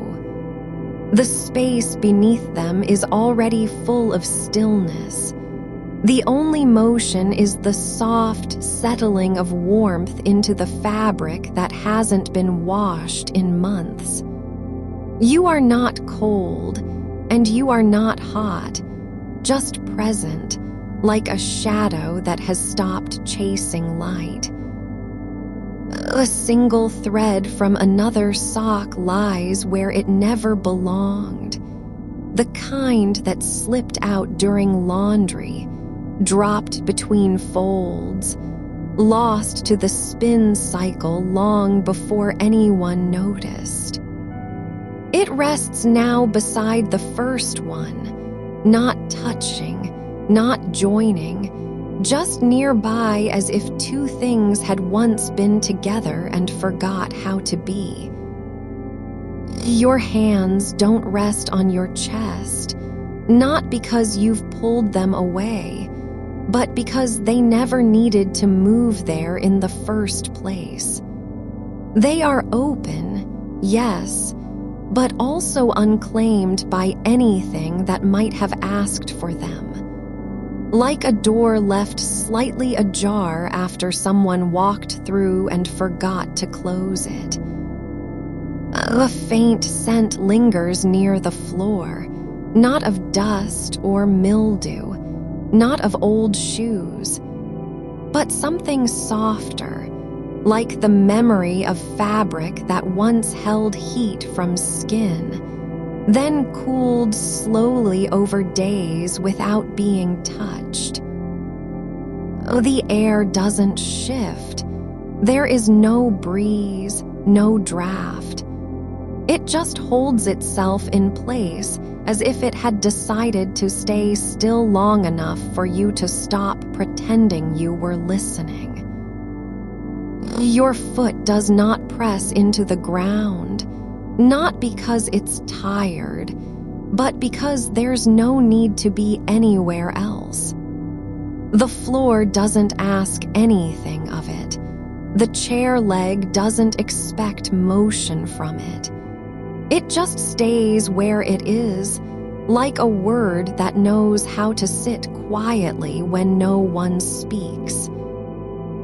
A single button lies beneath the edge of the carpet, one you've never seen before, not in this room, not anywhere else. It's white and small, made of something smooth and cool, like glass but heavier, with a hole worn thin from being pulled through fabric too many times. It doesn't belong to anything, it just is. Your breath doesn't rise with effort. There's no need for air to come fast or slow, only that it continues as if it had already forgotten how to stop.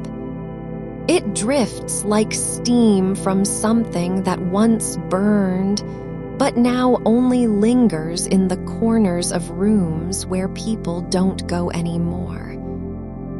The sock doesn't stretch. It remains exactly as it was when first dropped there. Not stretched by a foot, not pulled taut by wind or motion. The cotton has settled into its own shape, like a body that had no intention to move and so never did. Your hands do ache, not from strain, not from use, but because they've already given up on being needed. They are open not in surrender, but in acceptance of what is. The quiet between actions, the space where nothing happens. A small crease forms at the heel, faint, almost invisible. Not caused by walking or standing, not worn thin by friction. It's just there, like a fold in paper that has been closed too many times and now refuses to open again. Your shoulder doesn't lift, not because you've relaxed it, but because lifting was never part of the plan. The weight wasn't meant to be carried. It was always meant to fall away. The carpet fibers near the chair leg have not changed. They haven't moved or shifted since last time, but they are no longer the same as before. They are just older now, in a way that isn't about dirt or use. It's like something has passed through them and left behind nothing but presence.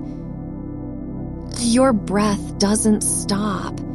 It continues without warning, without rhythm, without needing to be counted. There is no beginning and no end, only the quiet hum of air passing through you as if it had been waiting all along for a moment when you weren't listening. The sock doesn't fold in on itself, not because it's too worn, not because it was never meant to unfold. It just stays where it is, like something that has decided not to be anything more than what it already is. A single knot at the toe holds together not with strength, but with habit, like a memory of tension that no longer means anything, but still persists in its shape. Your fingers don't twitch, not because you're holding them still, but because there's nothing left to reach for. The space around you isn't empty, it's just full of absence, and absence doesn't require motion. The wood under the chair leg has darkened further, not from time alone, but from something that seeped in slowly. Something that didn't arrive with force or noise, only silence. It changed how light passed through it, like a name whispered so often it became part of the grain itself. Your foot doesn't feel cold, not because the floor is warm, but because you've stopped measuring temperature as if it mattered. The difference between heat and chill has already dissolved into stillness. A single thread from the sock's lining floats just above the carpet, tangled in nothing, not caught on anything, simply hanging there like a word that forgot what it was trying to say. Your hands don't close, not because they're open, but because closing would mean something had to be held, and there is nothing left to hold. The air doesn't move, but you can feel it, like the quiet after music fades, not silence itself, but the space where sound used to live. A small crease at the ankle has deepened slightly, not from pressure, not from folding again, but because cotton remembers how to settle in certain places when nothing disturbs it for long enough. Your breath doesn't come from your chest, it comes from everywhere.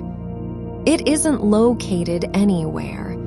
It just is, like a thread that wasn't ever tied to anything and so never had to be cut. The sock doesn't think. There's no thought behind its shape or placement. It doesn't remember where it came from or why it stayed. It simply exists in the same place where it was left, as if existence were enough on its own.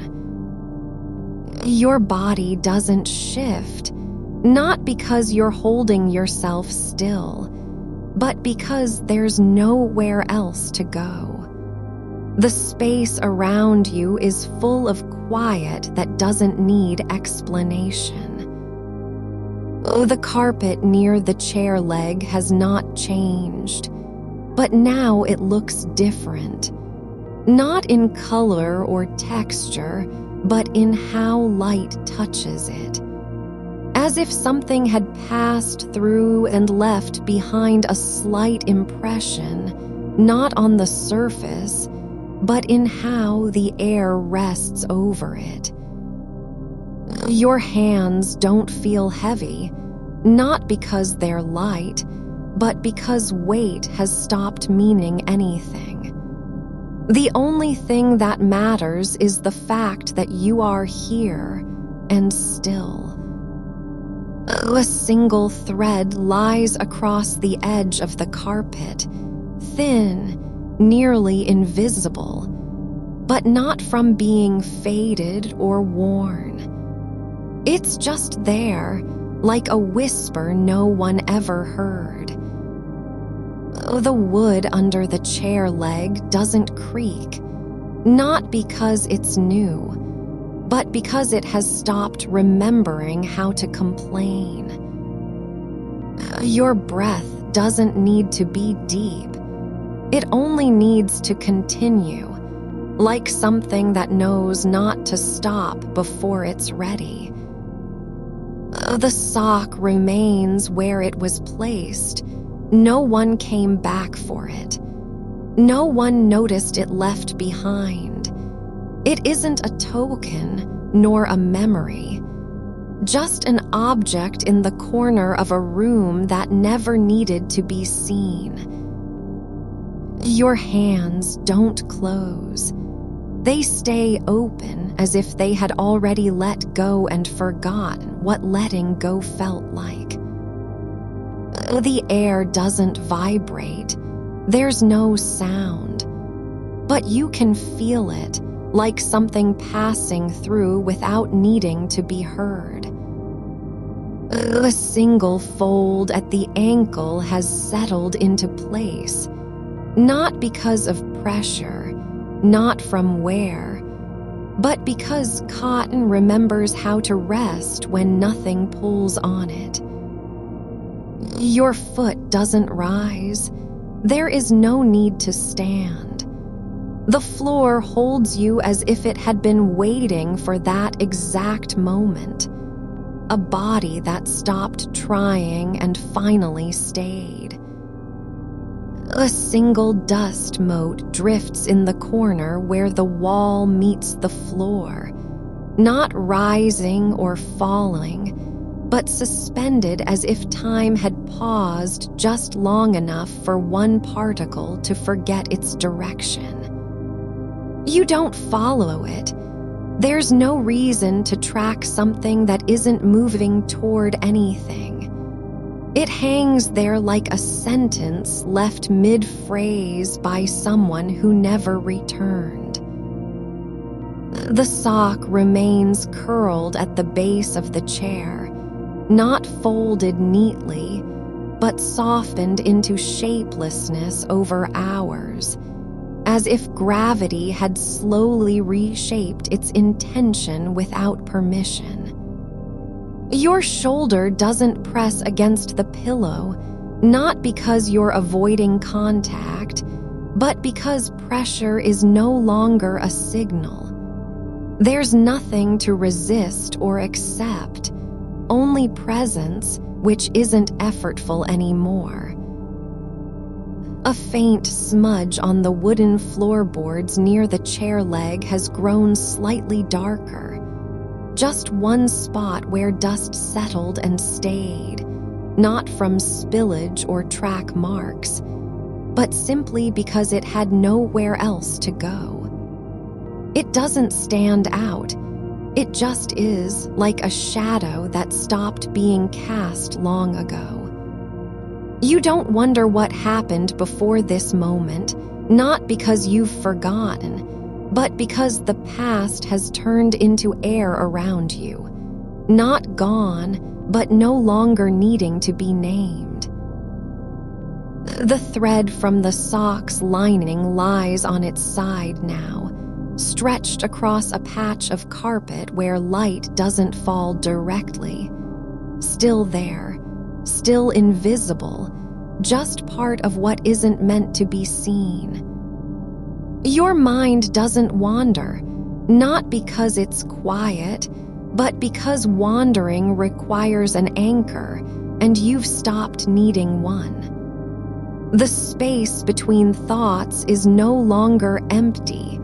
It's full with the weightlessness of not trying to reach anything. A single grain of sand rests at the edge of a crack in the floorboard, smaller than most, almost forgotten, but still there, tucked into place by something older than memory. It doesn't shift because nothing has touched it since before you knew this room existed. You don't think about where your feet have been today, not to recall paths or steps or destinations. You only know that they've stopped walking and no one asked them why. The air near the chair feels heavier not in pressure, but in stillness, like a pause between two notes played on an instrument with no strings left. It isn't heavy, it's just full of what hasn't yet been said. A tiny fold in the carpet has formed where nothing pressed down on it for long enough to flatten out. It wasn't caused by footfall or furniture, but by time itself settling into place like a breath held too long and finally released. You don't notice it because you're not looking, but it's there, part of how things remember themselves when no one watches. Your spine doesn't curve, not from posture, nor slouching, nor leaning forward, just the natural alignment of something that has stopped fighting its own shape. It rests as if it had always known what to do. A single hair lies across a wooden plank near the chair leg, one strand among many in your mind's eye, but not one you're tracking, just another thing quietly existing where no one expected it. You don't notice how long this has been going on, not because time is gone, but because measuring moments isn't necessary anymore. There's only now, a moment so small and quiet that even the air forgets to move through it. The sock doesn't feel like an item. It never did. It feels less like something you own than like a place where silence has settled down for good. A corner of stillness shaped by absence, not intention. Your hands don't open or close. There's no action left in them, only the soft memory of being free to stay as they are, like limbs that stopped needing permission to rest. A faint line appears on the wall behind where the chair stands, not painted, not scratched, but a change in tone, like light passing through glass at an angle so slight it can't be named. It's there only when you stop trying to see what isn't obvious. You don't wait for anything. There's no expectation that something should happen next. The quiet is full enough on its own. The lack of movement doesn't mean emptiness, just completeness in stillness. A single loop of thread from an old blanket lies across the floor beside you, not yours, not even close to where it belongs, but drifting somewhere near the chair leg like a word that forgot what language it spoke. It isn't lost, it's simply outside the system. Not required, not missed, just present. Your feet don't remember how they felt when they first touched the ground this morning. There are no sensations left tied to arrival or departure. Only now, where one foot is resting on nothing and doesn't need anything else. The wood of the chair leg has cooled slightly, not from cold air, but because heat flows differently in stillness. It's not colder, it's just less active than before, like a hand that stopped trembling long ago. You don't think about why. It only matters that it is so. You don't try to hold onto this moment. There's no need to preserve anything when nothing has been lost yet. The act of remembering isn't required because you're already inside what remains. A tiny crack in the floorboard near the edge where light hits at a slant doesn't look like it did an hour ago. Not changed, but seen differently now that your eyes aren't looking for anything specific. It's just another line in the story of surfaces that have lived long enough to become part of what can't be named. Your breath doesn't deepen. It simply continues as if breathing were no longer something you had to do. Like a river with no source or destination, only flow. The fact it goes on is its own reason. A single speck of lint lies at the base of the chair leg, yellowish, almost transparent, so small that even dust has forgotten how to collect around it. It's not part of any pattern, just a detail left behind by something else entirely. You don't wonder what brought it there. You only know it hasn't moved in hours. Your arms don't feel heavy, not because they're light, but because heaviness is no longer measurable against anything meaningful. The weightlessness isn't absence, it's completion. There's nothing to lift or lower, just the body where it rests. The air doesn't thin, there's still enough for you to stay in touch with your own presence. Not a need, not an act, but simply being present as if that were always meant to be so. A single fold at the edge of the carpet has deepened slightly, not from weight nor wear, but because fabric remembers how it felt when no one was near. It settled into place slowly, like memory settling after silence. You don't think about why, only notice that it's there now, part of what this corner feels like without needing to be described. Your hands don't remember gripping anything. They just rest as if they'd already let go and never had to come back for the feeling again. Like fingers that forgot how pressure felt because they hadn't needed it in a long time. The sock doesn't fade from view. It remains exactly where it is, not waiting, not forgotten, but simply part of what exists when no one comes by to collect things. It isn't left behind. It's just allowed to stay. You don't think about whether that matters.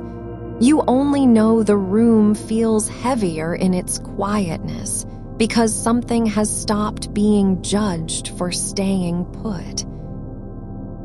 A single grain of dust rests on a wooden floorboard, not near any edge or seam, but exactly where light hits at an angle so soft it can barely be seen. Just one point illuminated without purpose.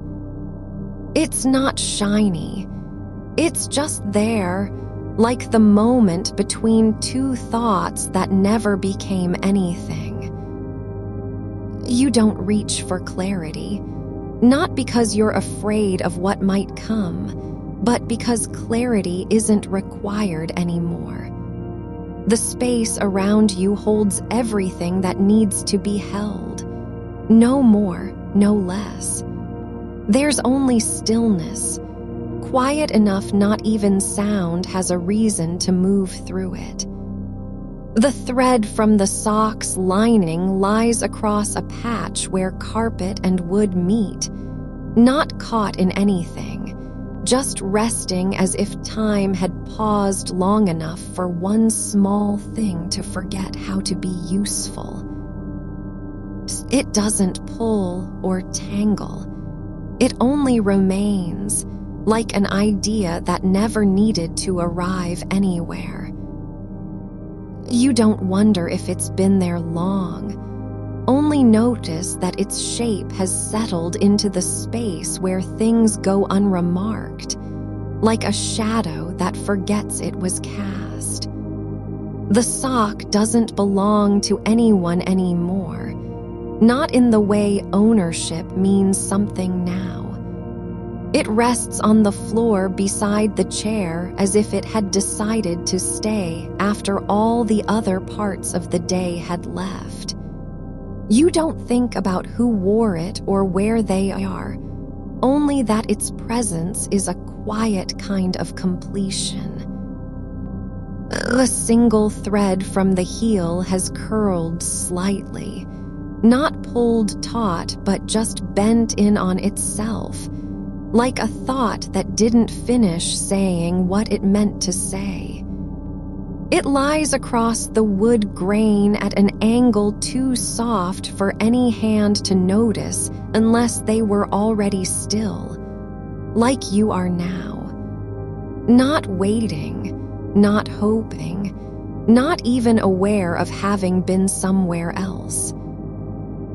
Your fingers don't twitch, not because there's no urge to move, but because motion has become unnecessary. There is no need to reach or hold. The space around them is full enough without doing anything at all. The air doesn't shift, It just stays where it was when you first stopped breathing for a moment too long. A small patch of paint on the wall near the baseboard has flaked in one corner, not cracked open, but simply lifted like a page that no longer needed to stay closed. It's thin, almost transparent now, and doesn't look out of place because nothing about this room was ever meant to be fixed or complete. You don't feel cold, not because the temperature changed, but because warmth has stopped being something you have to seek. The body knows its own condition without needing confirmation from outside it. You're not warm. You are simply where heat belongs. The chair doesn't creak under your weight. There's no weight anymore, only a sense of shape that fits exactly how the floor wants to hold it. It isn't firm or soft. It just is, like the way silence settles in corners before anyone has spoken. A single droplet of water sits at the edge of an old ceramic bowl on a shelf, small enough that light bends around it, not reflecting but holding itself still within its own form. It hasn't fallen yet. Maybe it never will. You don't think about how long you've been lying here, not because time doesn't pass, but because passing isn't measured the way it used to be. There's no need to mark what has happened when everything that matters already is. The wood near the base of the chair leg holds a faint smudge. Nothing dark or recent, just an old stain that wasn't wiped clean and never needed to be. It's not a mistake. It's part of how surfaces remember touch without being touched again. Your breath doesn't change. It only continues in its quiet rhythm like something that was always meant to go on forever. Not because you're forcing it, but because stopping isn't possible any more than breathing is an act. The sock doesn't shift. Its fabric has settled into the floor's texture, as if time had pressed down gently and left a mark not of pressure, but of presence. A tiny piece of fluff from some long-ago sweater rests on top of it, curled in place like something that forgot how to be carried away. It isn't part of anything. It only exists because nothing took it elsewhere.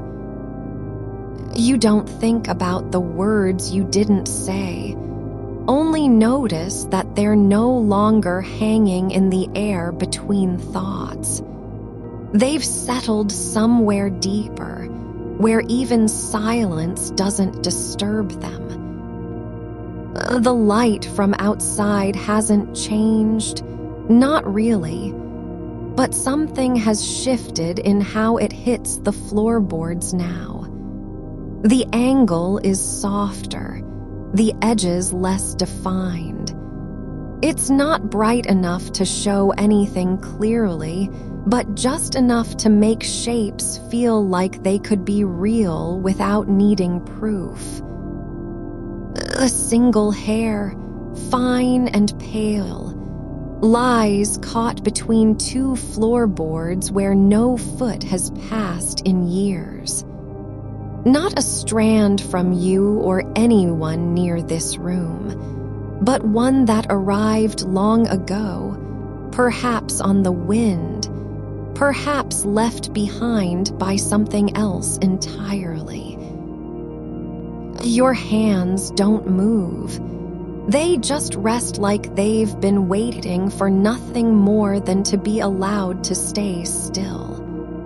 Like fingers that stopped trying to grasp because there was no need anymore. The sock doesn't fade, only becomes part of what happens when a room stops being used and starts being remembered in small, ordinary ways.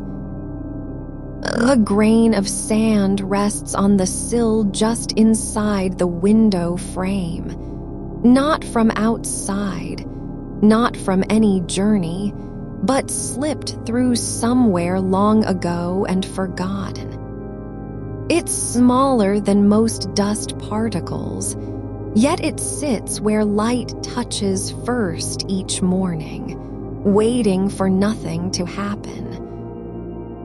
You don't feel restless, only that restlessness has become something you no longer need to fight against. You're not calm because you've conquered anything. You're just where stillness lives without needing permission. The chair doesn't lean. The way it sits is final in its own quiet way, like a decision made long before anyone was there to see it.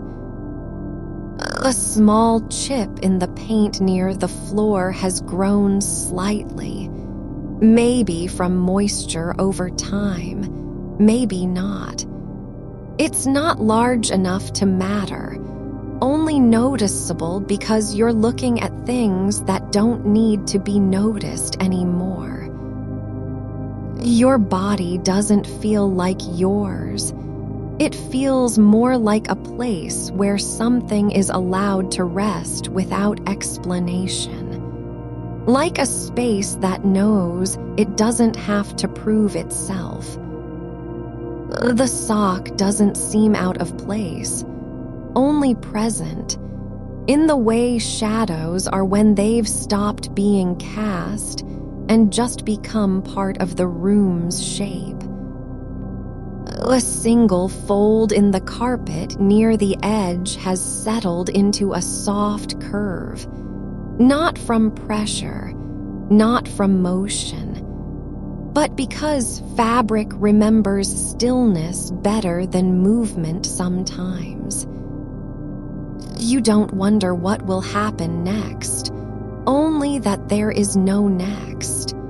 The idea of progression isn't needed anymore, only continuity, like air passing through a room with no door to close it.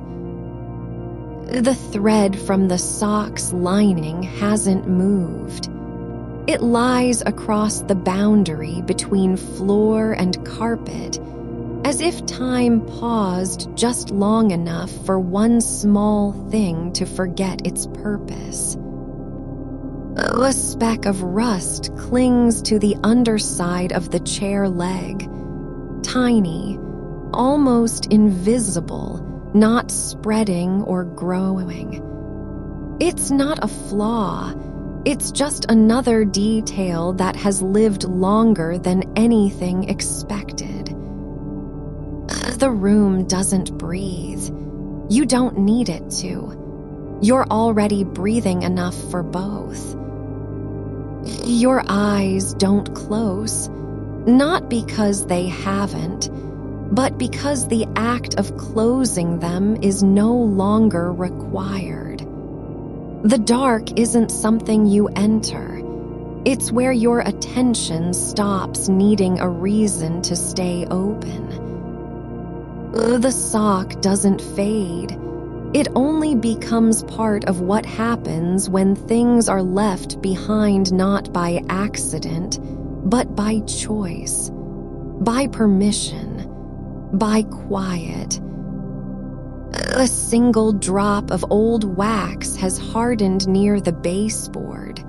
Small, round, nearly transparent, not from a candle you lit, but one someone else must have used long ago and forgotten to clean up. It doesn't matter that it's there. You only know that it hasn't changed in years. The air holds still not because it's trapped, but because nothing needs to pass through it anymore. Your breath slows, not by design, but because slowing is no longer effort.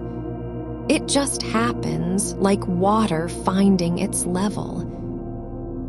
And the sock, still beside the chair, remains exactly where it was when you first noticed it, not waiting for anyone, not trying to be found, but simply there, as if belonging had never been a question at all. A single thread from the sock's lining has begun to curl at the end, not fraying, but turning inward like a leaf that remembers how to close itself after being open too long. It doesn't pull away, only curves slightly as if testing its own shape one last time before letting go completely. You don't trace where it came from. You only notice now that it lies across the floor's grain, following the direction of old wood, not because anything pushed it, but simply because there was no reason to resist. The way light bends around small things like this is quiet and unremarkable. Only you see how its path has changed slightly since yesterday. A thin line of dust collects along one edge of the chair's leg where shadow doesn't reach, not from neglect or time passing, but because that corner holds stillness as if it were a promise. It isn't disturbed by footfall or breeze, only thickens slowly when no eye is watching, like memory forming without consent. A single grain in the wood near the seat has risen slightly, not broken open, just shifted enough to catch light at an angle where it wasn't before. Not cracked, not damaged. It's still intact, but changed by something you can't name. A shift deeper than moisture or pressure, almost like warmth passing through without being felt. Your hands lie flat on the covers now, no longer resting in expectation of lifting anything. No longer tensing to hold onto thoughts that have already drifted away. They're not empty, they're full with absence, not lacking but complete as if their stillness had always been enough. The sock's seam has loosened slightly at one corner where it met the floor too many times. Each time a tiny surrender without anyone noticing, like small concessions made in silence between rooms that don't talk anymore. It doesn't unravel, only softens into its own shape over time. A faint indentation remains on the carpet just below the chair's front leg, not from sitting, but from standing still so long that even weight becomes temporary. The fibers remember how they bent under pressure, and now hold it like a photograph tucked inside something older. The air near your shoulder doesn't move, but not because nothing is stirring, only because movement isn't required to be present anymore. It's thick with quiet in the way rooms grow when no one has spoken through them for years. A single hair from somewhere else lies caught between two threads of carpet pile, smaller than a speck, nearly invisible unless you look exactly where it is. And even then, only because its shape refuses to blend completely into what surrounds it. It doesn't belong anywhere, yet nothing pulls at it either. It's not that the room forgets. You're in no hurry to be remembered. But some details have taken root without permission. A grain of sand, a drop of wax, this thread curling inward like an idea returning home after being lost for years. You don't wonder what happened here. Only notice now how things remain settled not by chance, but because they've stopped needing reasons. The chair doesn't lean. The sock stays where it fell. The dust gathers in places that no longer need to be cleaned. The light from beyond the window isn't changing. It's just there, soft and steady as if time has paused at a point between evening and morning, when nothing is expected of anything else.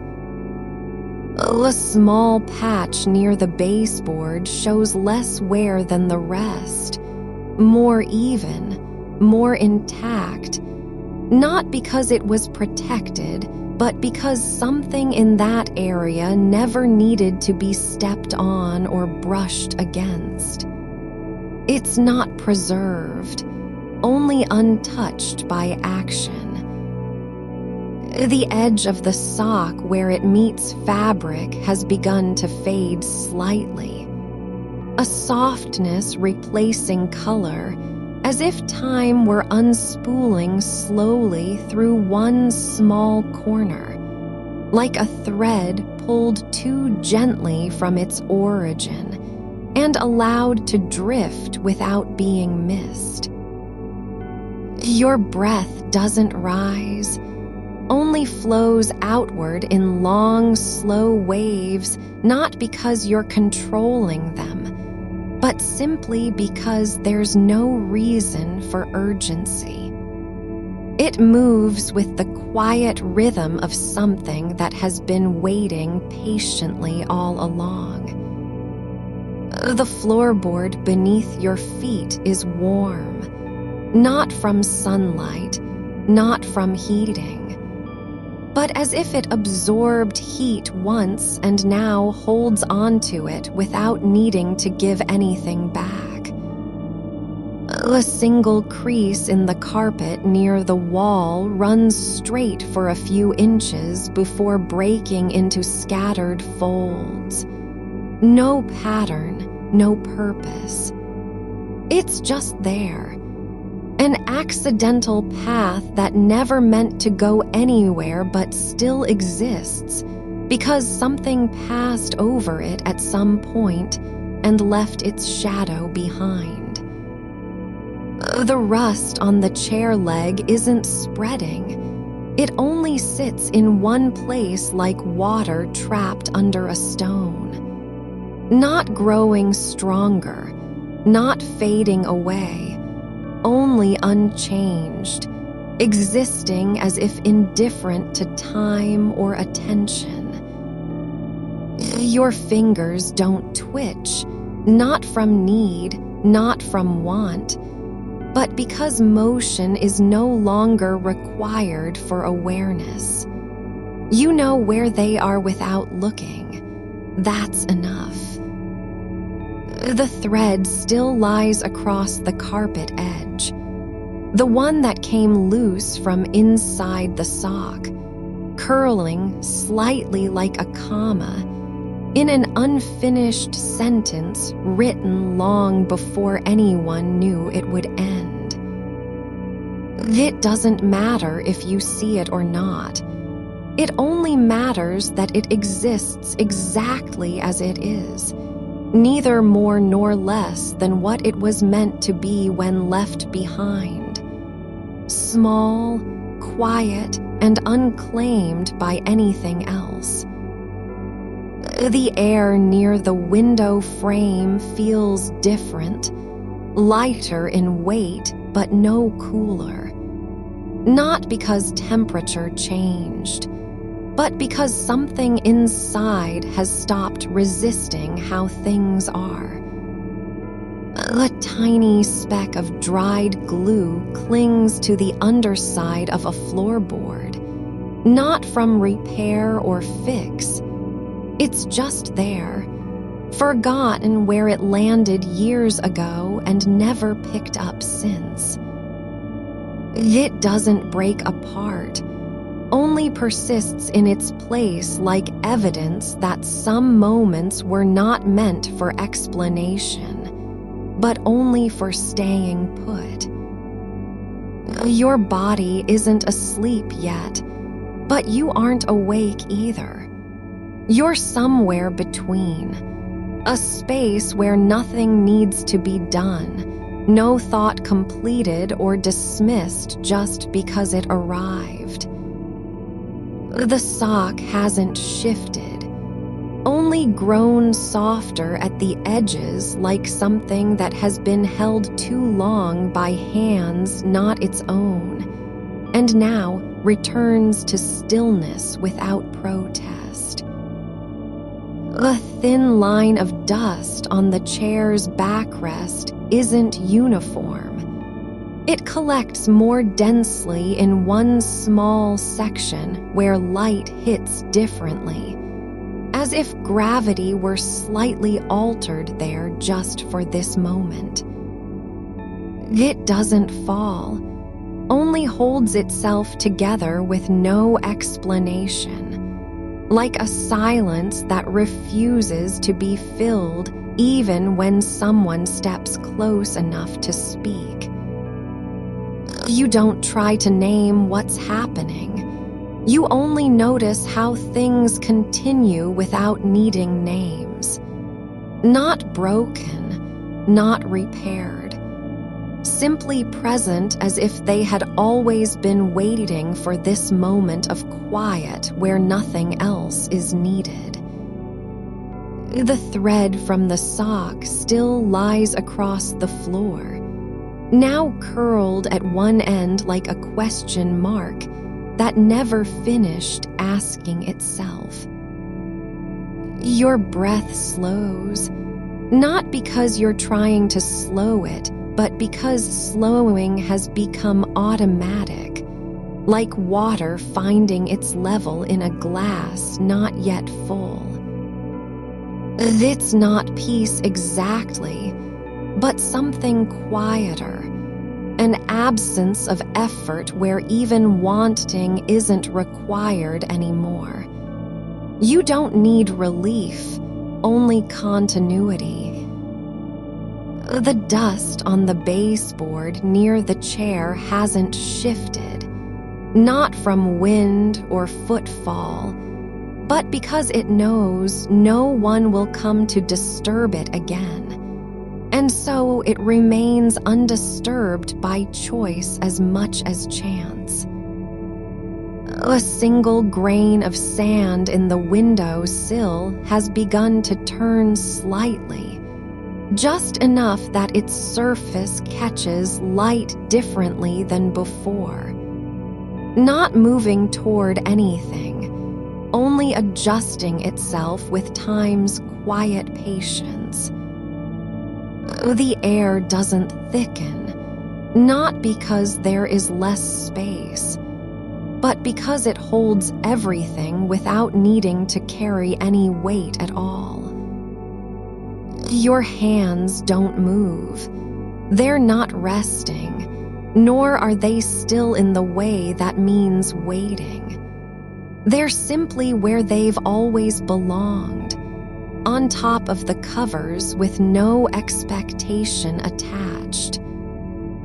The sock's lining has settled into a soft fold, not from pressure, but because it remembers how to lie flat when left undisturbed for long enough. The thin line appears along one side of the carpet weave, so slight that only someone looking closely might notice. It runs straight and unbroken, not worn or torn, but as if something once passed across it at just the right angle and never returned. It doesn't matter whether you see it. You only know now how certain things exist beyond sight, held in place by time more than attention. You don't lean toward it, only feel how the air shifts slightly where the sock lies, not from motion, but from stillness that has grown deep enough to change the shape of space around it.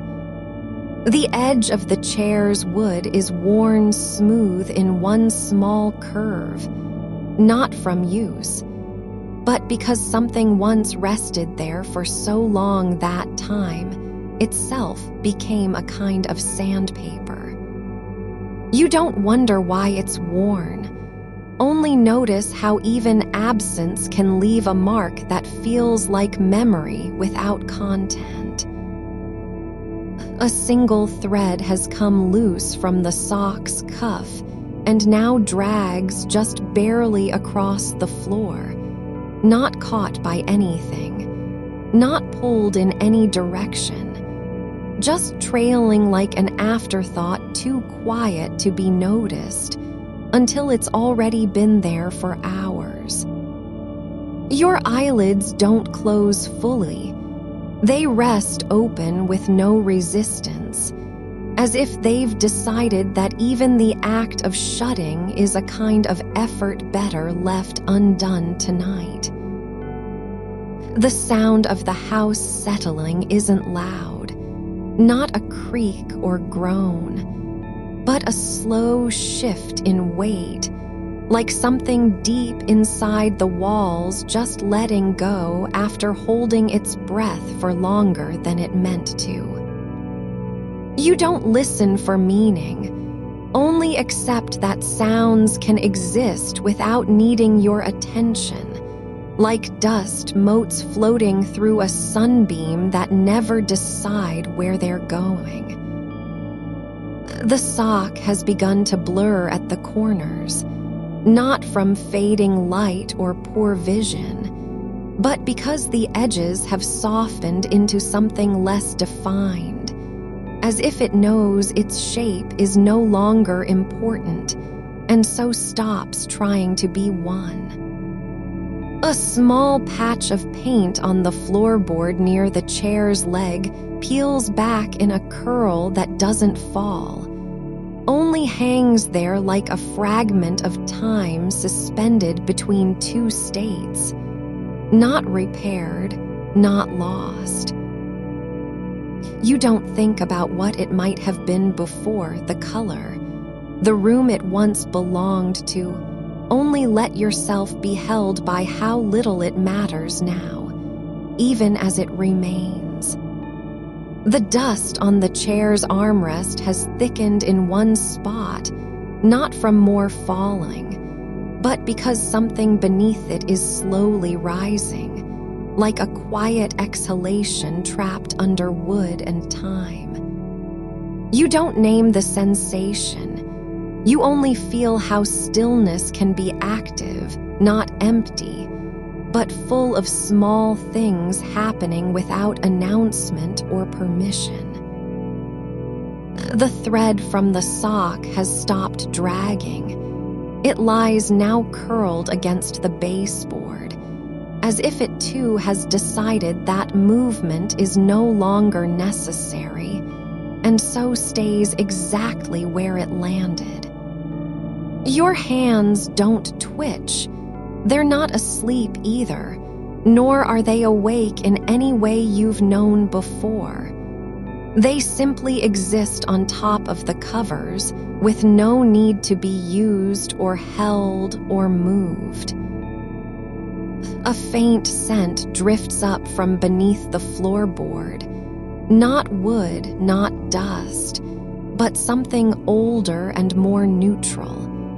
Like the quiet between two seasons when nothing is growing but everything is waiting.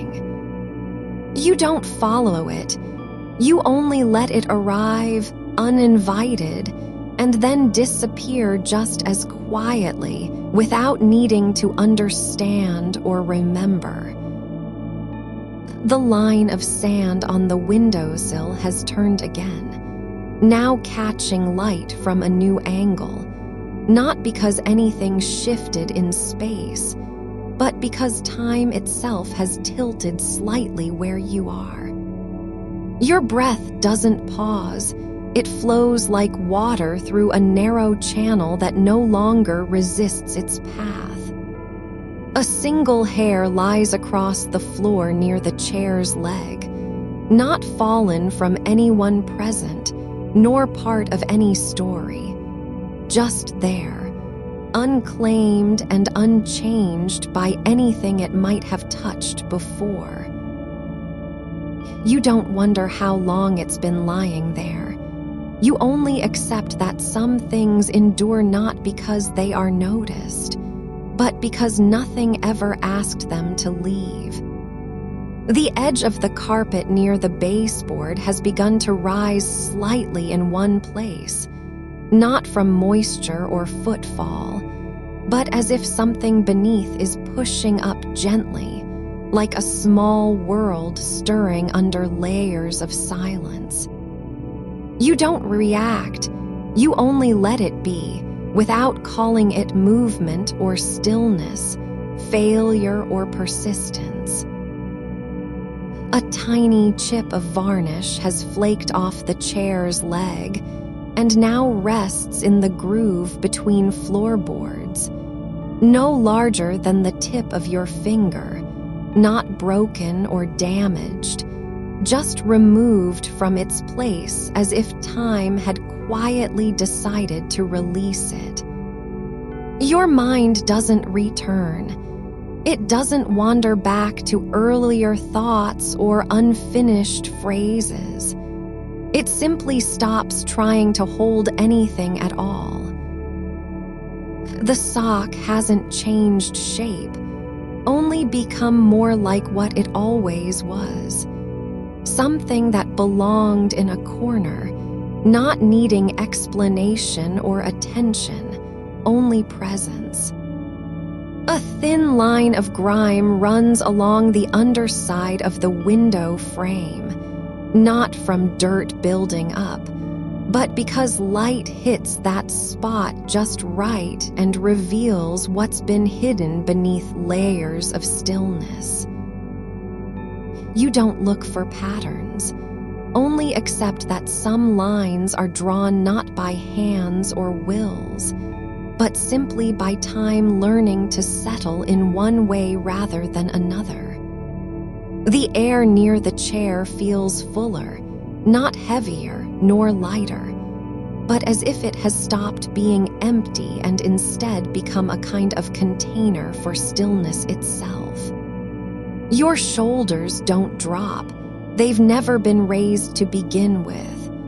They're not tense or relaxed, only where they are, like parts of you that have grown used to their own weight over many nights. A single bead of moisture has formed on the edge of the window pane, not from rain or condensation, but as if something inside the glass had slowly exhaled and left a trace behind. You don't watch it, only feel how even small things can be complete in themselves, not waiting for anything to happen next. The thread from the sock has shifted slightly, not by wind or footfall, but because gravity has adjusted its pull just enough to let it rest at a new angle, like something that had been holding still too long finally deciding what it wants to do now. Your jaw isn't clenched, nor is it open. It's simply unclaimed by any intention, resting where it belongs without needing to be anything more than quiet.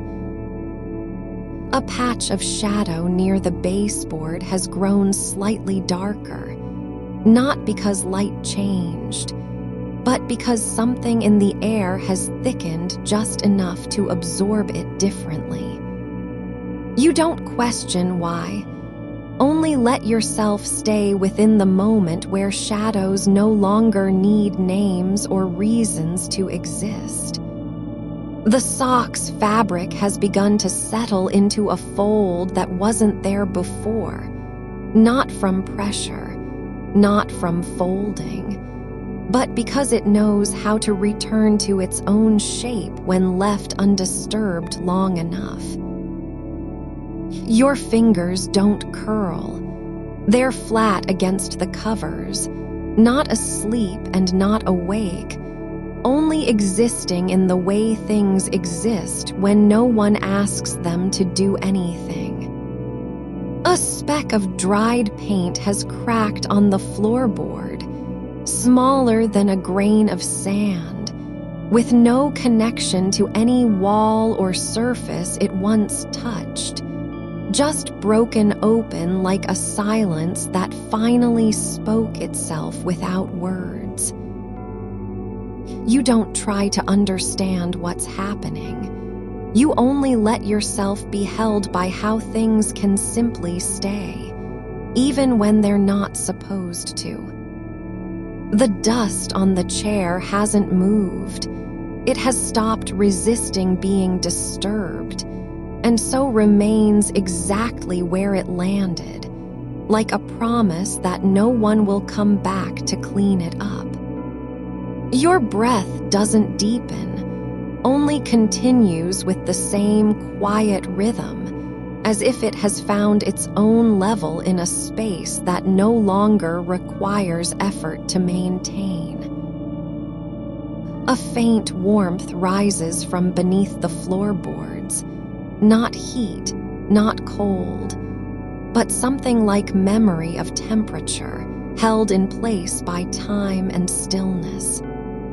You don't trace it, you only let it arrive unasked for and then fade into the quiet without needing a name. The sock lies slightly turned, just enough that its opening faces away from the chair now, not toward anything, nor away from anything either. It simply rests in the way things do when they've stopped pretending to be useful or needed. A single grain of sand on the sill has begun to roll.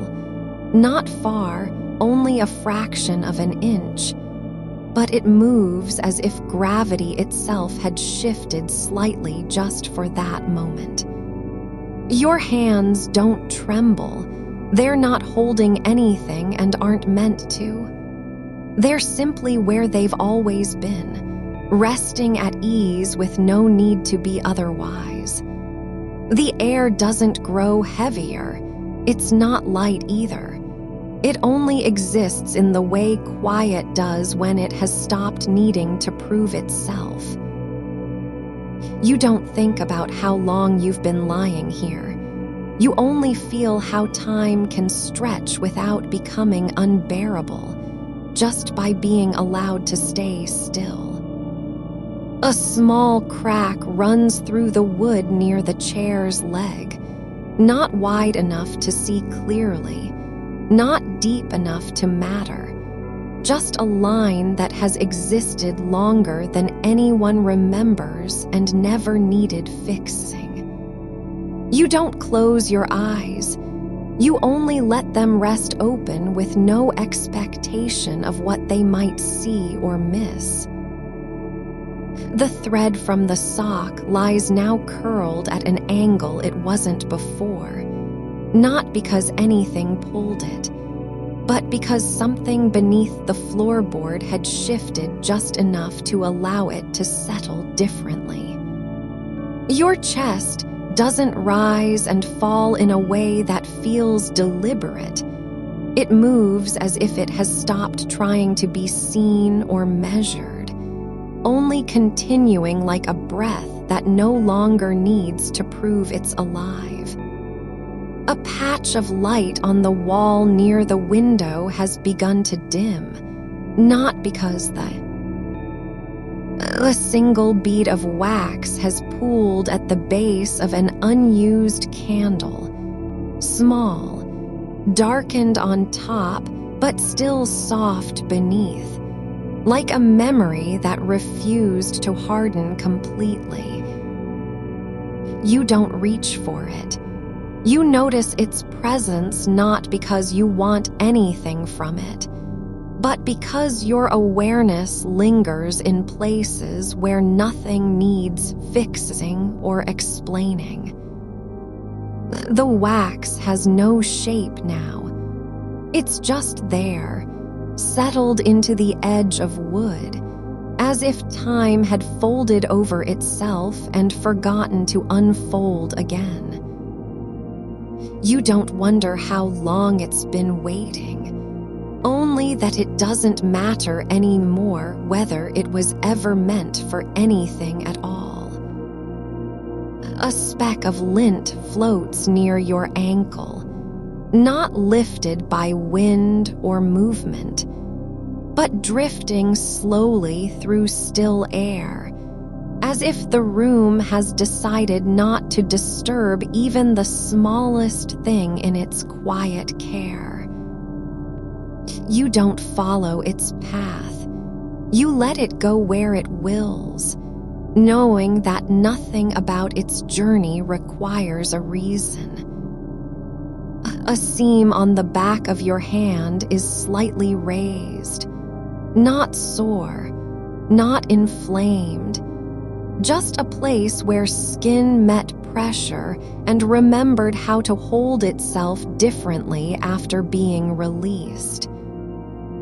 It's not something you'd normally see unless you were looking for signs of effort in places that never asked to be noticed. But now it exists under the quiet weight of your attention like any other part of you. Unclaimed, unchanged, just present. The wooden chair has shifted slightly, just enough so its shadow no longer touches the same line on the floor as before, but not far enough for anyone to notice unless they were watching exactly where nothing should have moved. You don't check whether it's still facing the way you left it. You only feel that some small part of this room is now resting in a different arrangement, and there's no need to correct it. A single curl of paper from an old envelope lies crumpled near your foot, not torn or discarded with urgency, but folded once too many times until its edges gave up on being straight. It's not worth reading. No words are written inside, but you let yourself look at the creases as if they might tell a story that doesn't require language to be understood. The air near your shoulder has cooled slightly, not from temperature, but because something in it stopped resisting warmth and allowed itself to settle into stillness instead. You don't pull the blanket up. You only feel how easily heat can stay where it is when no one insists on chasing what's missing. A dried leaf presses against the bottom of your bare heel. Flat, brittle, unbroken by time or footfall. And you let its shape remain under you like an imprint that doesn't need to be erased. You don't think about where it came from, or if it ever had a tree. Only that it has stayed exactly as it was meant to, in the moment between being and not being, without needing to mean anything at all. A single thread of dust floats near your mouth, not visible unless you stop breathing for just long enough, then disappears into nothing like a word too soft to be spoken aloud. You don't try to catch it.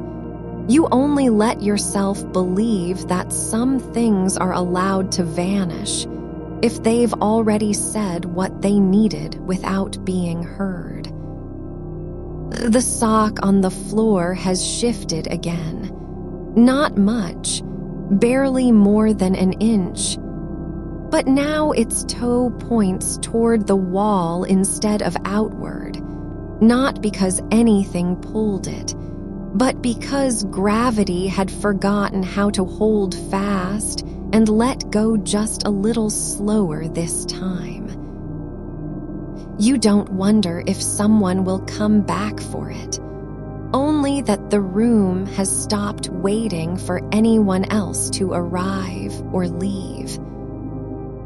The wood grain near the leg of the chair is darker in one place, not from moisture, not from age, but because light once passed through and left behind a trace it no longer needed to remove.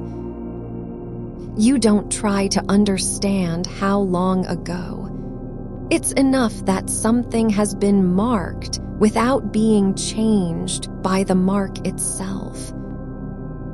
A single drop of water sits on the silled tiny, round, clinging stubbornly to its place like an idea too small to fall away and too quiet to be named. It doesn't tremble, not because it's held in balance, but because nothing around it is strong enough to disturb what has already stopped needing motion.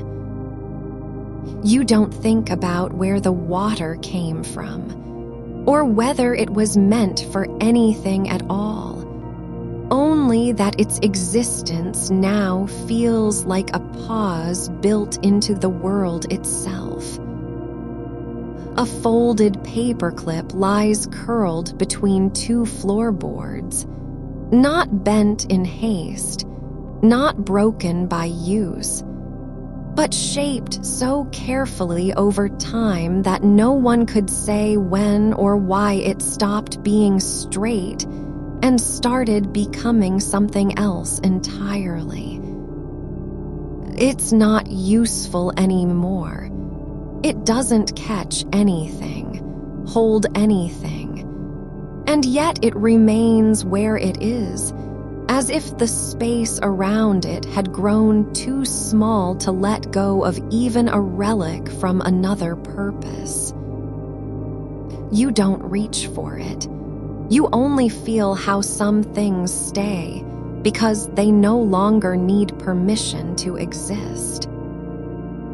A ripple forms in an old puddle near the baseboard, not caused by footfall or wind, but as if something deep below had exhaled once and then let silence settle back into place without a sound. You don't watch it, only feel how quiet can move like water when no one is watching to see what happens next. A scrap of fabric from an old pillow lies half buried under the chair, not frayed, not torn, but softened by time and folded so many times that its edges have forgotten their original direction. It doesn't need a name. It only exists as proof that some things can survive without being used or seen again. You don't consider whether it's clean or dirty, only that it has stayed exactly where it fell, not from loyalty to the spot, but because nothing ever asked for its return. The floorboard near your foot creaks, not once, not loudly, but as if a small part of wood had finally decided what kind of sound it wanted to make after years of silence. You don't flinch. You only let yourself believe that even stillness can choose how to speak when no one is listening for answers. A single grain of sugar lies on the floor beneath your toes, white, untouched by anything else, small enough not to matter. And yet it rests with a kind of quiet dignity, as if having survived being spilled and forgotten meant something in its own way. You don't pick it up. You only let yourself believe that some things are allowed to be insignificant without shame. The air behind your ear grows still, not because the room has cooled or changed, but because somewhere inside you, a small part of awareness stopped searching for meaning and simply stayed where it was. Your breath slows not from effort, but from recognition, like a word returning after being lost in silence too long to remember what it meant at first. A crack near your ankle widens slightly, not painfully, not noticeably, but as if the skin had decided that some things don't need protection and can afford to be open for no reason other than existing. You don't cover it. You only let yourself feel how small spaces can hold more truth than whole rooms ever could when they're full of noise. A thread from your sweater has unraveled near your knee, not pulled, not torn, but gently come undone by time and stillness until its end now floats in the air like a question with no speaker left to ask it. You don't rethread it. You only let yourself believe that some things are meant to stay broken, just so they can rest without having to fix themselves again. The shadow of the chair has lengthened, not because light changed, not because time passed, but as if something in the darkness had grown a little heavier and settled deeper into place than before. You don't try to read it. You only let yourself believe that shadows are allowed their own kind of truth when they're no longer afraid of being seen. A small indentation forms where your heel presses against the blanket, not deep, not permanent, but shaped by weight alone without need for intention or care. It remains like a footprint in silence, a mark made simply because you were here and didn't have to do anything else besides be. You don't think about what comes after. You only let yourself believe that being is enough when nothing needs proving. A single sock lies on the floor beside the old wooden chair, its fabric worn thin at the heel, not from use, but from lying undisturbed in one spot for so long it has begun to resemble a shadow of itself. You don't wonder if it belongs to someone who left without saying goodbye, only that it stayed behind with no need to explain why. The color is faded to something between gray and beige, like the memory of warmth after fire has gone out. It rests at an angle not chosen by anyone. It just happened, as things do when nothing pulls them toward meaning.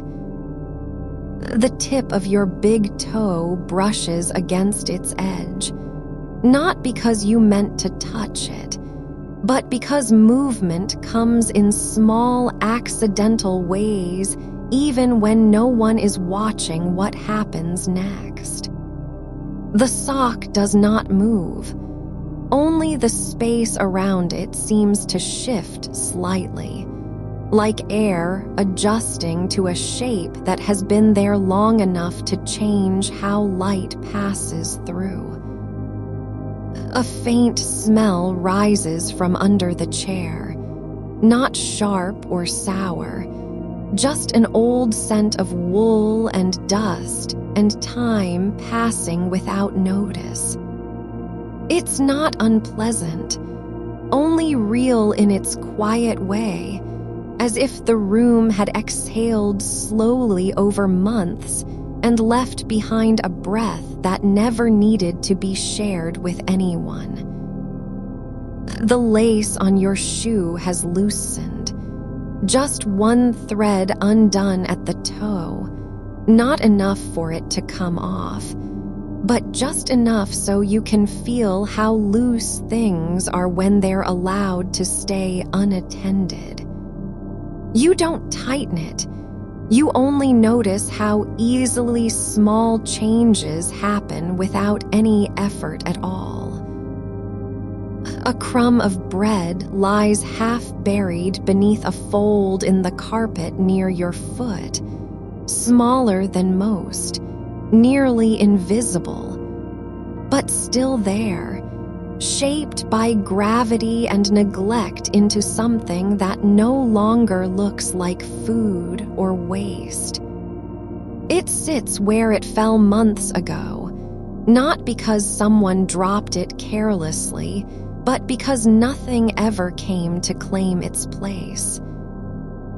You don't think about hunger. You only feel how things can remain in the world without needing purpose. The crumb is neither useful nor harmful. It simply exists as proof that some moments are allowed to end with no follow-through. The back of your neck grows warm, not from heat, not from effort, but because a small part of you has stopped resisting what's already happening and let go into stillness like someone lowering their hand after holding up an invisible weight for too long. You don't name it. You only feel how rest can come in waves that aren't noticed until they've already passed.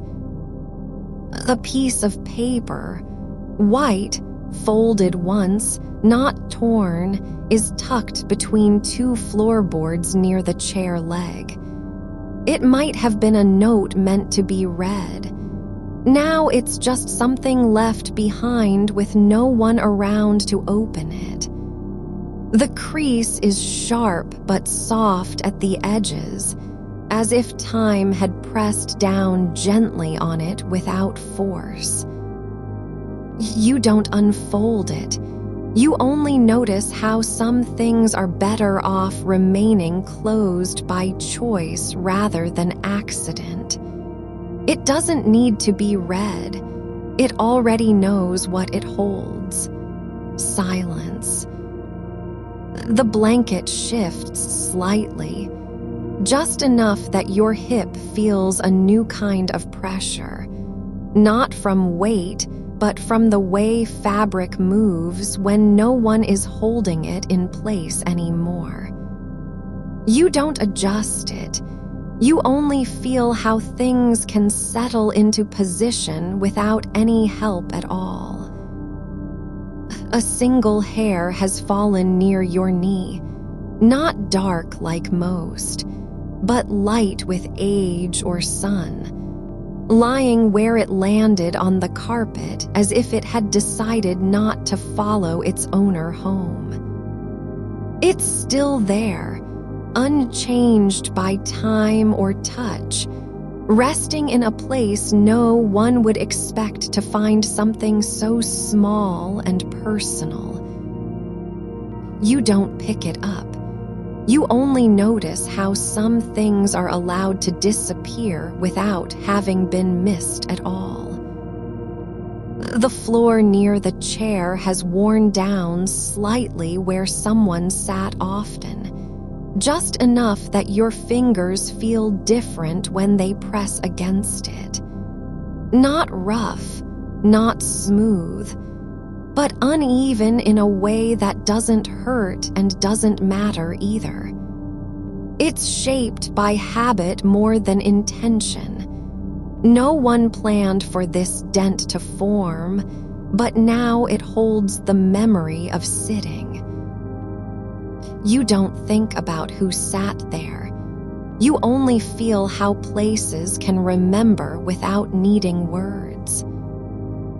A speck of lint rests on your ankle, not from clothing or skin, not even dust, but something that drifted in through a crack too small to see.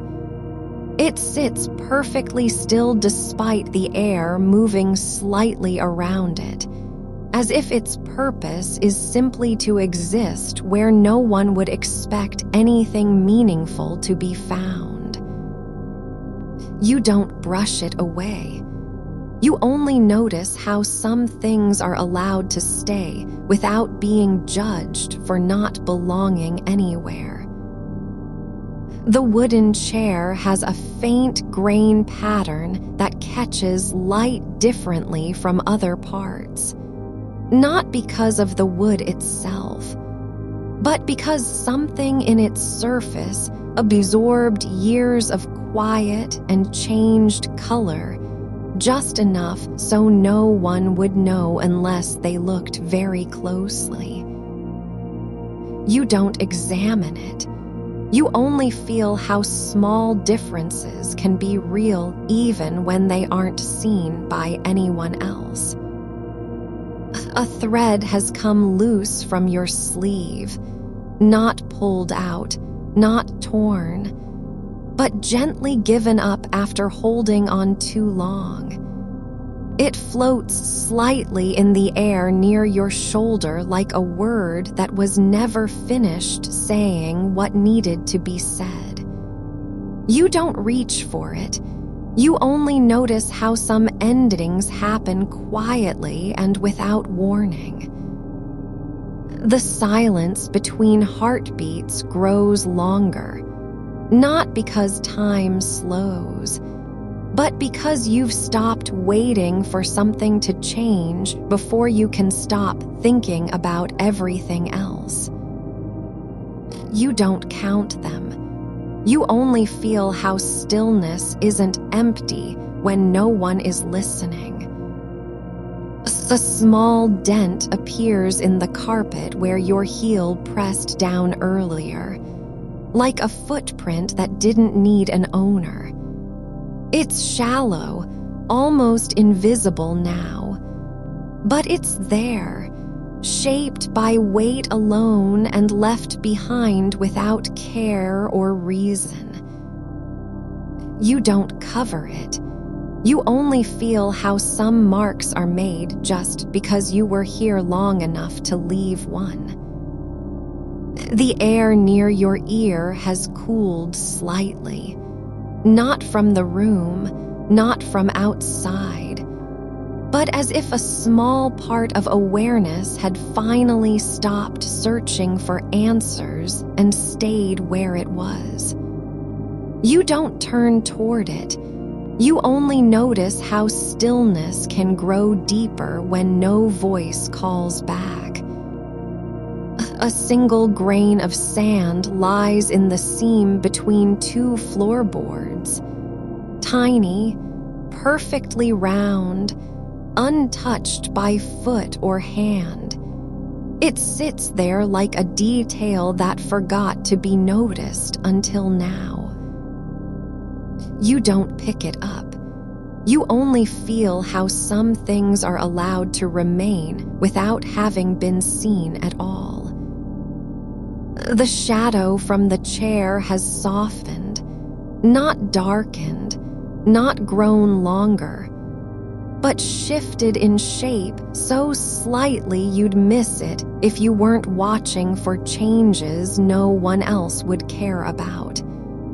It's like a breath that didn't need to be spoken aloud, but still changed something anyway. You don't trace its edge. You only feel how shadows can shift without meaning and still change, the way light falls on walls.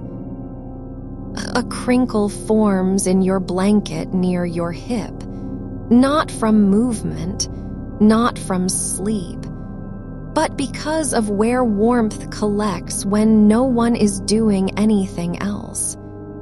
It's not a fold you made. It's just there, shaped by heat over time like something that had been waiting to happen without anyone noticing. You don't smooth it. You only feel how things can settle into place without needing permission or explanation. The sock beside the chair has shifted slightly, just enough for its tip to now rest against a crack in the floorboard. Not moved deliberately, not nudged by wind. It just drifted as if time itself had leaned in and whispered something quiet before letting go again. You don't watch it. You only notice how small things can change without anyone being aware that anything changed at all. A single bead of moisture forms near your knee. Not sweat, not rain, but condensation from the air settling where fabric meets skin. It's so tiny you wouldn't see it if light weren't hitting just right. You don't wipe it away. You only feel how some moments are allowed to stay untouched, even when they're close enough to touch. The room is quiet, so quiet that a breath could echo, but no one would hear the difference between now and before. The air holds still not because nothing moved, but because everything has stopped trying so hard to mean something. A single thread has come loose from the cuff of your sweater. No tug, no pull, just a quiet unraveling that began when warmth had long since left its place in fabric. You notice it trailing near the edge of the armrest like something forgotten before being remembered by chance. It doesn't catch on anything. It simply hangs there, thin and pale against the grain, as if waiting not to be pulled, but to be let go with no sound at all. A curl of paper lies beneath your heel, something torn or folded too many times until it lost its original shape, now smoothed by time into something soft and worn. The crease runs straight down one side like a road that never led anywhere important. You don't unfold it. You only feel how some edges become more familiar than the whole. A faint scent lingers near your pillow, not perfume or soap, not smoke nor dust, but the quiet after breath has passed through cotton and air both, carrying with it nothing but memory of where someone had been before they were gone. It fades slowly, just enough to be noticed again when you exhale into silence. The carpet's weave shifts slightly at a corner near your knee, not from pressure or motion, not even wind, but because the fibers have settled after hours of stillness in one spot, settling like words that no longer need saying and so don't get spoken aloud. You let it stay, no adjustment needed, just presence without purpose. The fold forms where two blankets meet, one tucked too tightly under a leg, one lying loose across your hips, and the crease isn't sharp or neat. It's uneven from shifting weight over time, shaped by absence more than action. It doesn't need to be fixed. It exists only because you've stayed long enough for its shape to become inevitable. A tiny chip in the paint on the wall behind you, no deeper than a breath taken between thoughts, is now visible under low light, not as damage, but as part of what remains when surfaces are no longer new. It doesn't remind you of anything. It just sits there, colorless and unclaimed, like something that never needed to be seen. The pattern in the ceiling's plaster has changed, just slightly, not a crack or mark, but an arrangement where shadows have pooled differently since dusk passed into deeper dark. The lines don't mean anything anymore. They've simply settled along paths not chosen by anyone, and now can't be traced back even if someone tried. The air near your shoulder feels heavier than it did moments ago, just slightly, not from damp or cold, but as though something has paused long enough to leave behind its absence in the space where breath moves without urgency. You don't shift. You only let that weight settle like dust on a shelf no one opens anymore. A speck of lint rests at your wrist, a single filament caught between skin and fabric, smaller than rain, smaller than thought, and it doesn't move even when you breathe out slowly into stillness. It stays exactly where gravity lets go without judgment or need for correction. The floorboard beside the chair has darkened slightly around a small circle of stain. Not from water, not ink, but perhaps years of footfall leaving its ghost in wood.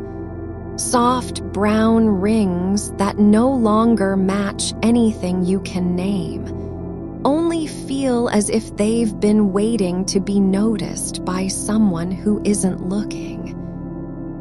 A seam on your sock has worn thin near the heel, but it's not frayed yet. It just sits there, a whisper of fabric history folded into something meant for walking, but now used only in stillness. You don't replace it. You let its weakness stay as proof that things last longer than they're supposed to. A single fold in your blanket has turned inward near the base of your spine, not from sleep movement or adjustment, but because heat collects where no one is pushing, and fabric responds by curling into itself like a word refusing to be spoken twice. The shadow beneath the chair now rests further back, just enough that its edge doesn't touch any line you've ever drawn in memory.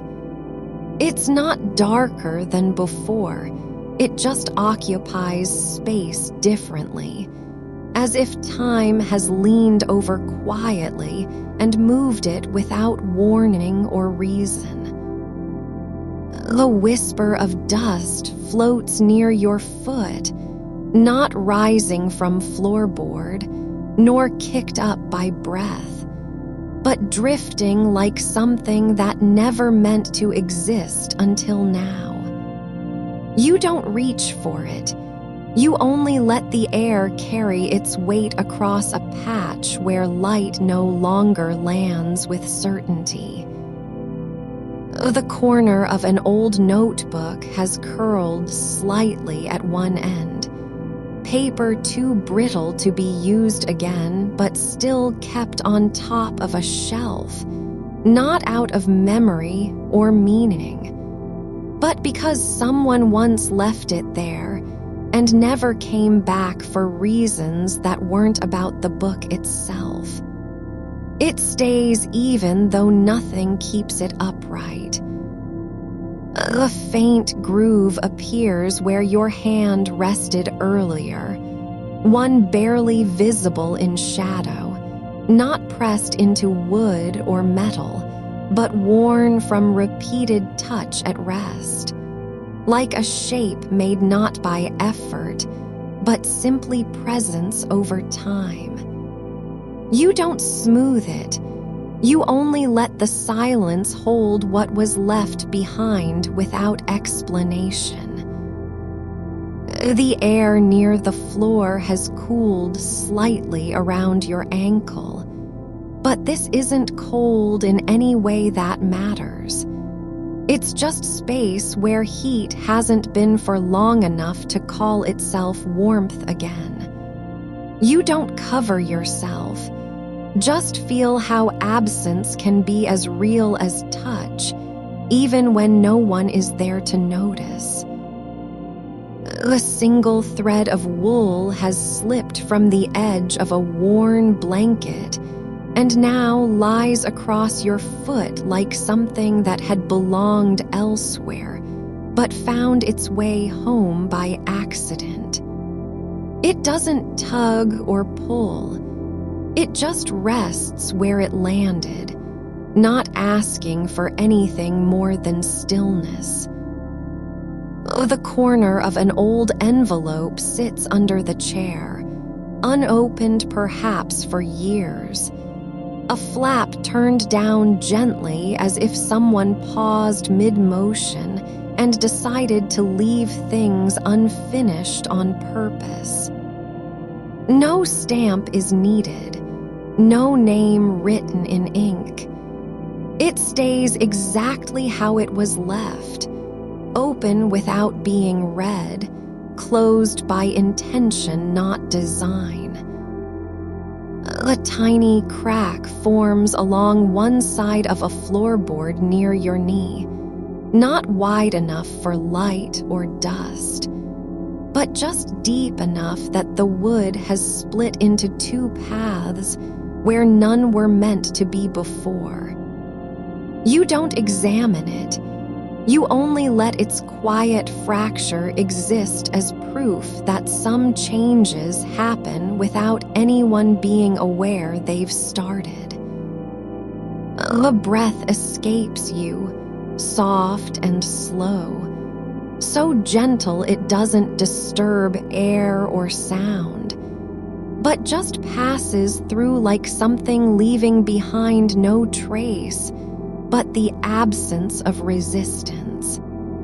It lingers in your chest not because you're holding on to anything, but simply because there's nowhere else for it to go yet. The blanket has shifted slightly across your hips, not from movement nor sleep, just a quiet readjustment that happens when weight settles into space without needing words or gestures. You don't pull at the edge. You only let its shape remain as proof of where you've been and what stayed behind after silence takes over completely. A small indentation forms in your pillow, not from head, not pressure, but because warmth has settled there longer than it should have, like something that had no right to stay but refused to leave. It holds the memory of a shape without needing its owner anymore. The air near your ear feels still now. No sound at all except perhaps the faintest echo of breath you don't remember taking. And yet somehow, even in absence, there is weight. Not heaviness from burden, but presence held by quiet so long it becomes part of what remains when nothing else does. A single bead of moisture forms on your eyelid, not sweat, not rain, just condensation caught where warmth meets coolness at the edge of sleep's threshold. It doesn't roll down. It just sits there like a word that was almost spoken, but decided to stay unsaid instead. It is dark now, but not empty, not silent either, just full with what isn't being named, shaped by things too small or quiet to matter in any way anyone would recognize if they saw it. And still you lie here, not waiting for anything else to happen. Just breathing, where the room has already forgotten how to speak. A single sock lies beside the old wooden chair, white, slightly worn at the heel, one of a pair long since parted without ceremony. It has no purpose now but to be there, folded in on itself where it fell during some quiet moment not remembered anymore. You don't pick it up. You only notice how its fabric holds shape even when nothing is pressing against it, like something that remembers being worn by someone else's foot and still tries to stay true to the curve of a step taken long ago. A faint scent rises from under the chair. Not dust, not mildew, but the quiet trace of soap left behind after laundry was folded years past. It floats just above your nose when you tilt your head slightly. Nothing strong enough to name or follow, only an echo of what once touched skin and then stopped mattering. A sliver of sunlight slips through a crack in the curtains. Not daylight now, not even morning, but memory-shaped light that doesn't belong here. It rests along the edge of the floorboard where your foot lies half off the bed's side, like it was meant to touch something you no longer feel. You don't shift toward it. You only let it linger as if time has forgotten itself. A dust mote drifts slowly across that patch of light, so slow it doesn't seem to move at all, but just stays where air currents have left it suspended between two quiet places. One near the floor, another lost somewhere above your head. It does not fall or rise. It simply exists in its own small stillness. A thread from a seam on the sock has come loose and now hangs down like an unfinished thought, white against wood, thin as silence, barely visible unless you're looking exactly where it is. You don't tug at it. You only let it dangle between what's done and what wasn't meant to be finished.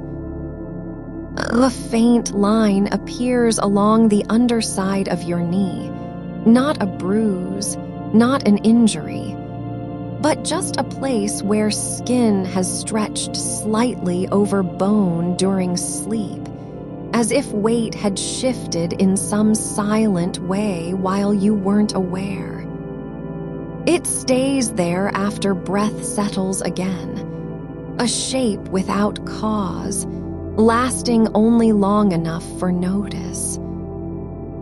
A single grain of sand rests on the surface of your foot, not from outside, not brought by wind, but just arrived somehow, like something that traveled through layers no one remembers crossing. You don't brush it away. You only let its small presence rest where warmth and stillness meet. The air near your shoulder has cooled slightly. No draft, no door left open, but simply a shift in temperature so gentle it could be imagined. It's not cold enough to wake you. It just feels like the room remembering how quiet things can become when there's nothing left to say. A faint indentation forms where your elbow touches the blanket, not from pressing down, nor sinking into softness, but because warmth has pooled slightly over time, creating a small hollow shaped by absence and shape combined. It holds no memory of touch, only evidence that you were here at some point, and then stopped being present in any way anyone could trace. A single fold of paper lies beneath the chair, the same envelope from earlier, turned now so its back is facing upward like an open hand refusing to close. The edge has worn slightly where fingers once brushed it, not enough to tear, but just enough to show that someone paused and didn't leave immediately after opening.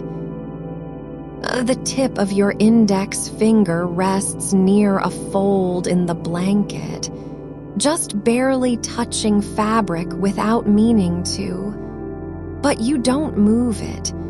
You only let its surface register warmth differently than other parts do. Less heat, more stillness. It holds nothing but contact with no intention behind it. A faint vibration hums through the floor, not from machinery, not traffic, not anything loud or known. Just a tremor so low and slow it feels like something deep in wood responding to air that doesn't exist anymore. You don't listen for it. You only let its absence of sound be part of what fills space without needing explanation. A single thread breaks free from the edge of your sleeve, not torn, not snagged, but simply released by time and small movement during sleep. now floating just above skin like a memory that forgot how to return. The corner of the sock begins to curl slightly where it touches wood, a change so subtle you wouldn't notice if breath hadn't paused for half a second.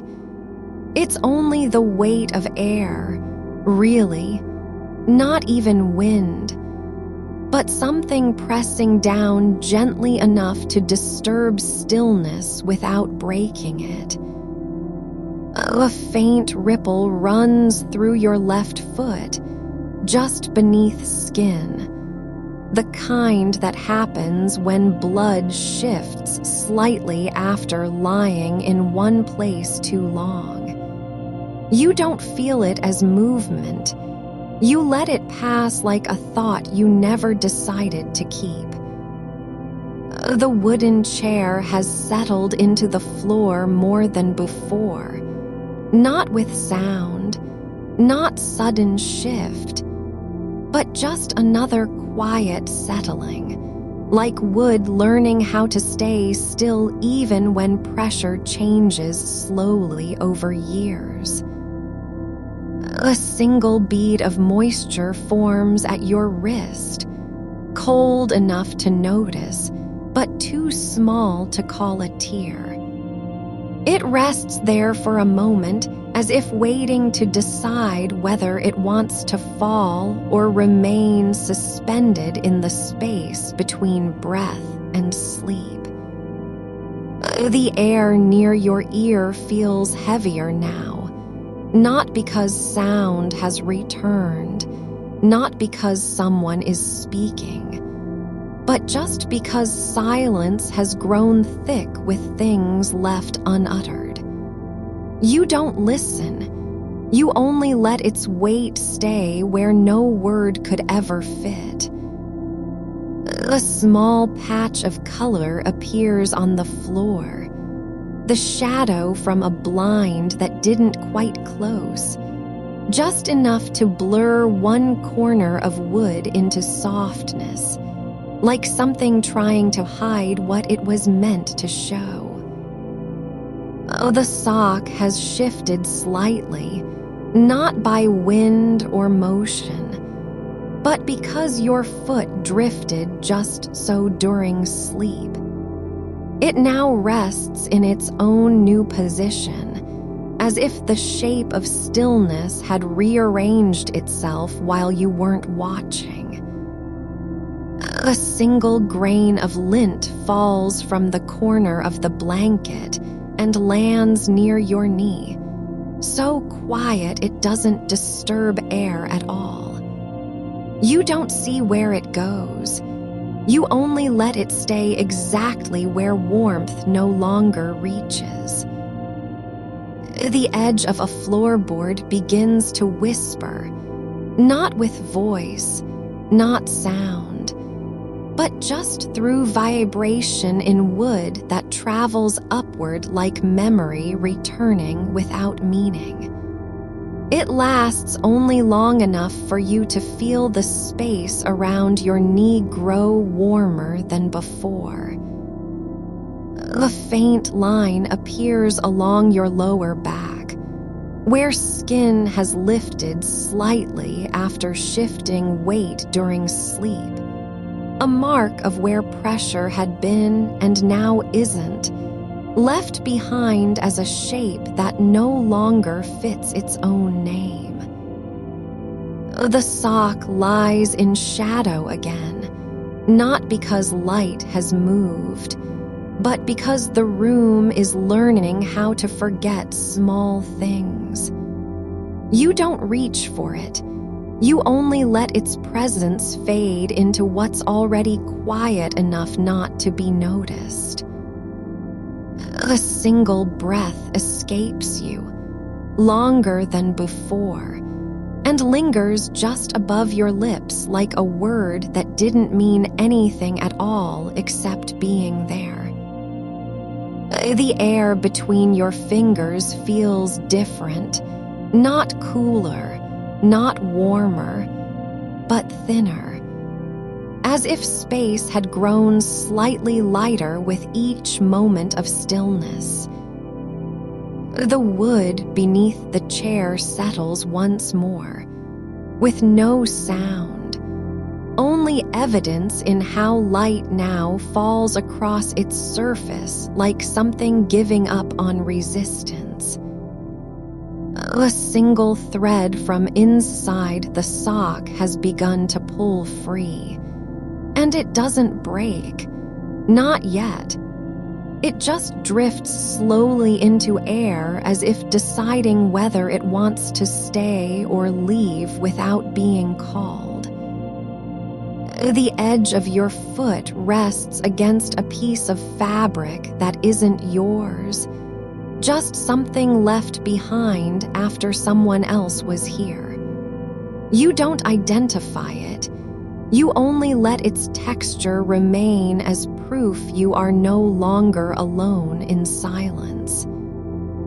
A small ripple passes through the air near your ankle, not from motion, not movement, but just the slow release of tension holding shape too tightly for long enough to become invisible.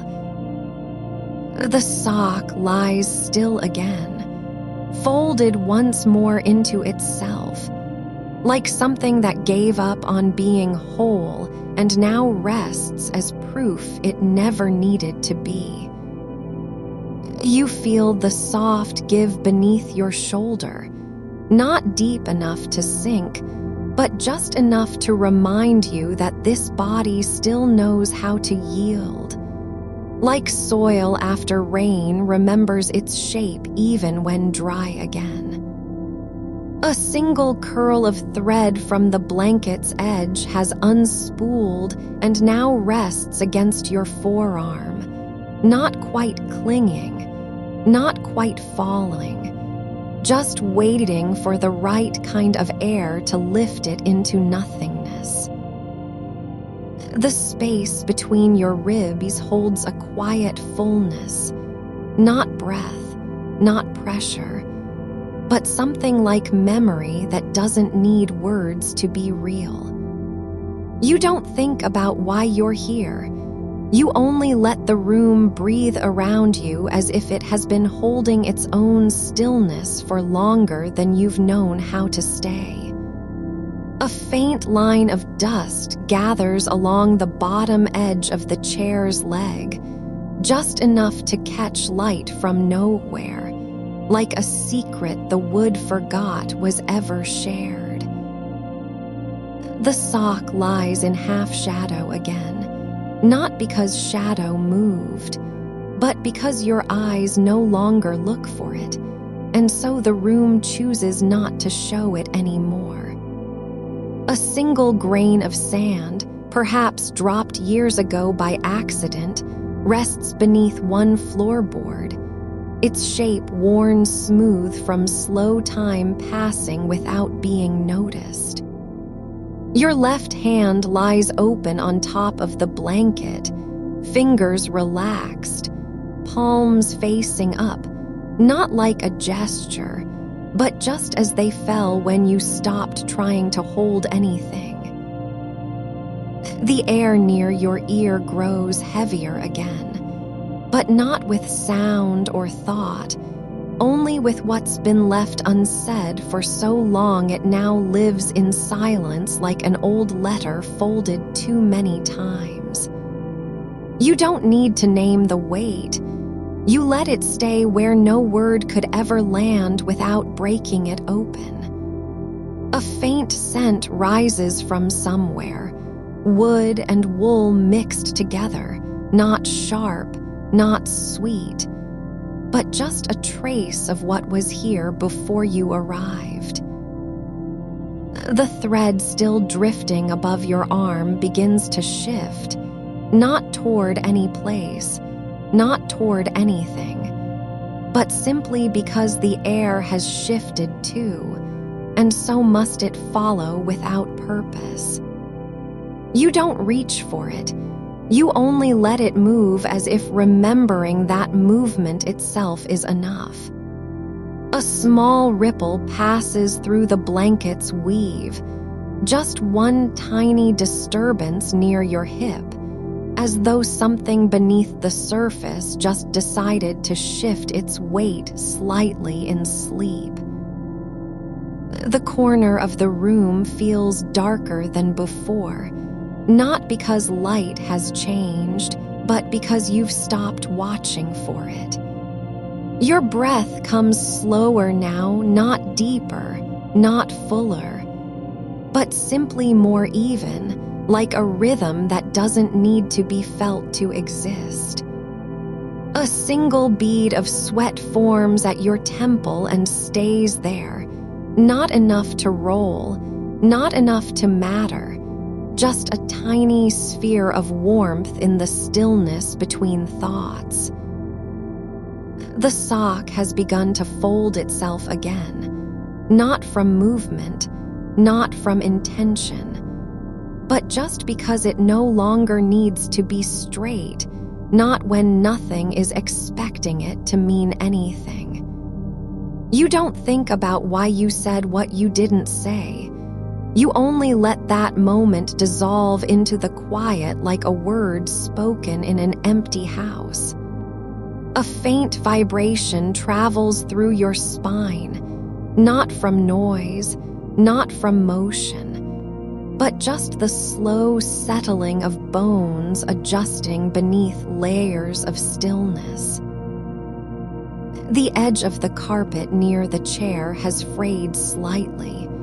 Just one tiny tuft loosened over time, not enough to matter, but enough to show that even small things break down without being seen.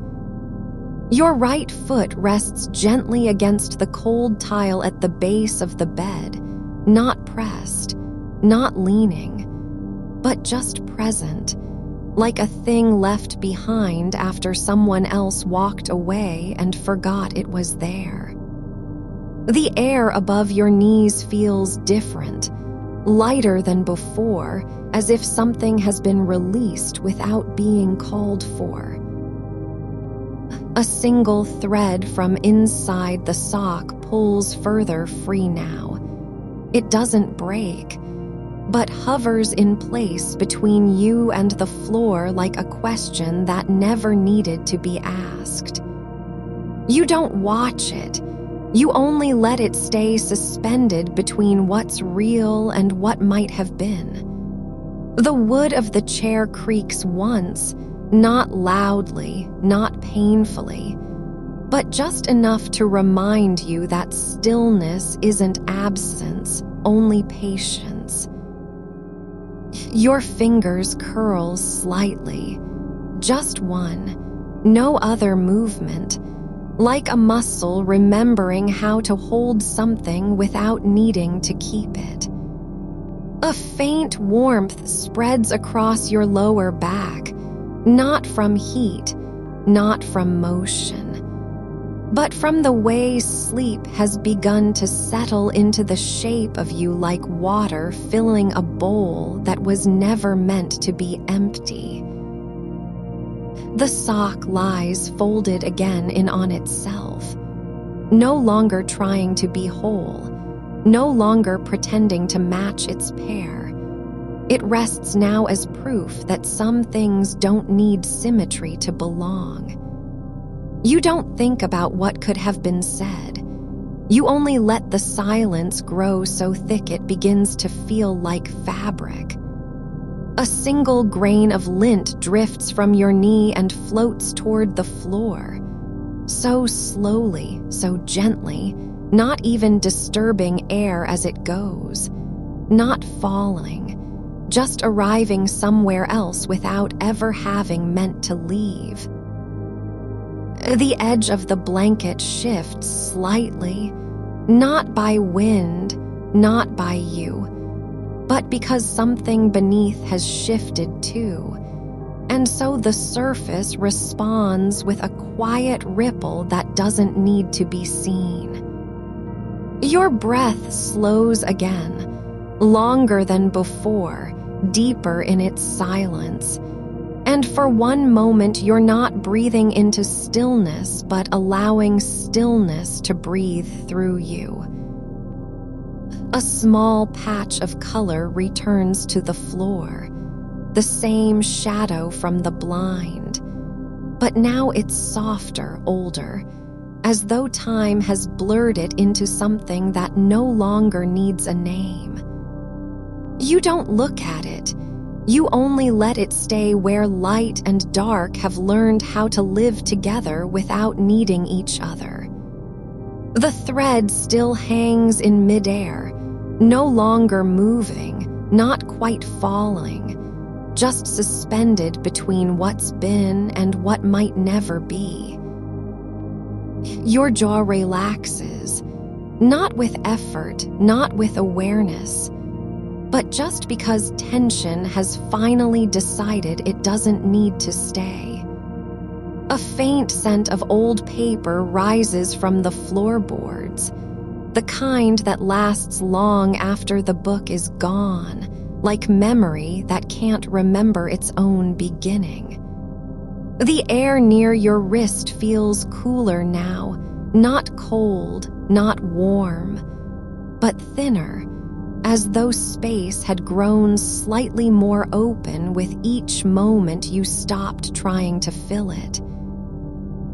You don't think about whether they'd understand. You only let the thought dissolve into nothing like a word whispered in fog. The sock lies folded once more, no longer waiting for anything, no longer pretending to be something else. It rests now as proof that some things are whole even when incomplete. Your fingers uncurl slowly, not suddenly, not with purpose, but just because they've decided stillness is enough. A single vibration travels up from the floorboard beneath you, not sound, not movement, but just a soft tremor like memory passing through wood without meaning to. The air above your chest feels lighter, like something has been released that wasn't even noticed until it was gone. You don't think about what might have changed if you'd spoken. You only let the silence remain as proof that some things are known in their absence. A tiny shift occurs near your ankle, not from movement, not from thought, but just because the body has stopped resisting how it's been resting all along. The thread still hangs, no longer drifting, no longer falling, just present, like a moment that never needed to mean anything at all. You don't reach for it. You only let it stay where nothing is asking it to be anything other than what it is.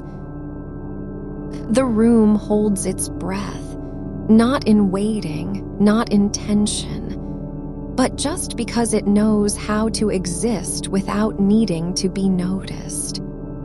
Your body settles again, more gently this time, as if learning that stillness isn't a state you achieve, but one that arrives when you stop trying to hold on. The sock lies exactly where it fell, no longer an object, no longer a thing to be repaired or replaced. It simply is. You don't think about whether it matters. You only let the quiet carry it forward like a word left behind in the dark. A single thread from the sock's cuff unfurls just beyond your foot, not caught in anything, not tangled, just hanging there like a memory of what was once needed but no longer is. You don't follow it with your eyes. You let it rest where it lies, suspended between two truths: that it came undone and that it doesn't need to be rewoven.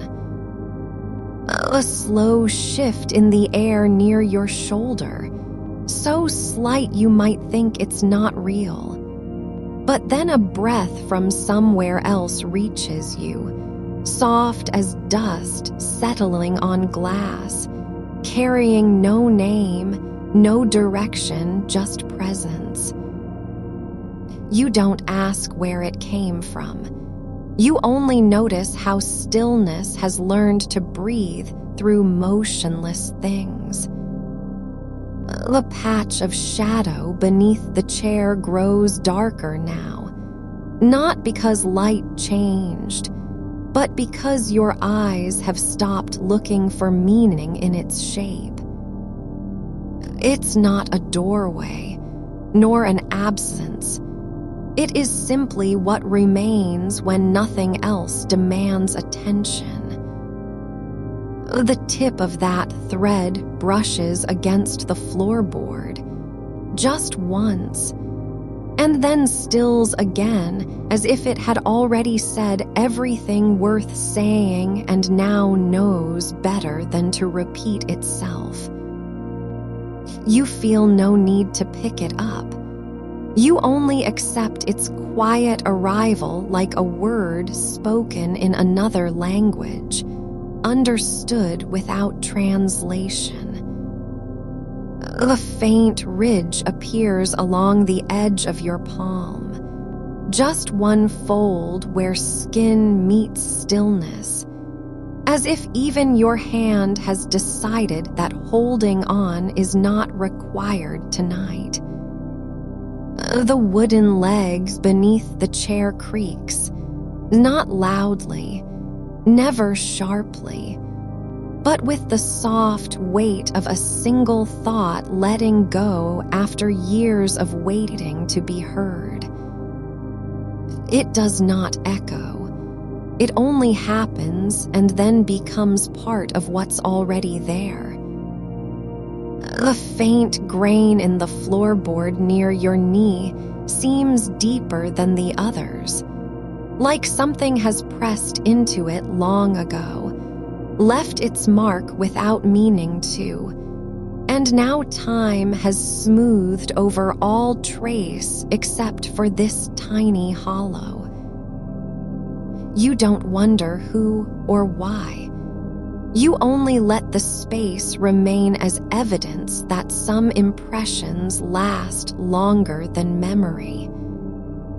Your foot rests at a slight tilt, not because of discomfort, not because of position, but simply because your body has found its own way to say this is enough. The air above your toes feels denser now, thicker in texture but lighter in weight, as though something invisible had been added and then removed without notice. You don't name it. You only let the shift settle like a breath held too long, released slowly. A single speck of dust floats upward from beneath your heel, not rising fast, not falling hard, just moving through space with no urgency at all, as if time itself had slowed just to watch where it goes. It passes near your ankle and vanishes into the dark above you like a syllable lost before being spoken. The corner of the blanket lifts slightly on its own, not from wind or motion, but because something beneath has stirred in sleep, not waking but breathing through stillness, passing energy down without meaning to. The sock lies again exactly where it fell, no longer waiting for a match, no longer carrying any expectation, and you notice how ordinary things become sacred when they're left alone. A single line of wear on the wooden chair's rung has darkened with age, not from use, but from time pressing gently upon it, leaving behind only the ghost of pressure. It is not broken. It does not need repair. It simply exists as proof that some marks are made without intention and remain anyway. Your breath moves through your chest like a slow tide, neither entering nor leaving with force, but flowing in and out so evenly, you could believe there's no difference between air inside and outside, only one continuous movement. The space just above the floorboard near your foot feels hollow, not empty, not cold, but full of quiet that doesn't need to be filled. It is not silence.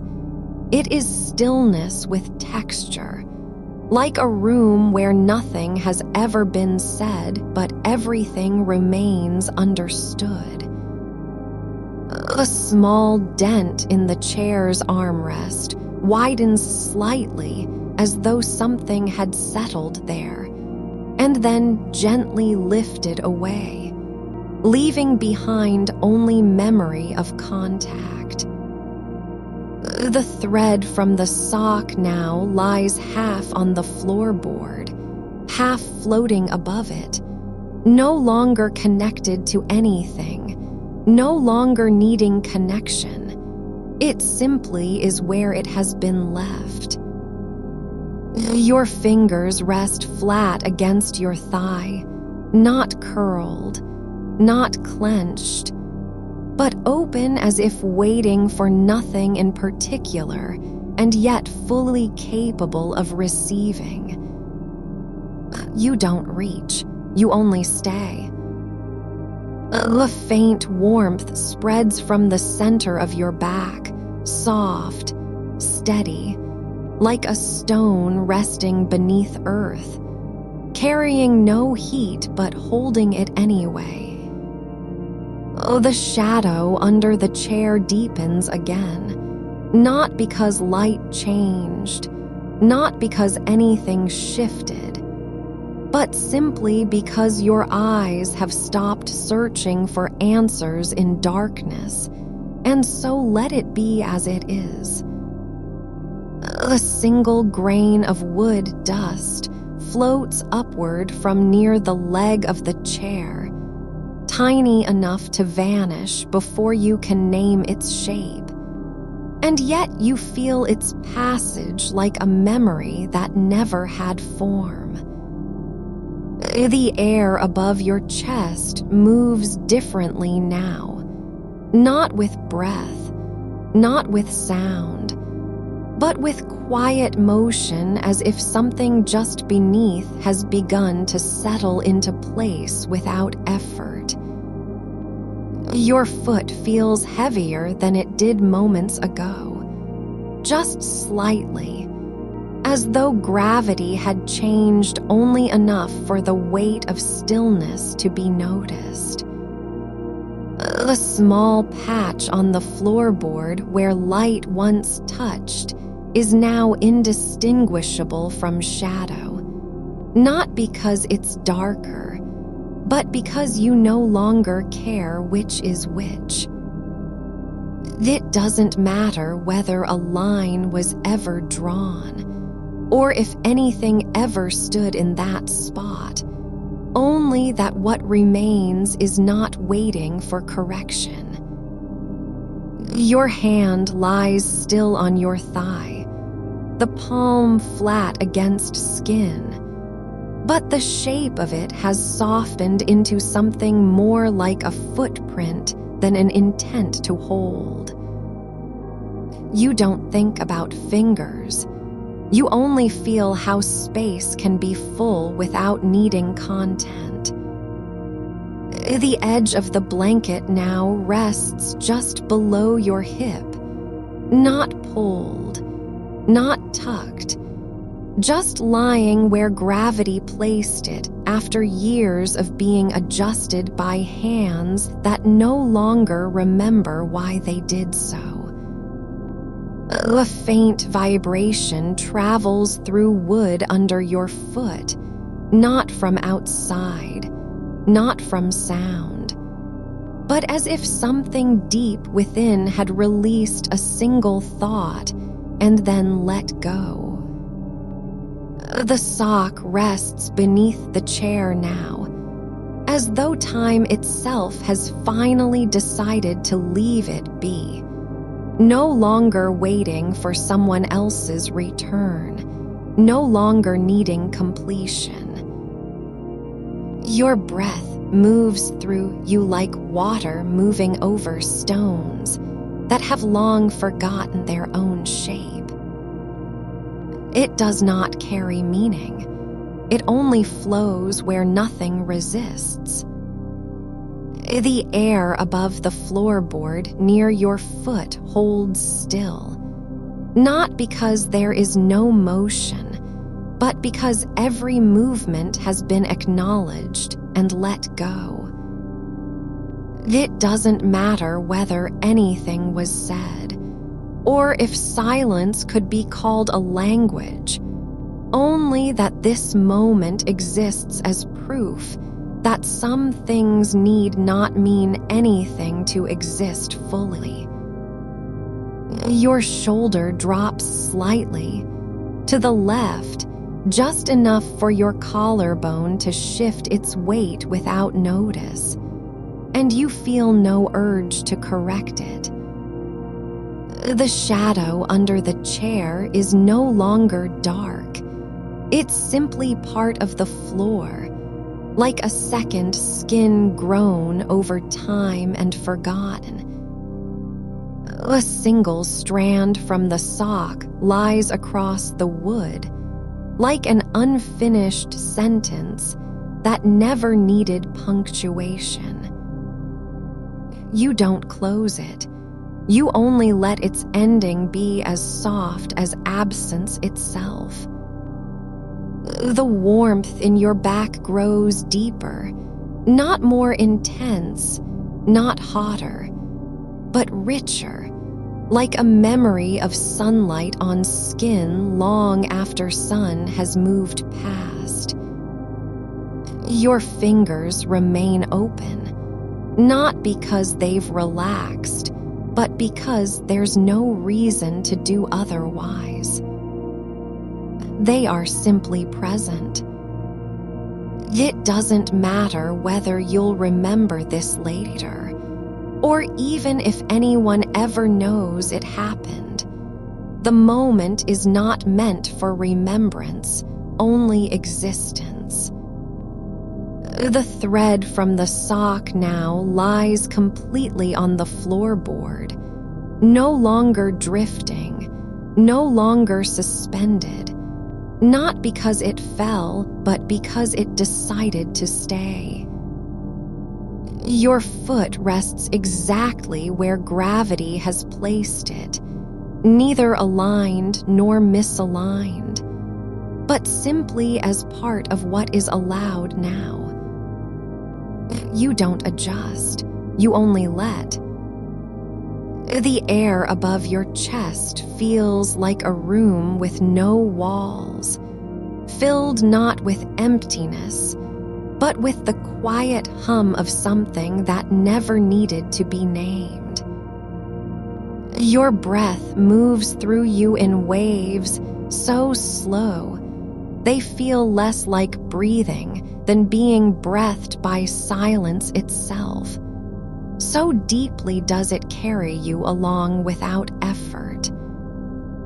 You are not searching for anything now, only allowing yourself to be held by what already exists, like dust settling in still air after the wind has passed through a room no one enters anymore.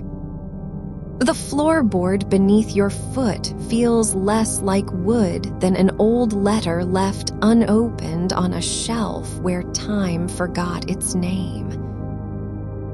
A single grain of sand rests between two cracks, no larger than memory, and you do not wonder how it got there, only that the space around it has learned to accept such small things as part of itself. Your elbow brushes against your side, not with intention, but because muscle remembers motion even when thought does not.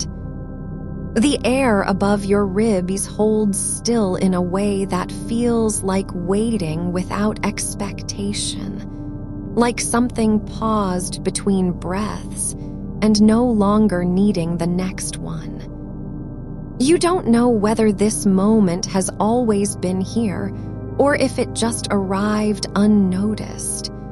Either way, you are already inside its shape. A smooth pebble lies half-buried under loose soil in a corner of an old garden that hasn't seen footsteps for years. Its surface worn by rain and silence, until it no longer looks like stone, but more like something softened into being. You don't try to place why you're thinking about this now, only how its weight feels familiar even though your hands have never touched it. Your toes curl slightly, not out of need or effort, but because the body remembers small adjustments as if they were echoes from another life that still has a pulse beneath skin and bone. The heel rests flat against floor, no lift, no press, and yet you feel how each point holds its own quiet responsibility to remain where it is. The copper wire lies coiled near the edge of a table not used for years, not broken or frayed, but resting as if waiting only for something that has already passed through. It does not hum, it doesn't glow, and no one ever touched it last. Only time left its shape in place like an abandoned thought. Your palm rests on your chest now, as though the hand had found a surface to land upon after drifting too long without direction, and you don't notice when breath deepens beyond effort. The space between two fingers stays open not from will, but because nothing has asked it to close. It's possible that no one ever saw this thread of light slanting across your knee, thin, horizontal, and unmarked by dust. But only now does it feel like something real enough to belong in a room where stillness is the loudest sound. You don't name what you see. You simply allow its presence as if naming were an interruption. A single button sits on top of a drawer that hasn't opened since before this house knew your voice. Its color faded from blue to something like twilight between two clouds, and no one ever asked it why it stayed, only how long the silence had been allowed. You don't think about where buttons belong. You feel their quiet stubbornness as proof that some things endure not by being useful, but because they were never meant for anything else.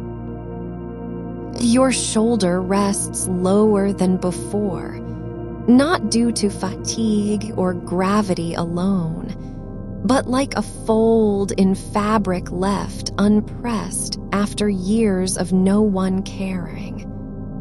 The skin above it knows the shape without needing memory, just how weight settles into corners that time has forgotten are even there. It's not necessary for you to know why this moment is real. The air smells faintly of old paper and something warm just beneath a surface, like oven heat trapped in wood, but only that your body accepts what hasn't asked permission. The silence does not demand understanding. It simply fills the space between thoughts so completely they stop trying. A loose stitch on an envelope lies open, just one thread unraveling at its edge, not torn or abandoned, but gently surrendered, as if someone paused mid-motion and decided that nothing required finishing anymore. You don't consider who might have written inside. It doesn't matter whether the words were lost, forgotten, never sent. Your knee lifts a fraction of an inch, no movement towards standing, only release from pressure. And you feel how easy it is for body to shift when no reason asks for change. The blanket shifts too, not by your hand or thought, but because weight has shifted in another place, and the fabric remembers its own language without being told.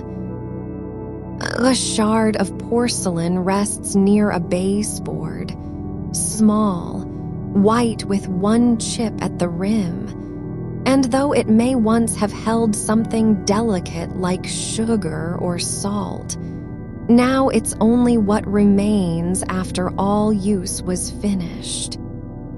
You don't wonder if beauty is lost here. You feel how completeness can exist even without form. It doesn't matter whether anyone would call this room quiet, only that your ears hear the absence of sound not as emptiness, but as a kind of fullness, like air before wind begins to move again. The space beneath the chair has no need for light. It is shaped by shadow alone and knows its own name. Your fingers lie flat against your thigh, not curled or pressed down, only resting in alignment with what their shape naturally allows when nothing demands otherwise. You don't think about hands, only how they feel like something that arrived without invitation but stayed anyway.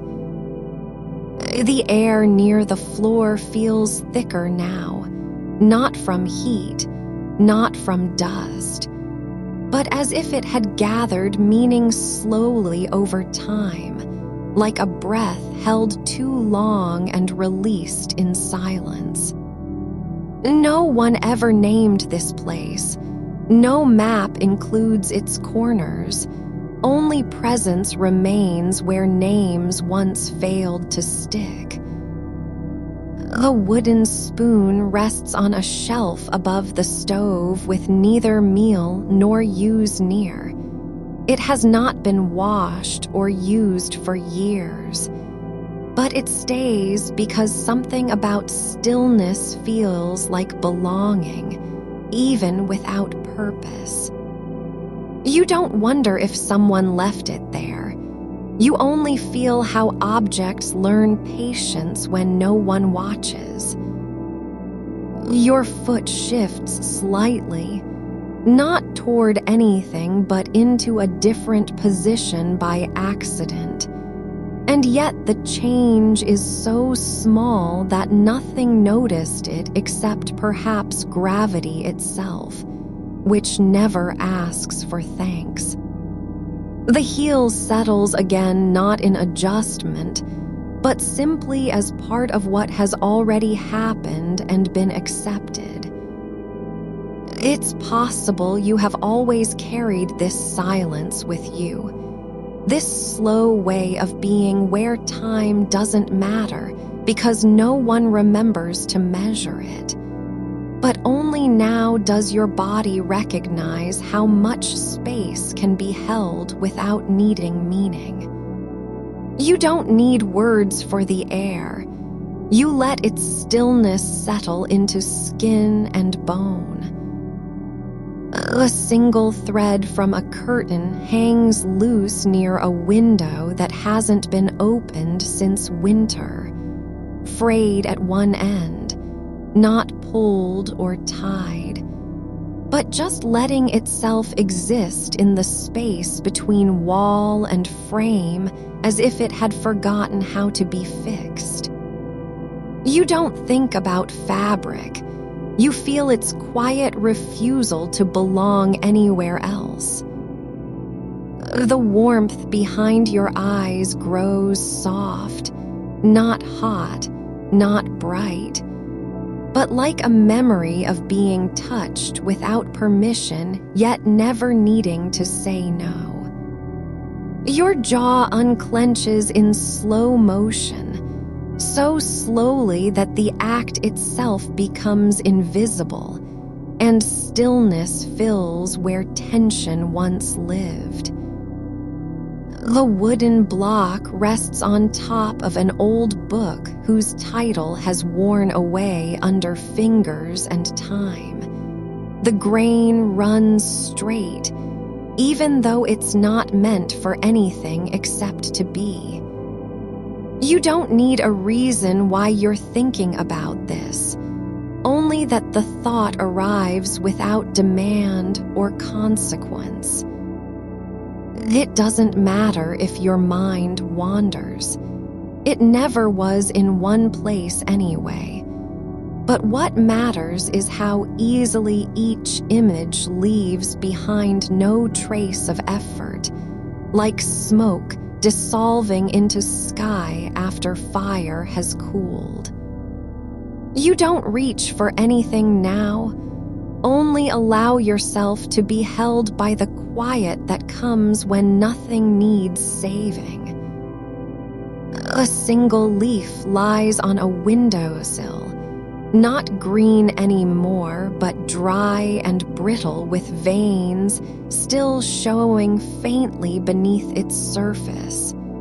The color drained, yet it remains where wind left it without asking permission. You don't think about seasons. You feel how endings can be soft if no one calls them final.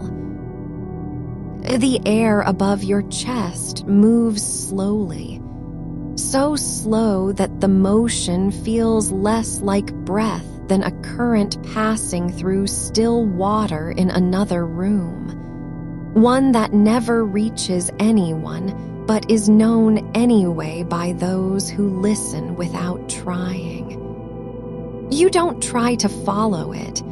You simply let it carry what's left of attention into silence. You don't need to know where that leaf came from, only how it stays, curled at the edge like a promise unspooled too soon and left behind in its own quiet. The light has long since gone out of the room, but something remains between walls. Not shadow exactly, nor absence, but a kind of memory held by dust suspended near the baseboard, drifting as if waiting for a name to be spoken that would never come. You don't try to place it. You let it linger in the space where meaning begins to dissolve and only stillness remains. A single button lies on the floor beside an old armchair, off-white, slightly worn at the edge, not part of any garment anymore, but kept anyway like a relic from something that no longer matters. You don't wonder who dropped it or when. You only feel how small objects hold their own kind of permanence, not by being important, but by refusing to be moved. The button does not ask for attention. It simply rests where gravity placed it and waits without expectation. Your fingers rest flat against your thigh now, not curled, not searching, just resting like something that has given up on needing to do anything at all.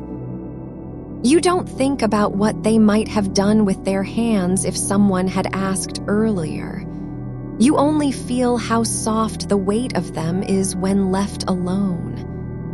The skin along your wrist feels cool but alive, not cold, not warm, just present, as though it remembers being touched long before memory itself began. A teacup sits on a side table untouched for years. A chipped rim, no handle missing, yet never used since the last time someone stirred honey into tea that was already gone cold. You don't wonder if anyone ever drank from it. You only feel how much quiet can be held in one small vessel when nothing asks to be filled. A hairpin lies on a windowsill where sunlight once fell through glass, but no longer does. The metal bent slightly, not broken, and still holding its shape as though unwilling to admit defeat. You don't think about who wore it or why they left it. You only feel how things can stay true even when their purpose has faded. Your breath slows without effort, so slowly that the in and out becomes less a rhythm than a whisper between two rooms where no one is listening. You don't try to control it. You let each exhale come like a curtain drawn shut, not because something needs hiding, but because there's nothing left to reveal. The folded towel rests on a hook near the bathroom door, neither clean nor dirty, just folded in half with no urgency and no reason. You don't consider what it might be used for. You only feel how folds can become habits of stillness when they're not needed by anyone else.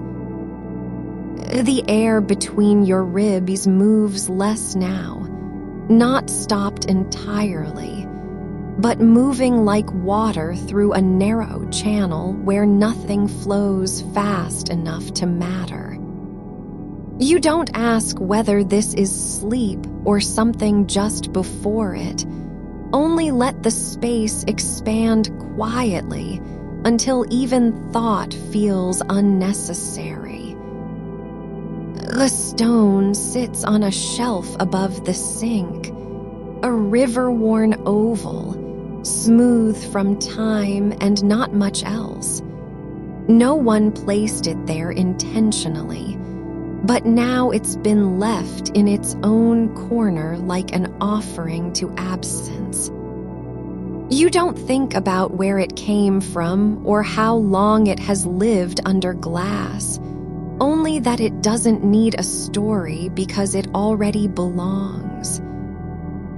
Your foot rests at the edge of the bed, not tucked in, not stretched out, but just there, as if the world had decided your body would end precisely at that point, and nothing beyond needed to be accounted for. You don't wonder how far you've moved from where you started, only only notice how easily you've come to accept the shape your limbs have taken. A jar of dried lavender sits on a low table, long past its use. No scent left, no bloom visible, but still kept because someone once believed it smelled like calm. You don't think about whether that belief was true. You only feel how something can be meaningful even when the thing itself is gone. The silence grows deeper, not by filling with nothingness, but by becoming less like absence and more like a presence so quiet it no longer needs to announce itself. You don't try to listen for patterns in it. You just let it settle into your bones as though it had always been there. A spool of thread rests on the armrest. White cotton, unbroken, not tangled, but also not used for anything. You don't wonder if someone stopped sewing mid-motion, or if the needle was simply left behind somewhere. You only feel how objects can remain whole even when nothing happens to them. Your eyelids no longer blink.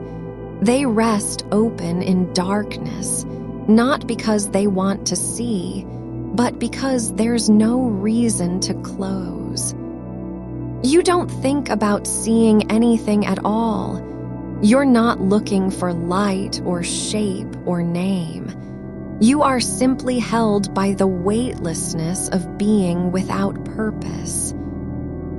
The piece of chalk lies on a shelf, gray and cracked down one side, used only once in years, perhaps never again. You don't ask why it wasn't thrown away.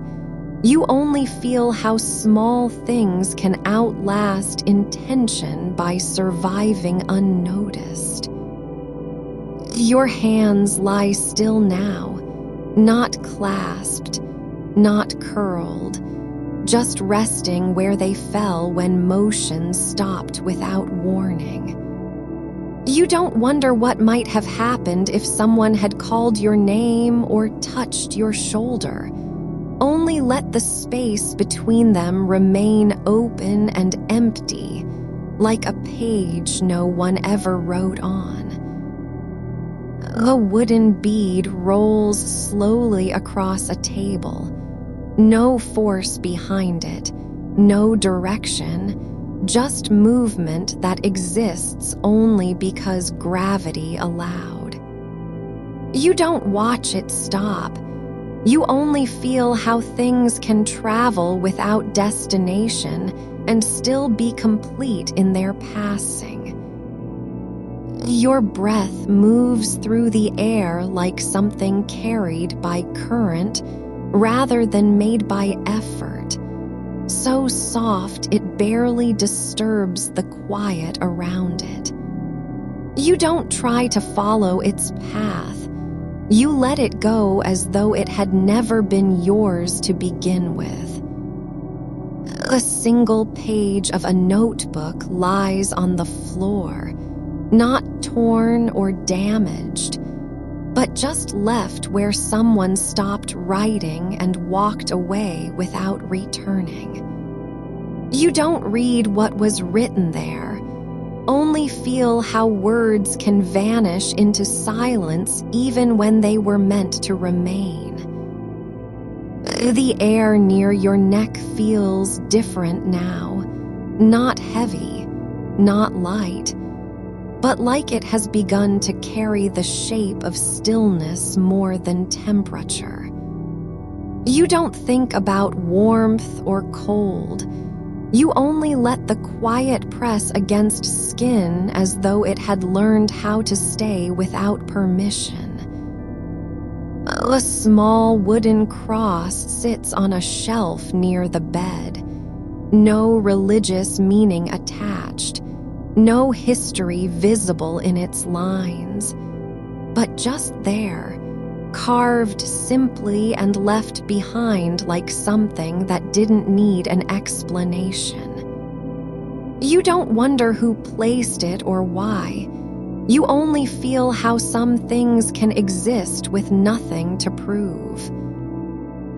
Your jaw loosens again, not suddenly, not dramatically, just a slow release of pressure as if tension had been holding on too long without realizing it could let go.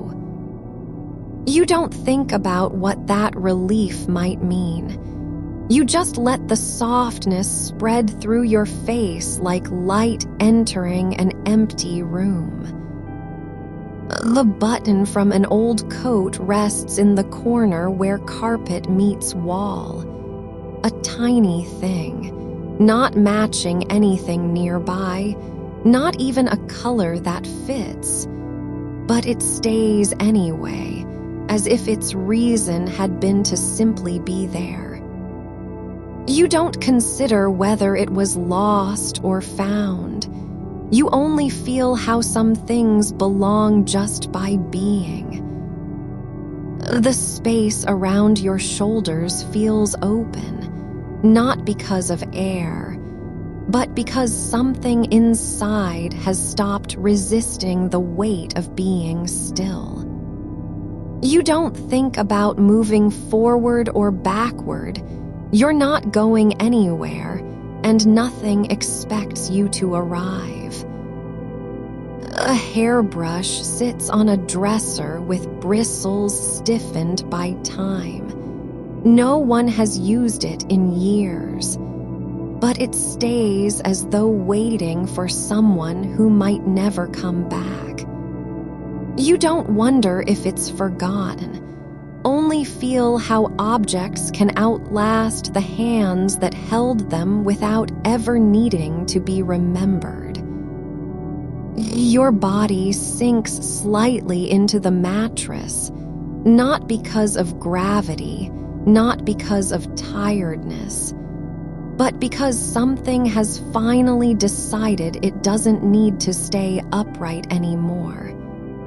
You don't think about support or posture. You're no longer trying to hold yourself together. A single sock lies on the floor beside an old wooden chair, its partner long gone, its purpose forgotten. But it remains exactly where it was left, not out of loyalty, but because nothing ever came to claim it. You don't measure how many times you've seen it there. You only notice that it's still in place, as if time had passed around it instead of through. Your fingers twitch slightly, just enough to disturb the air above your palm. Not a reach, not an intention, just a ripple against nothingness. It happens without warning and returns to rest before you can name what caused it. You don't try to control it. You only feel how movement sometimes comes uninvited from places deeper than thought. A piece of chalk lies on the sill beneath the window, white and dusty, not used for weeks, but still whole, as though no one ever took its edge or wore down its surface with urgency. You don't imagine what line it might have drawn. You only feel how objects can stay intact even when their reason has left them behind. Your breath slows again, not by decision, but because the air feels lighter now, like something that doesn't need to be fought for anymore. It flows in and out without effort, not loud enough to wake a dreamer who isn't there yet. You don't ask if you're close, Only let yourself settle into what's already happening. The blue thread curls at the base of an armrest, faintly visible against the worn fabric, but it doesn't belong anywhere obvious, and no one seems to have tied it down or pulled it loose. It sits there like a mistake that forgot itself. You don't try to straighten it. You only let its shape stay as it is. Your shoulder sinks an inch lower into the mattress, not from gravity, not because of fatigue, but because something inside has stopped resisting the idea of letting go completely. There's no shift in posture, just a quiet release that feels like surrender without effort. The tip of a pencil rests on top of a notebook, pointed toward a blank page with nothing written yet. But it isn't broken or sharpened anymore. Its edge is worn down and soft. You don't wonder if someone abandoned their thoughts mid-sentence. Only feel how some tools forget themselves while still being useful. A spoon lies in the bottom drawer of an empty kitchen cabinet. No one has used it recently, not even to stir tea. But it stays there as though its job was always just to exist.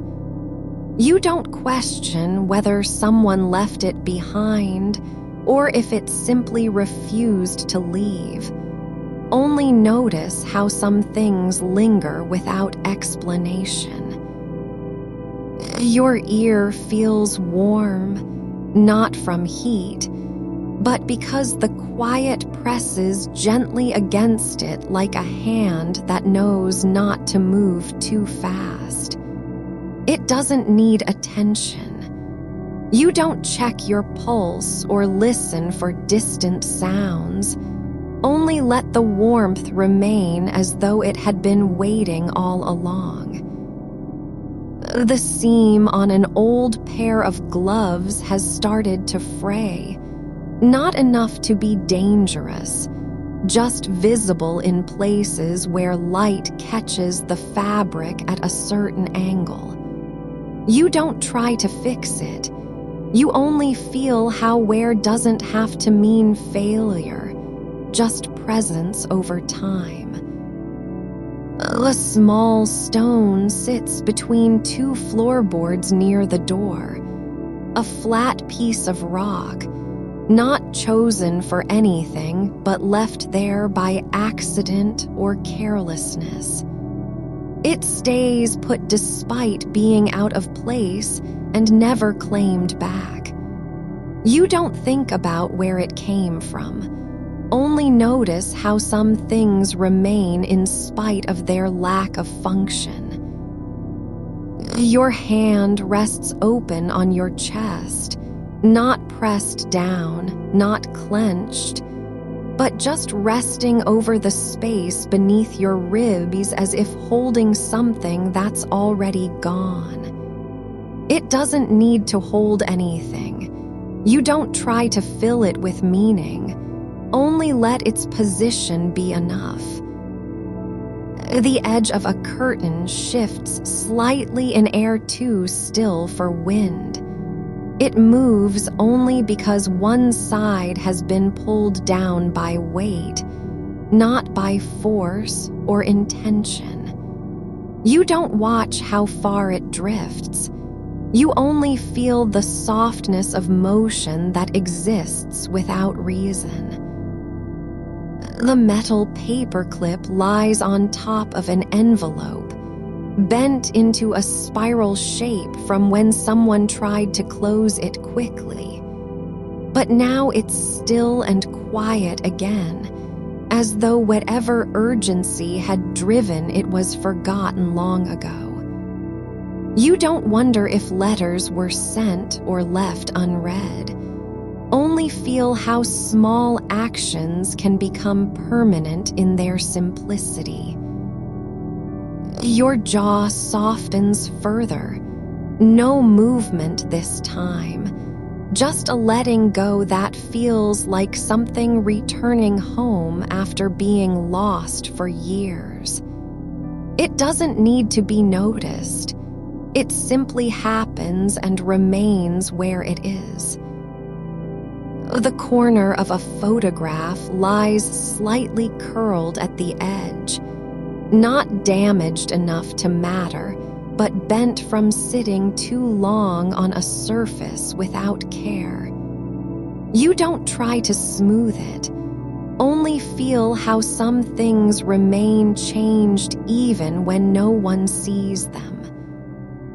The cork floats in a glass half filled with water, its center not quite aligned, its shape uneven. But it stays put as if satisfied just by being suspended where it is.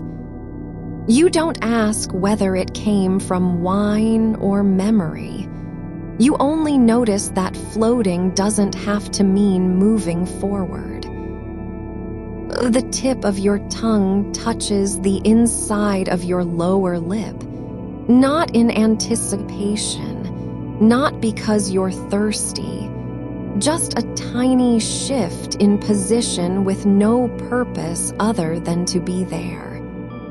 It's quiet and unremarkable, but it happens anyway, like every small thing does when left alone. The buttonhole on an old coat remains open, even though all the buttons are fastened elsewhere. Not for style, but because one was never threaded through properly and now stays undone by default. You don't think about whether someone noticed. Only feel how some things remain incomplete not out of neglect, but simply because they were meant to be that way. Your foot shifts slightly beneath the blanket, just enough so that your heel drags across wool without protest. You don't correct it or try to settle back in. It stays where it lands as if no adjustment was necessary. The sound of a train passing far off fades into silence. Not because you've stopped listening, but because the air has absorbed its echo and released it slowly like breath held too long. You don't wait for another, only let the absence be full enough to hold something. A single thread from a blanket lies across your arm. A thin strand of cotton that broke loose during sleep or movement. But now it rests there without need, as though only meant to touch skin.